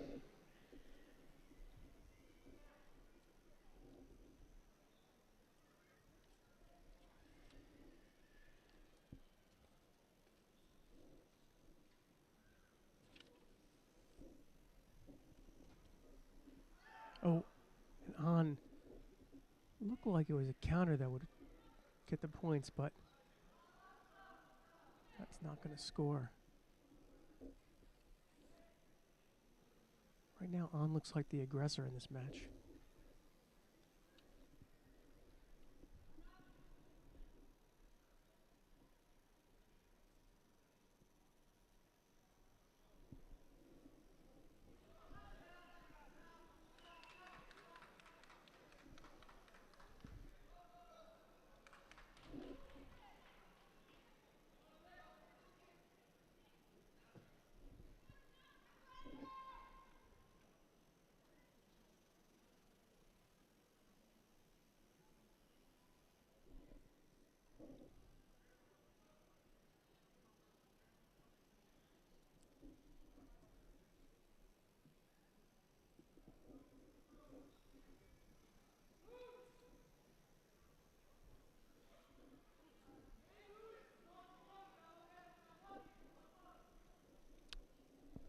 Magushkov had a look there at Kochi. He's got some nice ashiwaza.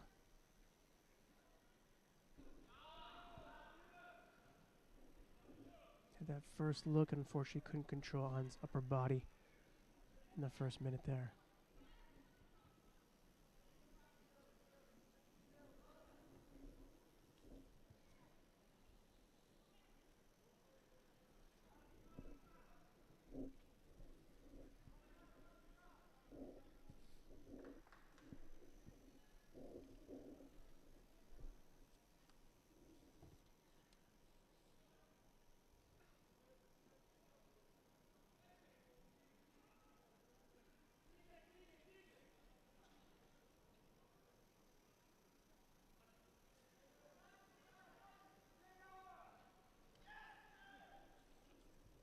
Tries to roll in with Sanage. And that spinning, twisting Sanage. Ushkov still down by the 2 Shidos. Less than a minute and a half.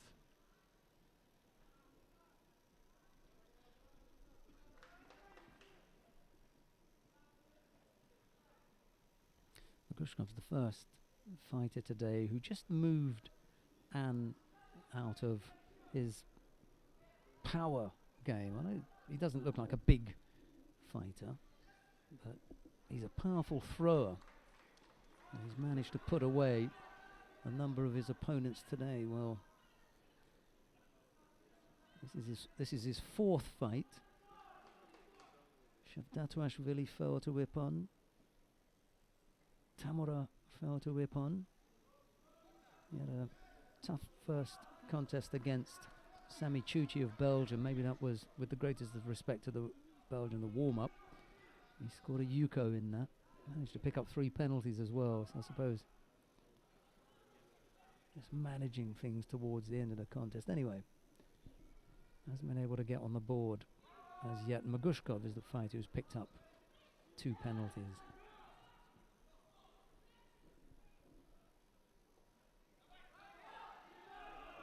Something now, I'm almost living the fight in the background.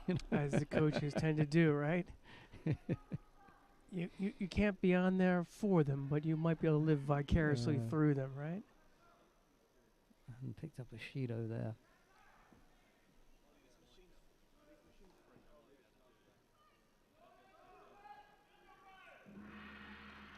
He really has become an exceptionally difficult judoka to get past. And Changrim. Really, really difficult fighter. Magushkov had all the tools. He looked good early and then just sort of fell into An's game, really. The thing about it, An doesn't look, ugly when he's doing it. Mind you, there was a time when Wang Kichun, he also had that kind of look about him, really dangerous, a really attractive looking fighter. He also ended up being very successful.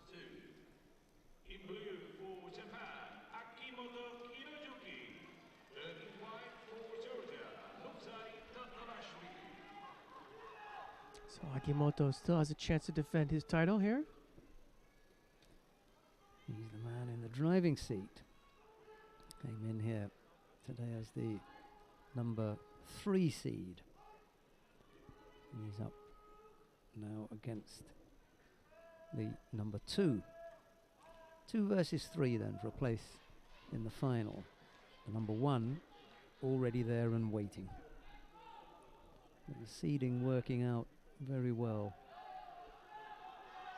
Yeah, sometimes those brackets sort of pan out exactly the way you might expect them to. Ungvari Miklos was the only one who fell by the wayside, losing out early on. Did he lose to? He lost to Margelladon, I think. Yeah. Canadian beat him.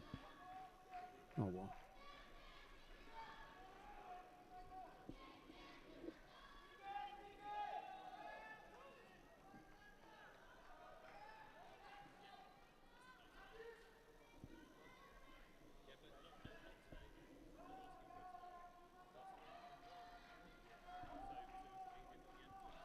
I'm wondering, so Ono didn't come out.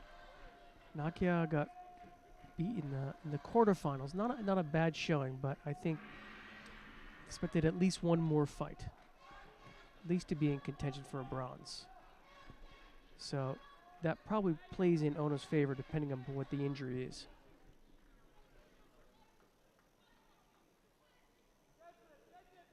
Just creates a little bit more space, gives Ono perhaps a bit more cushion.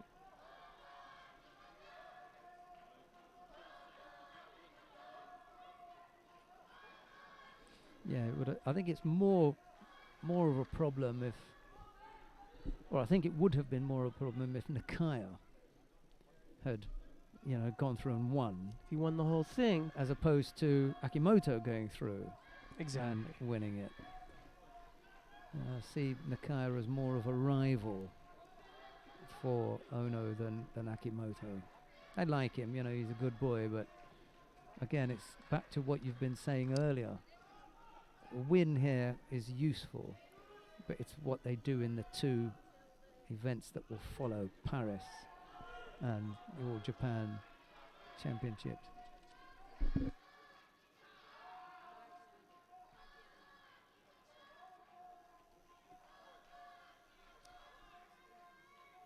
Yeah, I mean, if you look at it, you've got both Ono and Nakia with a pair of world titles apiece.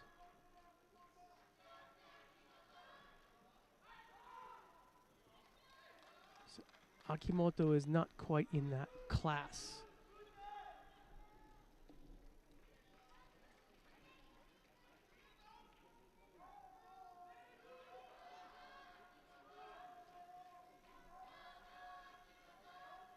Right now it's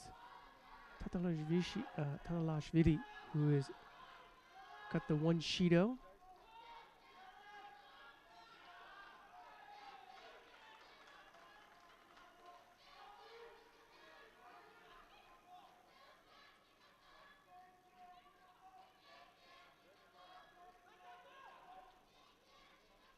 There's a good look there at Old Soto by Tatalashvili.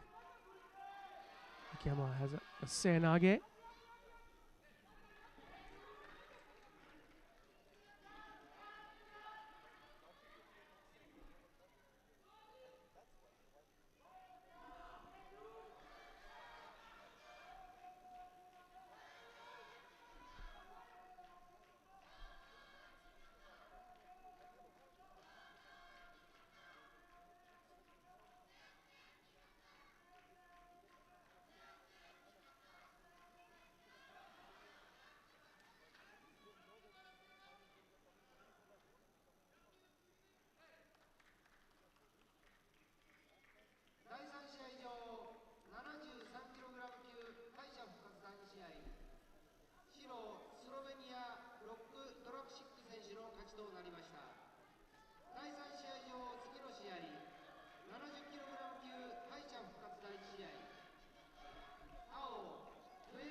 All right, and the Georgian picks up a second penalty. Still a good bit of time left on the clock.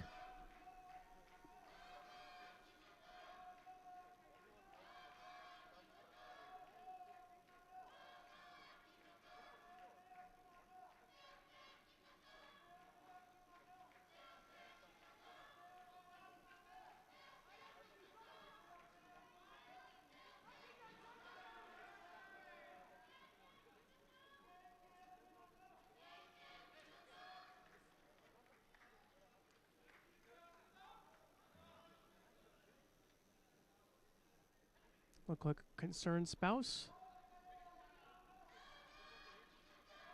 It's the second time they cued in on her, so. I didn't know Tatalashvili was married. To a Japanese. And as a child. And as a child. And a Japanese mother-in-law. The things you learn in this broadcast.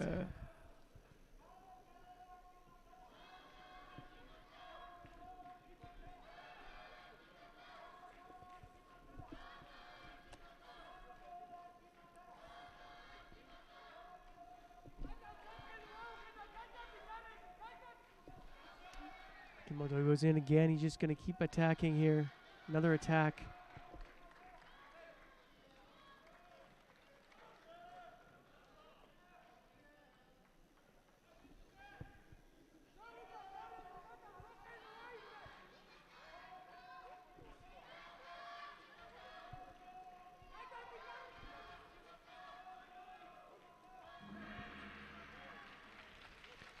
I almost thought with that last gripping situation, Akimoto could have gotten a Shido there, the way he was driving his hand into the hip there and just preventing a throw. Otherwise, he got enough of those Sanage attacks in there to look the aggressor, if you will. I like Akimoto. You know, he's been around for a while now and always shown positive judo. You know, he's an attacking fighter. He likes to get on with it, like to get on the scoreboard if he can. On this occasion, he wasn't able to, but there's no shortage of trying there from him. He gets an opportunity to defend his title, as we said. Oh. That'll be a good one. It's going to be a good challenge for him.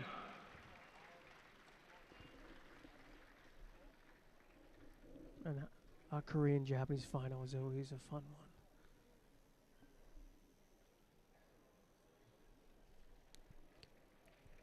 one. Right, who have we got coming onto the map now? It's a All Japan matchup.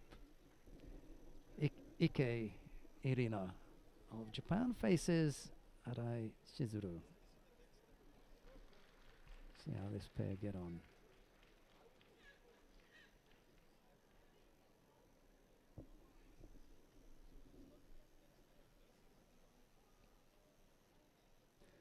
It'll be Ike in the white judogi and Arai in blue. She's a nice character, Arai Shizuru. Yeah, she is. She's a nice person. She's bubbly. She's the top of the mountain, if you will, but her position is not as strong as others on the team. But it's going to take a real effort from Ike, or if Ono was to say fighter in the final. Yeah, to move her from there. To move her from that position. That's a nice shot. It's out of your camera. It's a shame that we can't show it to you. It's Beslan Mudranov, Arsene Galstian, and Takato Naohisa are all laughing, joking, walking off together, and they've got the same tooth problem. They're just talking about the tooth, right? And I've got the same thing. We all three of us have laughed about it. I can't, however, mix in that kind of company. Apart from the tooth. Maybe the weight class too. Weight class sound good. Yeah, there you go. Although Galston was saying there was a job that I had to go and do in the background, and he happened to be standing there, and so was I. So he had no choice but to talk to me. And we were having a chat. He showed me his phone with his little boy on. He's got a boy who's 3 months old.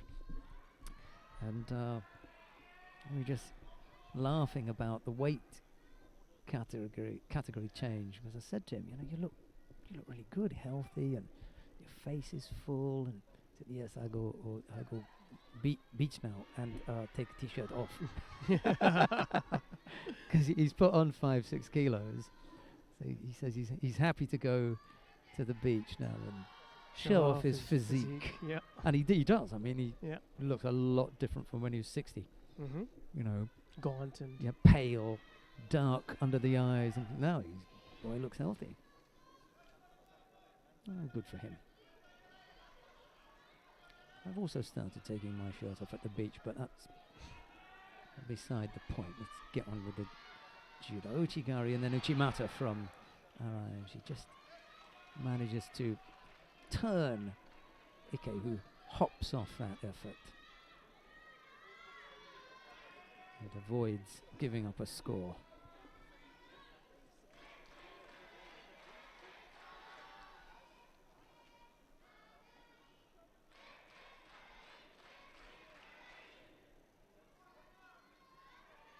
Yeah, not to harp on Arai, as we said, she's a really nice person, but when it came to the individuals in Astana, she was kind of short of an individual medal, as I recall.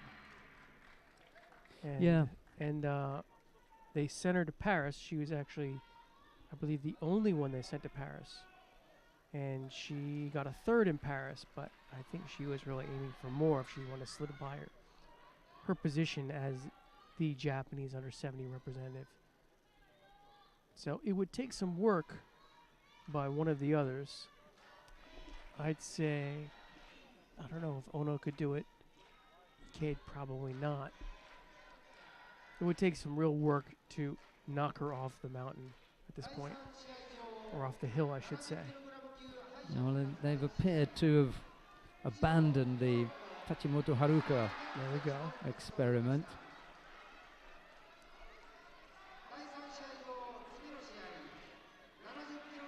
It's a little bit better now, leg-wise. Still would like to be a little bit higher up with the hips. That's better now. Yep. There we go. Out of the way. Some nice work with the legs there, right? Yeah. That's that block look of Yokoshio Gatami. That's nice and strong. Yeah. Seized the opportunity and grabbed it quickly.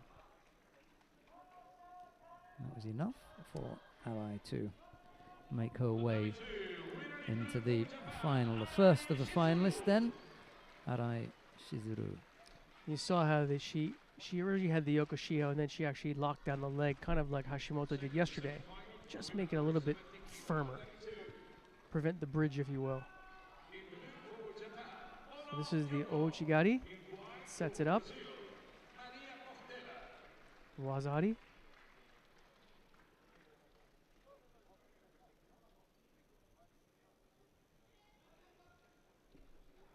She's right on top of the transition.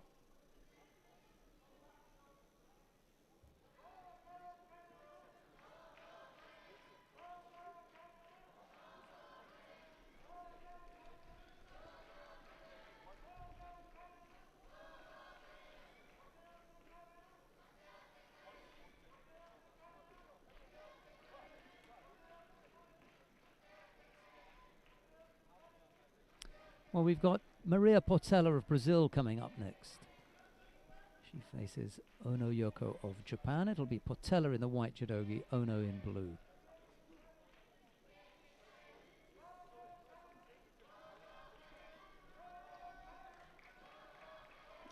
Ono, member of Komatsu, so this place should get a little bit loud in a little bit.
So far, just the one Shido to white.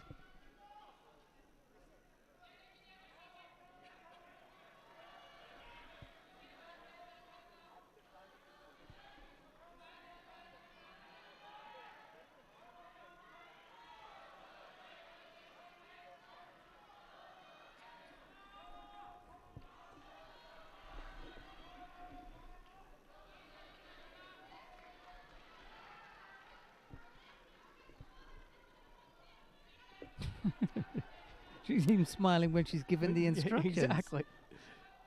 What is that? I mean, it's just a happy. Always happy. Yep.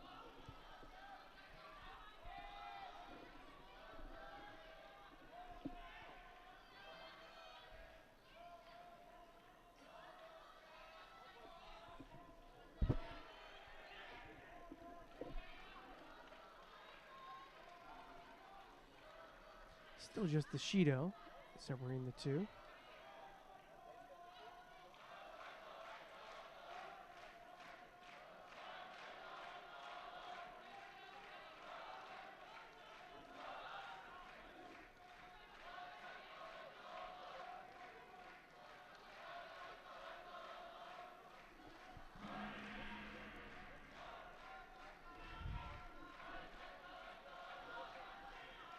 Not a bad secondary attempt there by Portela.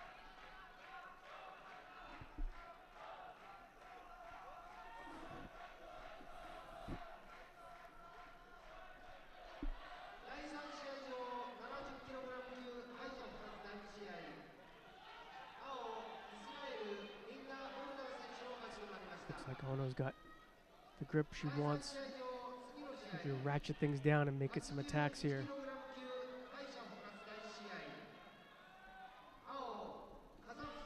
Perhaps because it's all evened up at a Shido apiece.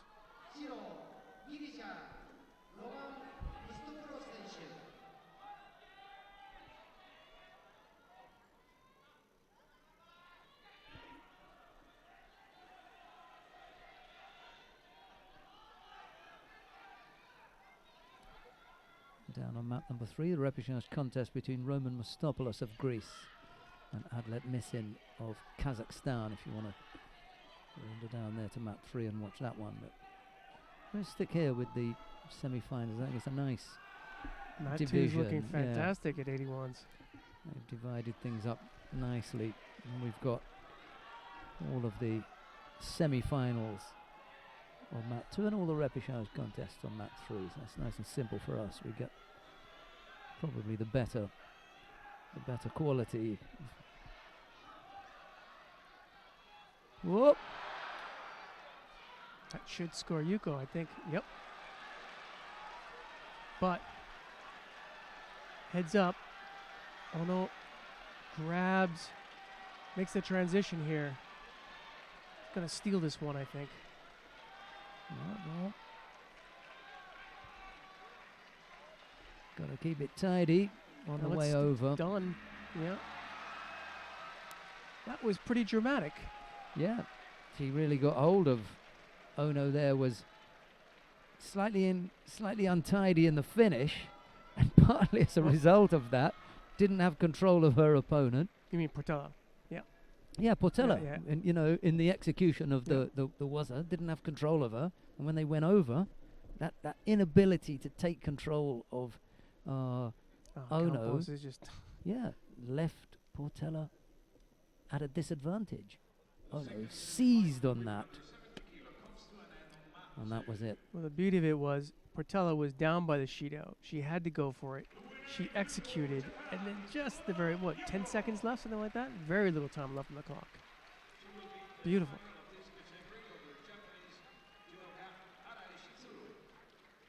Tough break for the Brazilian. Here it is. Nice Sanage. And then rolls on her back. Yep.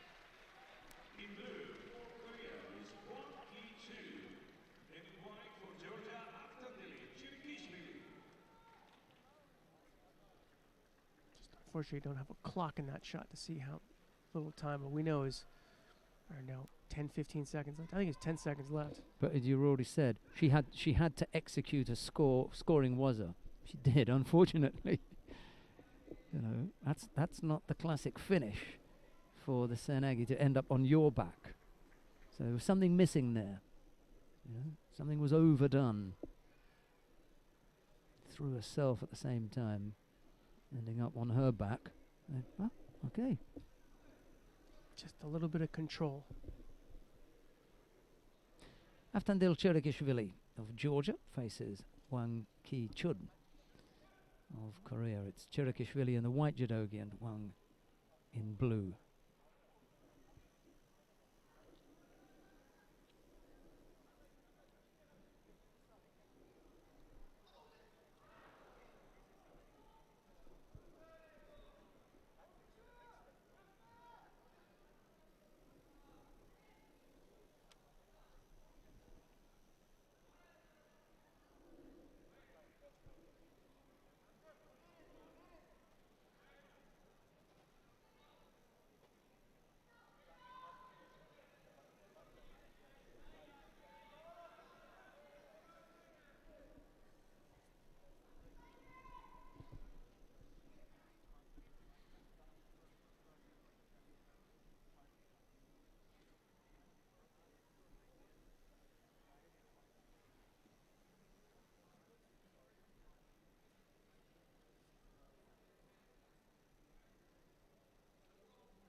Single Shido against Wang at the moment as he attempts that low Marote Seonagi on Chirikishvili, but he moves off to his left. He just spins off to his left a little bit, does Chirikishvili, and he avoids getting caught up in anything. There goes Wang again.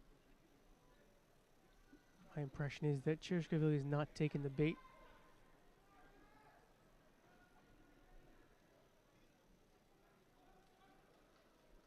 But he does get a Shido.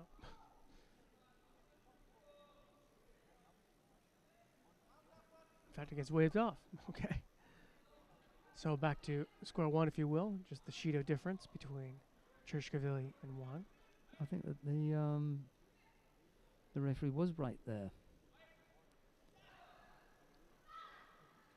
You know, he's not keeping up with the kind of work rate that Wang is. However, Wang's whole modus is to attempt to make Chirikishvili look passive by throwing in a series of attacks that never really look as though they're going to throw Chirikishvili. So which way do you go?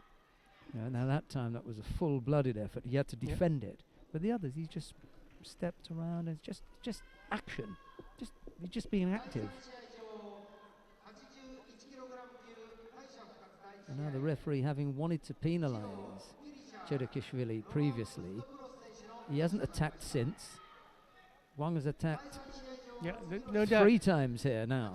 In terms You of know? attacks, Yeah. but it's as you said, Wang's attacks, whether they're effective attacks, let's put it that way. Yeah, and he's getting away with it. Chirikishvili's getting away with it because the referee wanted to penalise him at first, realised, okay, you don't want me to penalise him, so I'm not going to. Right. So now he hasn't looked at all to penalise him. And if you look at the volume of attacks that we've had from Wang, all the action. Anyhow.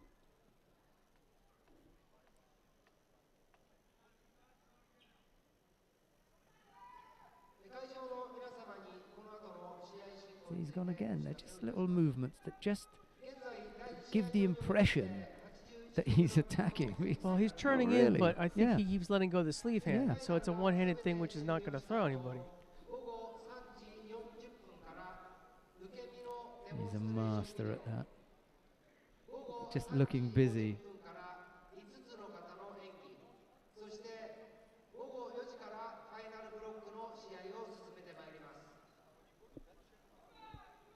Now eventually Chirikishvili comes up with a score.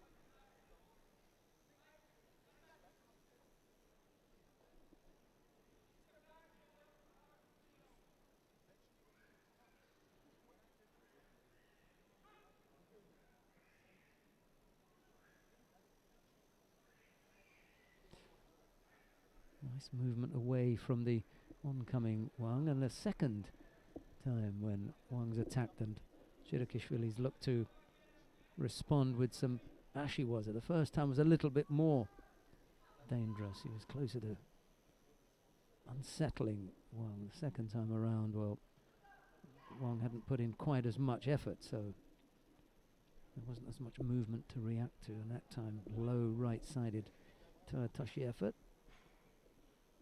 Again, Chirikishvili able to defend against it. Single Yuko's the lead here with 30-odd seconds left to go. Wang needs to score here.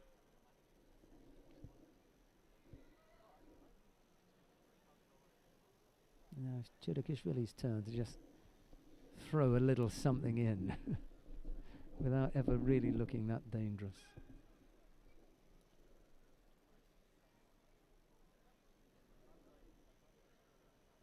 And they spotted it. You see, how much better were Wang's attacks than the one that Chirikishvili threw in there. Right. But in the context of the contest, with just a few seconds left to go, they know that he's just going to do something, you know.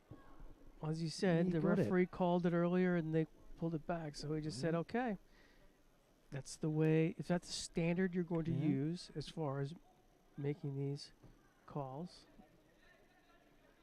I'll abide by them. It's as though what they've done here in those last two penalties is they've focused their attention on the fighter a little bit more, looked at the situation, and judged the degree to which they're going to give him some leeway as far as getting away with the penalty, really reduced it, you know. Whereas Wang was throwing all of these things and not doing anything, just looking busy. So, oh yeah, that's good stuff, you know. We'll leave that. But as soon as he got the Yuko, as soon as Chirikishvili got the Yuko, it was like there'd been a change in the in the judgment. Oh, we know you only doing it because you're in the lead. Bang, you know, you're going to get Shidoed. And it didn't matter, you know. It didn't matter. And I think if it did matter, they probably wouldn't have given it to him. Right. It's either Shida or not. All these other things appear to come into play. Anyway, that's the way it looked to me. Nagase Takanori of Japan faces Lee Kyung-soo of Korea. Nagase in the white judogi, Lee in blue. Sungdenam hasn't moved. You were talking about weight classes before. I remember after the Astana standing next to Nagase going, how the heck is this guy in the same weight class as me? He's big. Who was he talking about? Talk about me standing next to Nagase. Oh, He's a big fella. yeah, he in is terms tall. of Yeah, the yeah, height and that. yeah.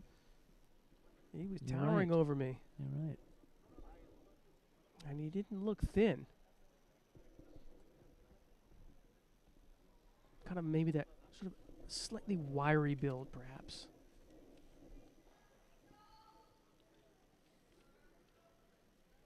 As he looks there with a little Hizaguruma and sets in with his Ashiwaza there, looking for Ouchigari.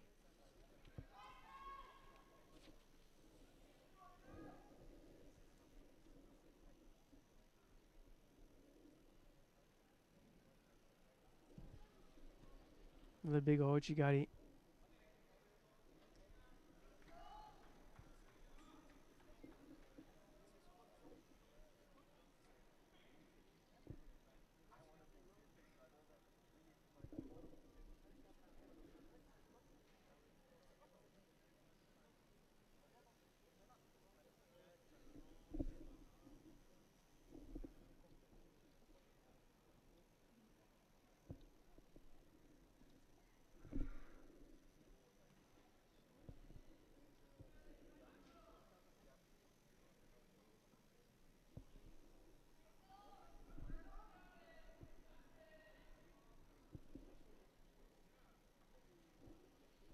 Got the end of the big Ouchigari. And then he just lost it at the end. I would call that a counter for Lee. See how this thing develops. So he starts it. Nah, I didn't really counter him. Nah, not Just sort enough, of grabbed him on the way down and Nagase's own momentum that took him over. Hugged him, didn't he? He stayed close and he didn't, there was still contact between the pair, but Went with the roll, yeah. but that was The pig about it. roll. Yeah. The pig roll. He would have Drexler. Yeah, funny, eh? That was the biggest attack we've seen by Lee so far. Going for the big old Sotogari, almost got both legs. Couldn't control the upper body. Lee, a worthy successor to Kim Jae-bum. Whoop.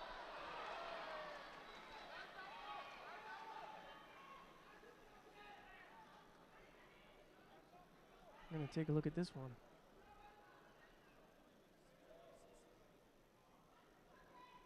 Yep. Was- Oh my god. They're saying he's Nagasa's saying he had the bottom of the top of the dogi. He had where? He had the bottom of the collar of the dogi. Not on this. Not in this contest. You say he was pulling at the bottom of the top of the dogi. So Nagase goes out in the most unlikely of ways. Yeah. That is an unattractive way to exit, especially for The world a champion. world champion. At home. Yeah. Before that, we'll offer you a video of Ukemi and a kata Let's see. demonstration at 10 to 4. That was it. Yeah. Was it? Oh, come on. No, but I think it wasn't actually. It was the hand before. He scooped up the leg before he grabbed that. He could have done what he wanted. Right, I'm just saying, yeah. Why have they given Hansoku Make? The videos that we're going to show you as well. Kata World Title Championship That's why they've given Hansoku Make. He's all over his leg. and the veteran Judo World Championships. That's the Hansoku So Make. he's saying he's grabbing the bottom of the dogi. He's saying he's grabbing here. And your opinion, based on what you've just seen there? That last view looks like he had the bottom of the dogi. Okay, we'll see it again. And some of our folks over at the right here from Right. Fighting Film seem to say the same thing I saw. Are we able to see it again? We'll have a look.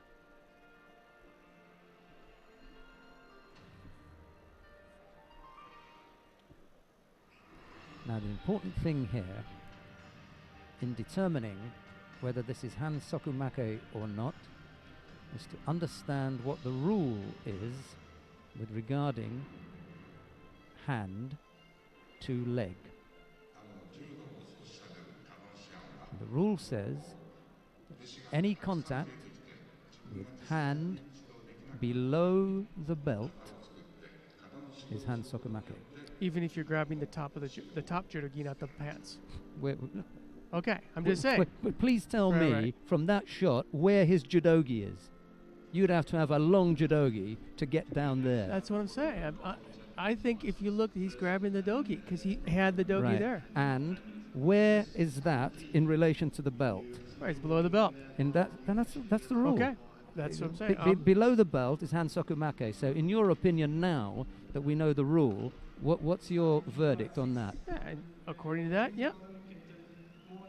According to that, it's My understanding was if he's grabbing the pants, but if he grabs anywhere below the belt, even if the top dogi is below the belt, then it's Hansoku Make. that's Hansoku Make, folks. Okay. Right, we're going to be back at 4 o'clock. It's not 5. We'll be back at 4 o'clock. Now, our lineup when we return is an interesting one. Let's start by looking at the under 63 kilo category. We've got a final between Tina Tursteniak, the defending champion and current world champion, and number 1 seed. She faces Martina Taidos of Germany. In the under 70 kilo category, it's an all-Japan affair. Arai Shizuru will face Ono Yoko. A bit of a surprise for me, Ono. She won the Kodokan Cup. She's one of those. She's a hard worker. She doesn't quite have. I'm just going to say this: the talent of her eye, but she's one of the people, hard worker, good newaza. We saw that.